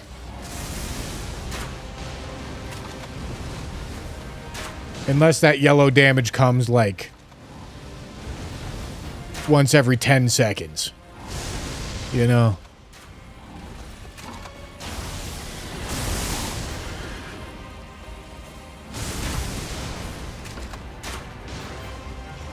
Did I get a second bleed?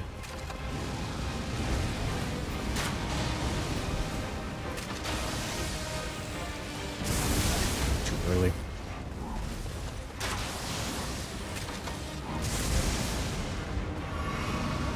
I don't remember.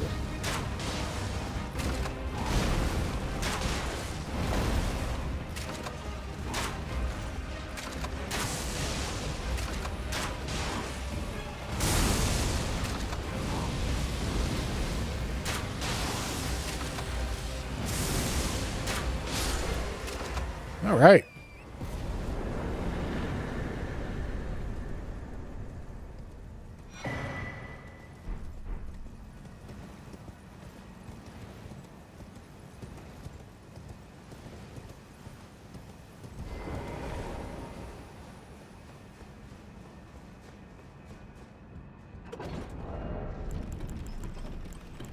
That's pretty good.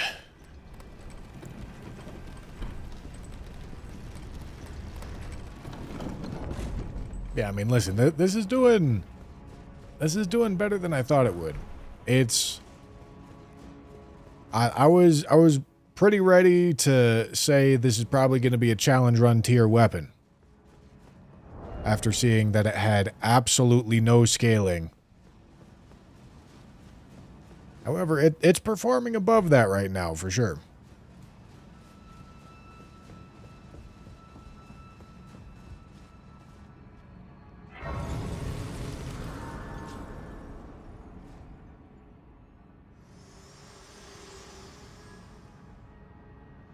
My utmost thanks for bringing me to the base of the Erd Tree. Here, and thus I shall farewell. I shall leave. Melons, shut the fuck up.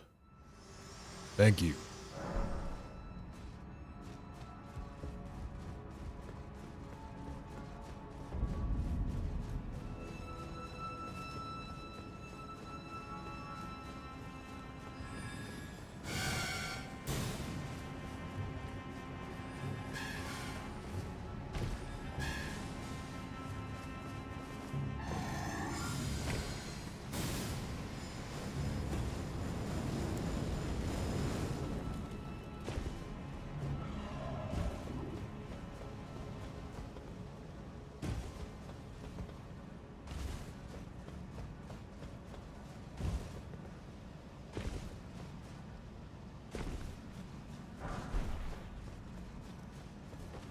All right. Gold free is going to be an experience. I would like to only... I'd like to kill him with only regular bolts, which I don't think is impossible.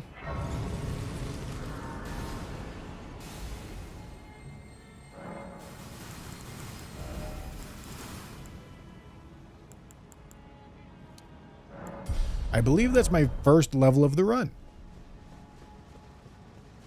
I think that's the first time I've leveled up this run.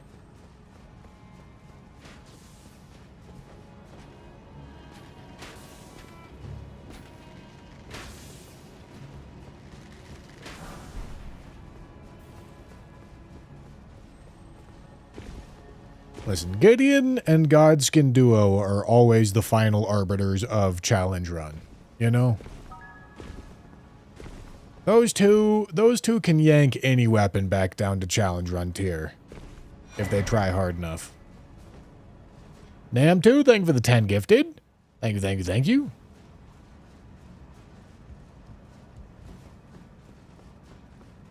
Huge? Absolutely huge, gentlemen. Gentlemen, I think like 2 days ago, I bought myself a Switch 2. Obviously, I need one for Duskbloods. I figured out how to get it running on the capture card, so I got it all set up for the streaming setup. It's good news, gentlemen. It's good news.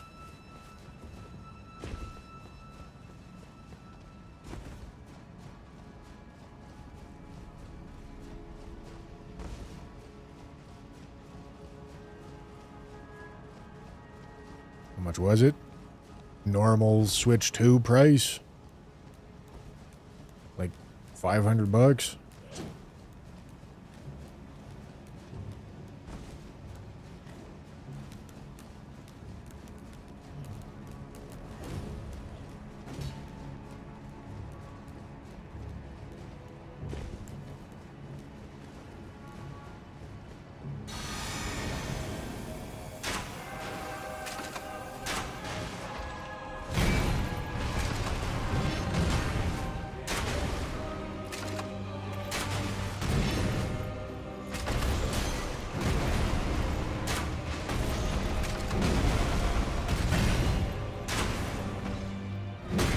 I mean, this is no problem.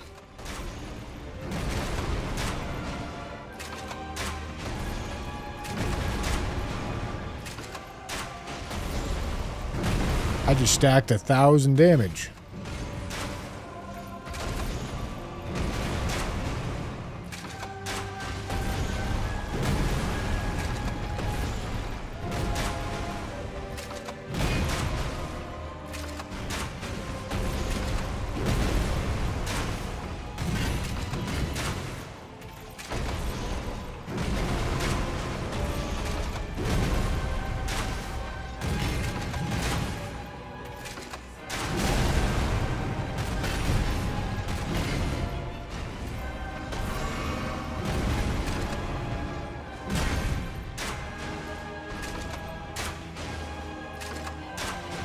Did the Steam Deck price soar?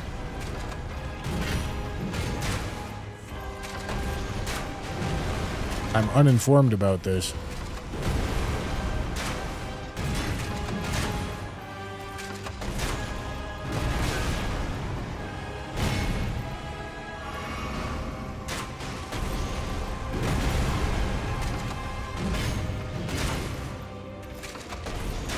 Yeah, the 419 damage counter hits are kind of huge.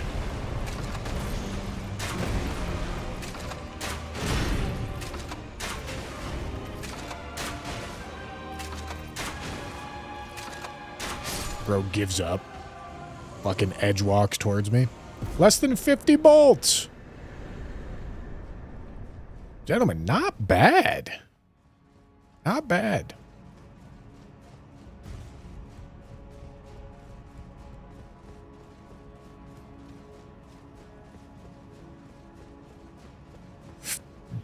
Ugh.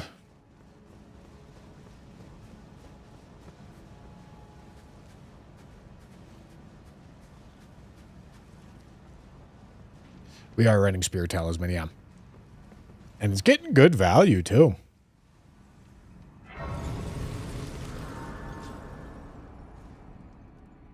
It's getting great value.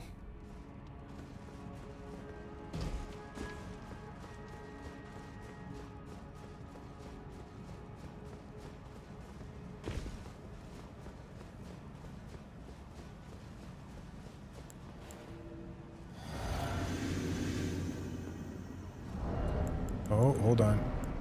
Oh, fuck.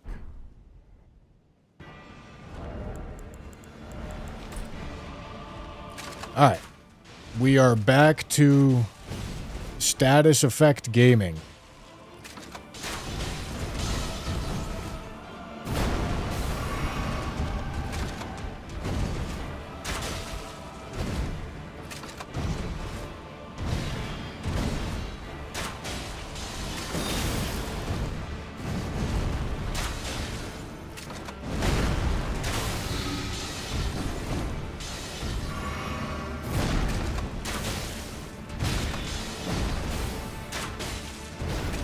There goes our poison.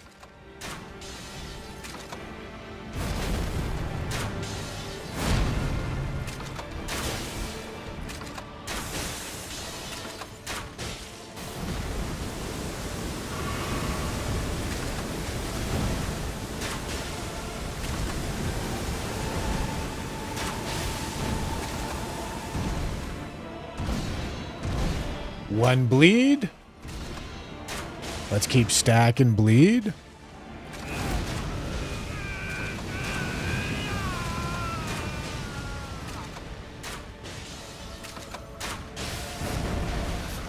Two bleeds. And now it's time for regular bolts.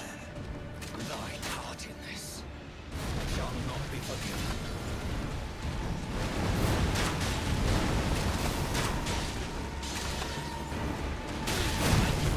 Okay, now I'm not seeing yellow, but also that's kind of fine. Because he's getting chunked. Okay, that was yellow. Maybe it was just glitched that I didn't see yellow.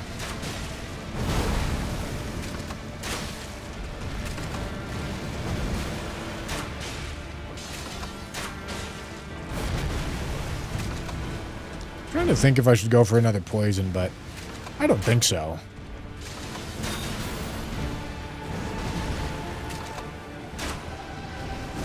Brother, can I hit this guy?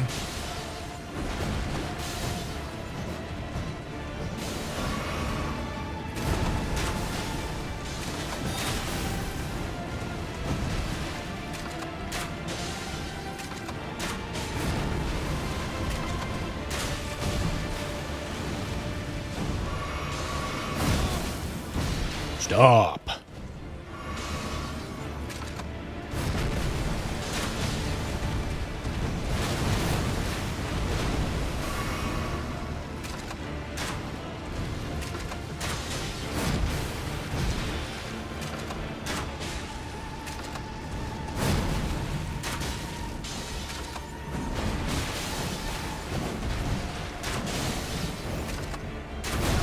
Oh, I wanted to aura farm. Okay, close enough.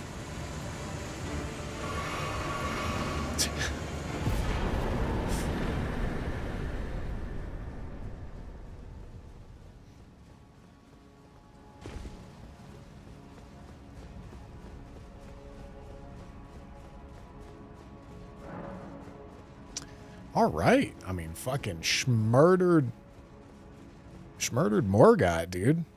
I don't know how long we've been in this run, but it doesn't seem like a crazy amount of time. I'll be honest, I kind of expected this one to be like in the 5-hour range. I think we'll go faster than that. A husk, the only way and become my purpose. So I'd like to the flame then and guide.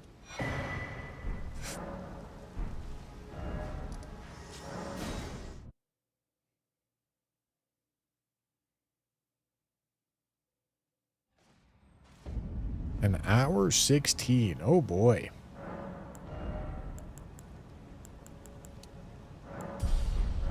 good portion of that was just setting up my access to the bolts I needed.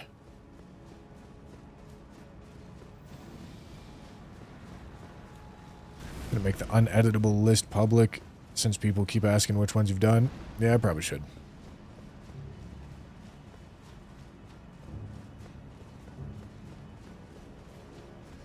Alright, I'll go get a shareable link, gentlemen.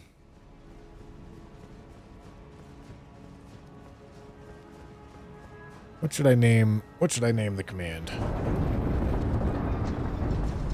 Hold on, let me not leak.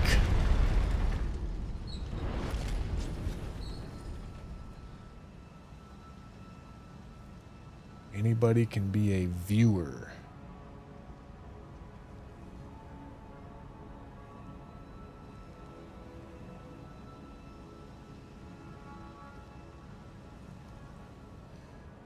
Command add exclamation point. Maybe I should add it to the all weapons command. Weapon list? Yeah, why not?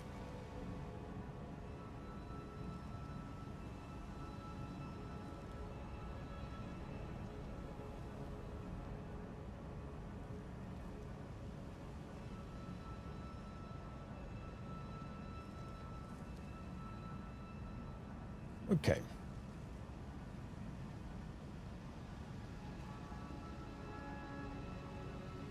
Works for me. Gentlemen, it's shared with you.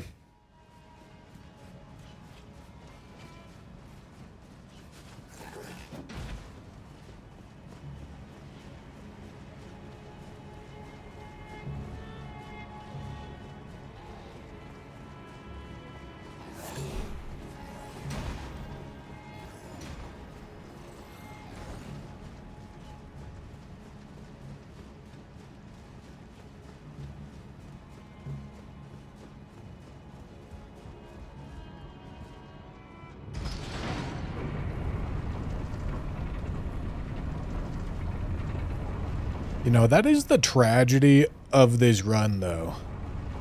I don't know if I'm going to roll into something that's going to take me like an hour and a half or like 5 hours. It's quite the gamble.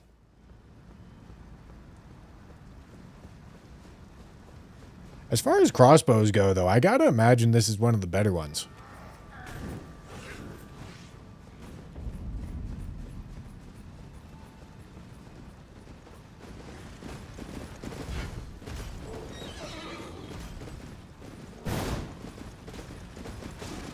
Can beat the time of the inseparable sword with the crossbow, I believe. No. No. We can't.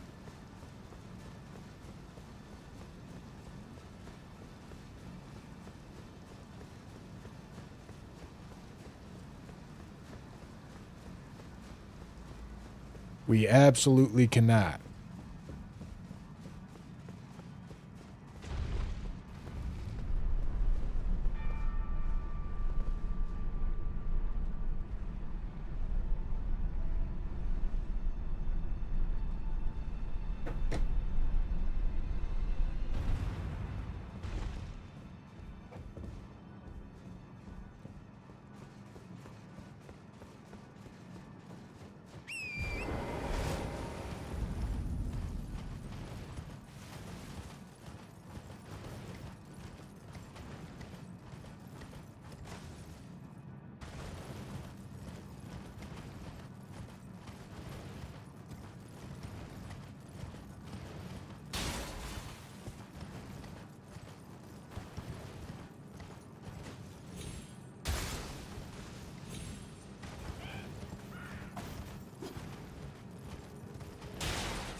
All right.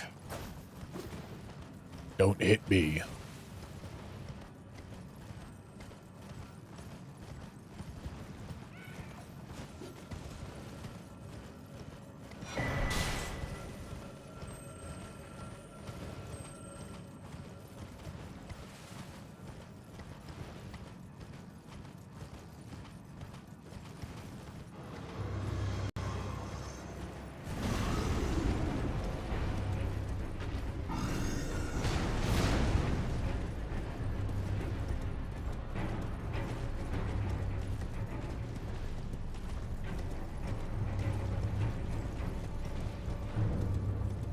Hold on.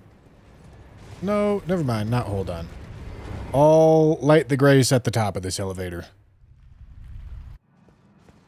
Could do sleep bolts for duo. I could. I don't think I need to. I kind of expect the ranged to be pretty decent for duo.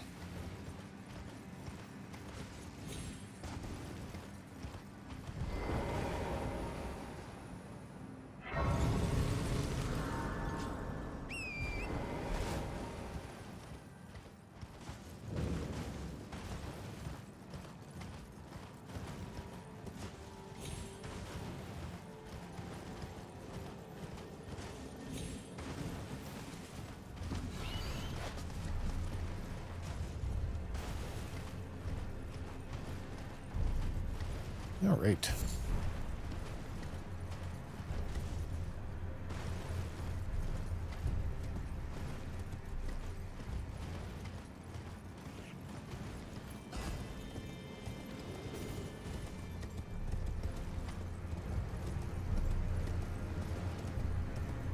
I wish there was a hat like Yura's in Ghost of Tsushima. I still need to play Ghost of Yotei.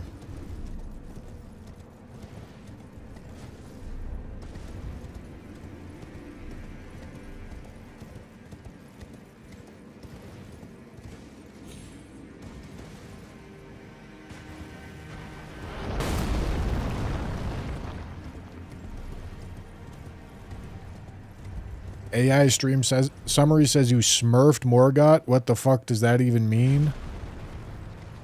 It says I smurfed Morgott. Damn.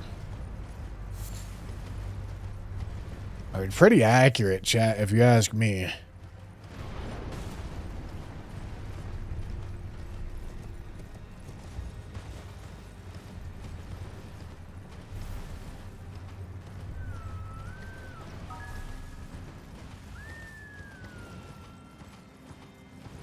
Dick Bernacle. Thank you for the $5 super chat. Hey, Bushman, is there a link to the Bible? I can't seem to find the one you use.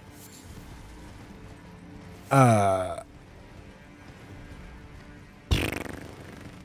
typing !MV. I don't think it's going to be there. Because we... Oh, no, there's the stream elements command. Do I have any mods? Mods. Mods. I don't think I have any mods. We're migrating commands from stream elements to new streambot.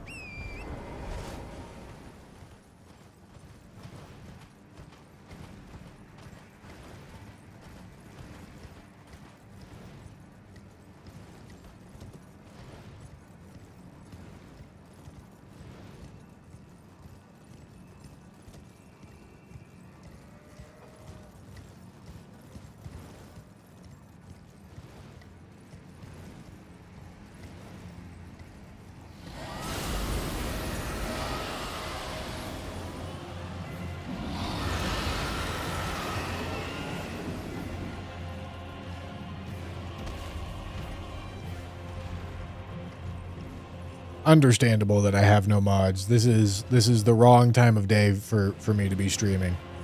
I meant to stream earlier in the day today, but I was feeling like not good.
Do we think we'll have enough bolts for Fire Giant? Yeah. Yeah, I'm actually really not worried about it. Truthfully. I feel pretty good.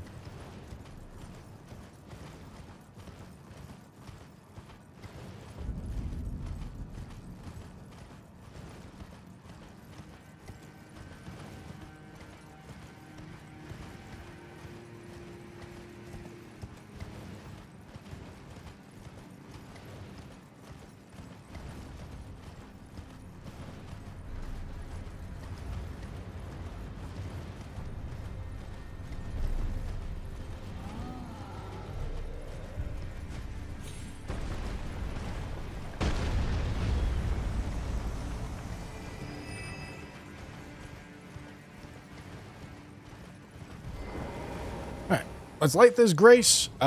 We need to go get this smithing 10 over here.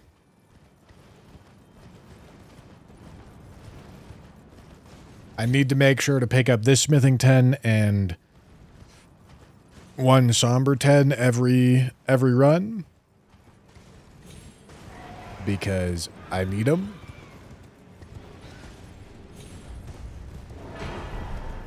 I need them to upgrade my shit. Those are the only ones I can't buy, so I gotta make do.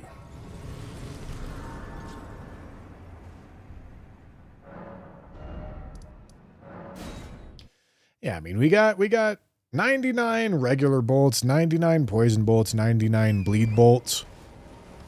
That's probably like 3 poison procs, 3 bleed procs, and a good amount of just regular as damage.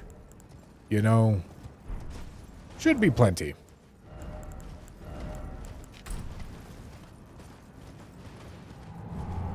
Let's go see.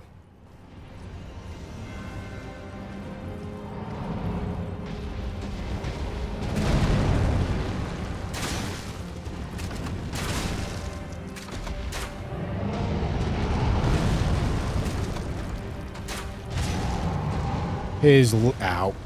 That's a bad start. His leg also takes bonus build up in phase 1. Because it's a weak spot.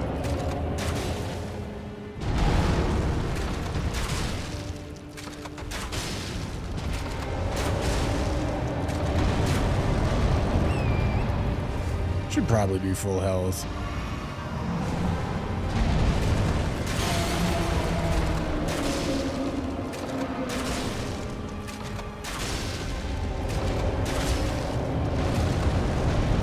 Oh, he got poisoned, but I don't get the benefits of it because the poison happens so far away from me.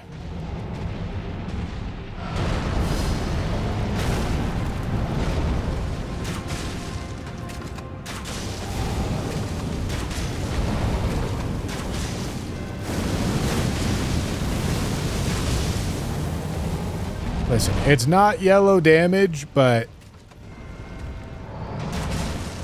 can I, in my right mind, call this challenge run tier, you know? I see thousands of damage on the screen right now. I see 5 digits, you know? And I'm supposed to call that challenge run tier?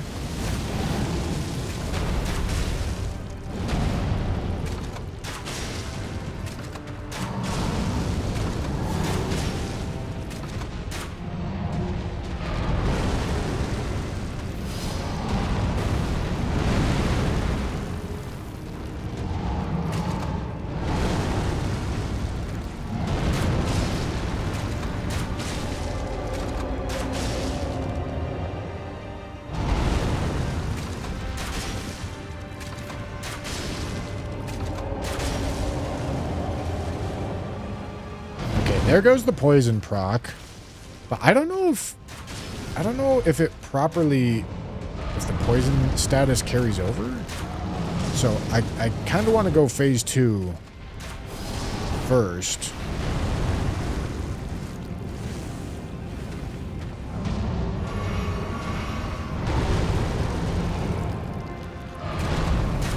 and then build poison again?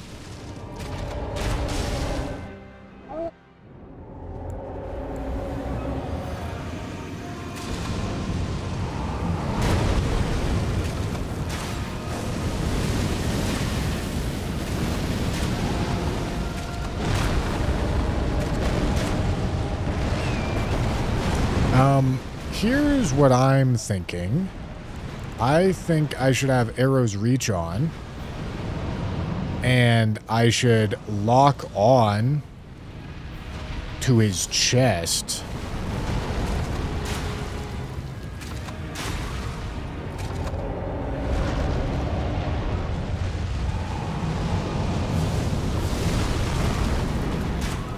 Get the occasional eyeball shot. Like that.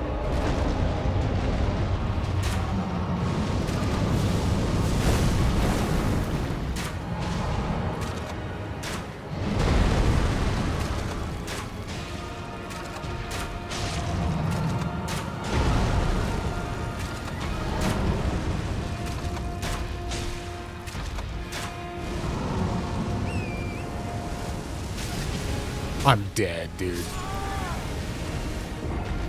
Fucking stupid ass move, man.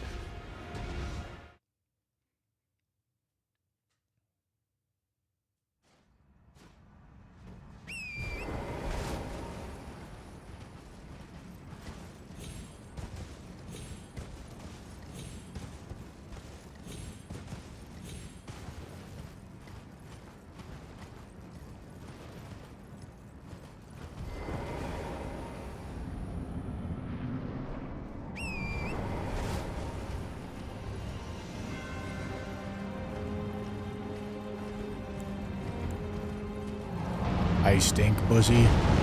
Bussy does stink, it's true.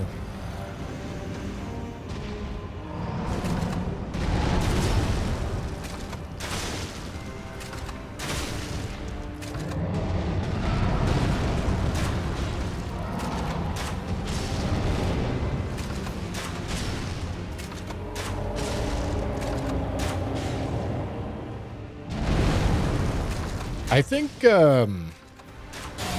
the Arrow's Reach Talisman was a great idea.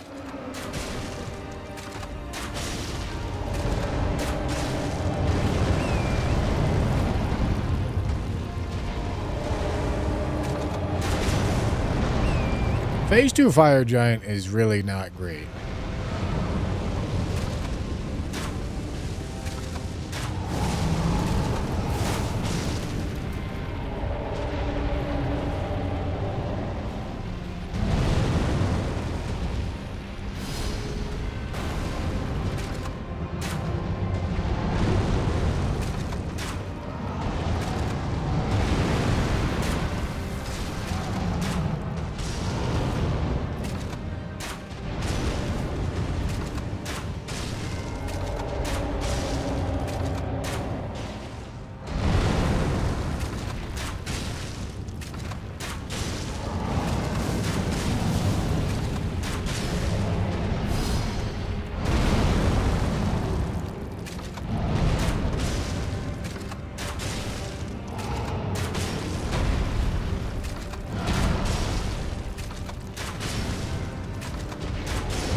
All right. I believe we got a bleed right there, which is excellent timing for it.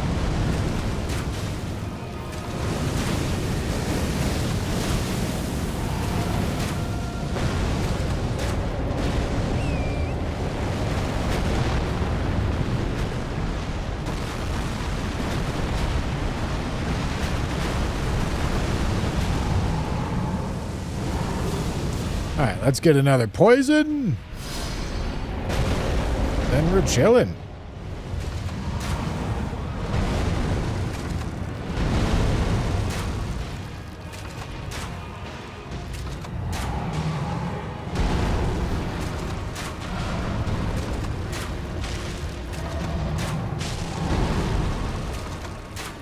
Getting some nice eyeball shots. Yeah, you know, honestly, this is not the worst way to fight Fire Giant. Okay, shoot. This is a really easy way to access his eyeball and head weak spots. Oh my goodness.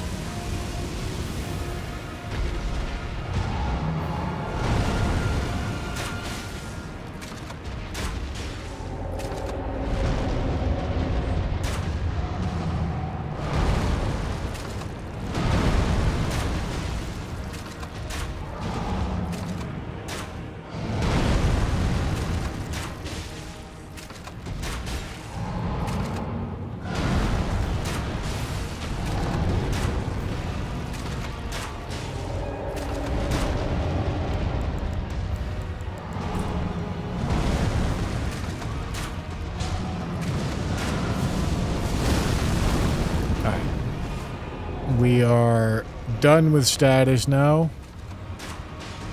And we're just going direct damage.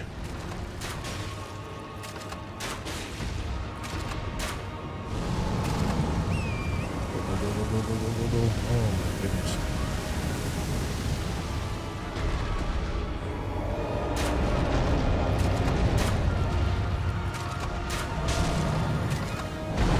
$831 damage on the eyeball. I mean, that's not bad. That's not bad. Could be worse. Could be a lot worse.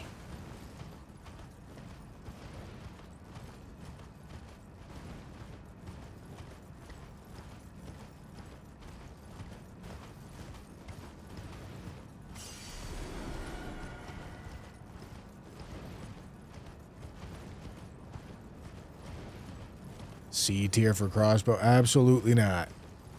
This thing's not getting placed in C tier, considering I just put inseparable sword in C tier. Let's, you know, let's stay grounded a little bit here. All right, gentlemen, like I said, the crossbow is going to be a 2-dayer. I think tomorrow we probably finish out crossbow and then maybe continue French challenge, huh? How's that sound? Sounds good to me. I can't imagine a world in which it goes to D tier. I just don't think there's enough weapons that are reliably worse than it, you know? But anyways, gents, that's all I got. I'll see you tomorrow. We'll finish this run up, and I think we'll do a French challenge, all right? All right. Thanks for watching. See you guys tomorrow. Bye, bye, bye.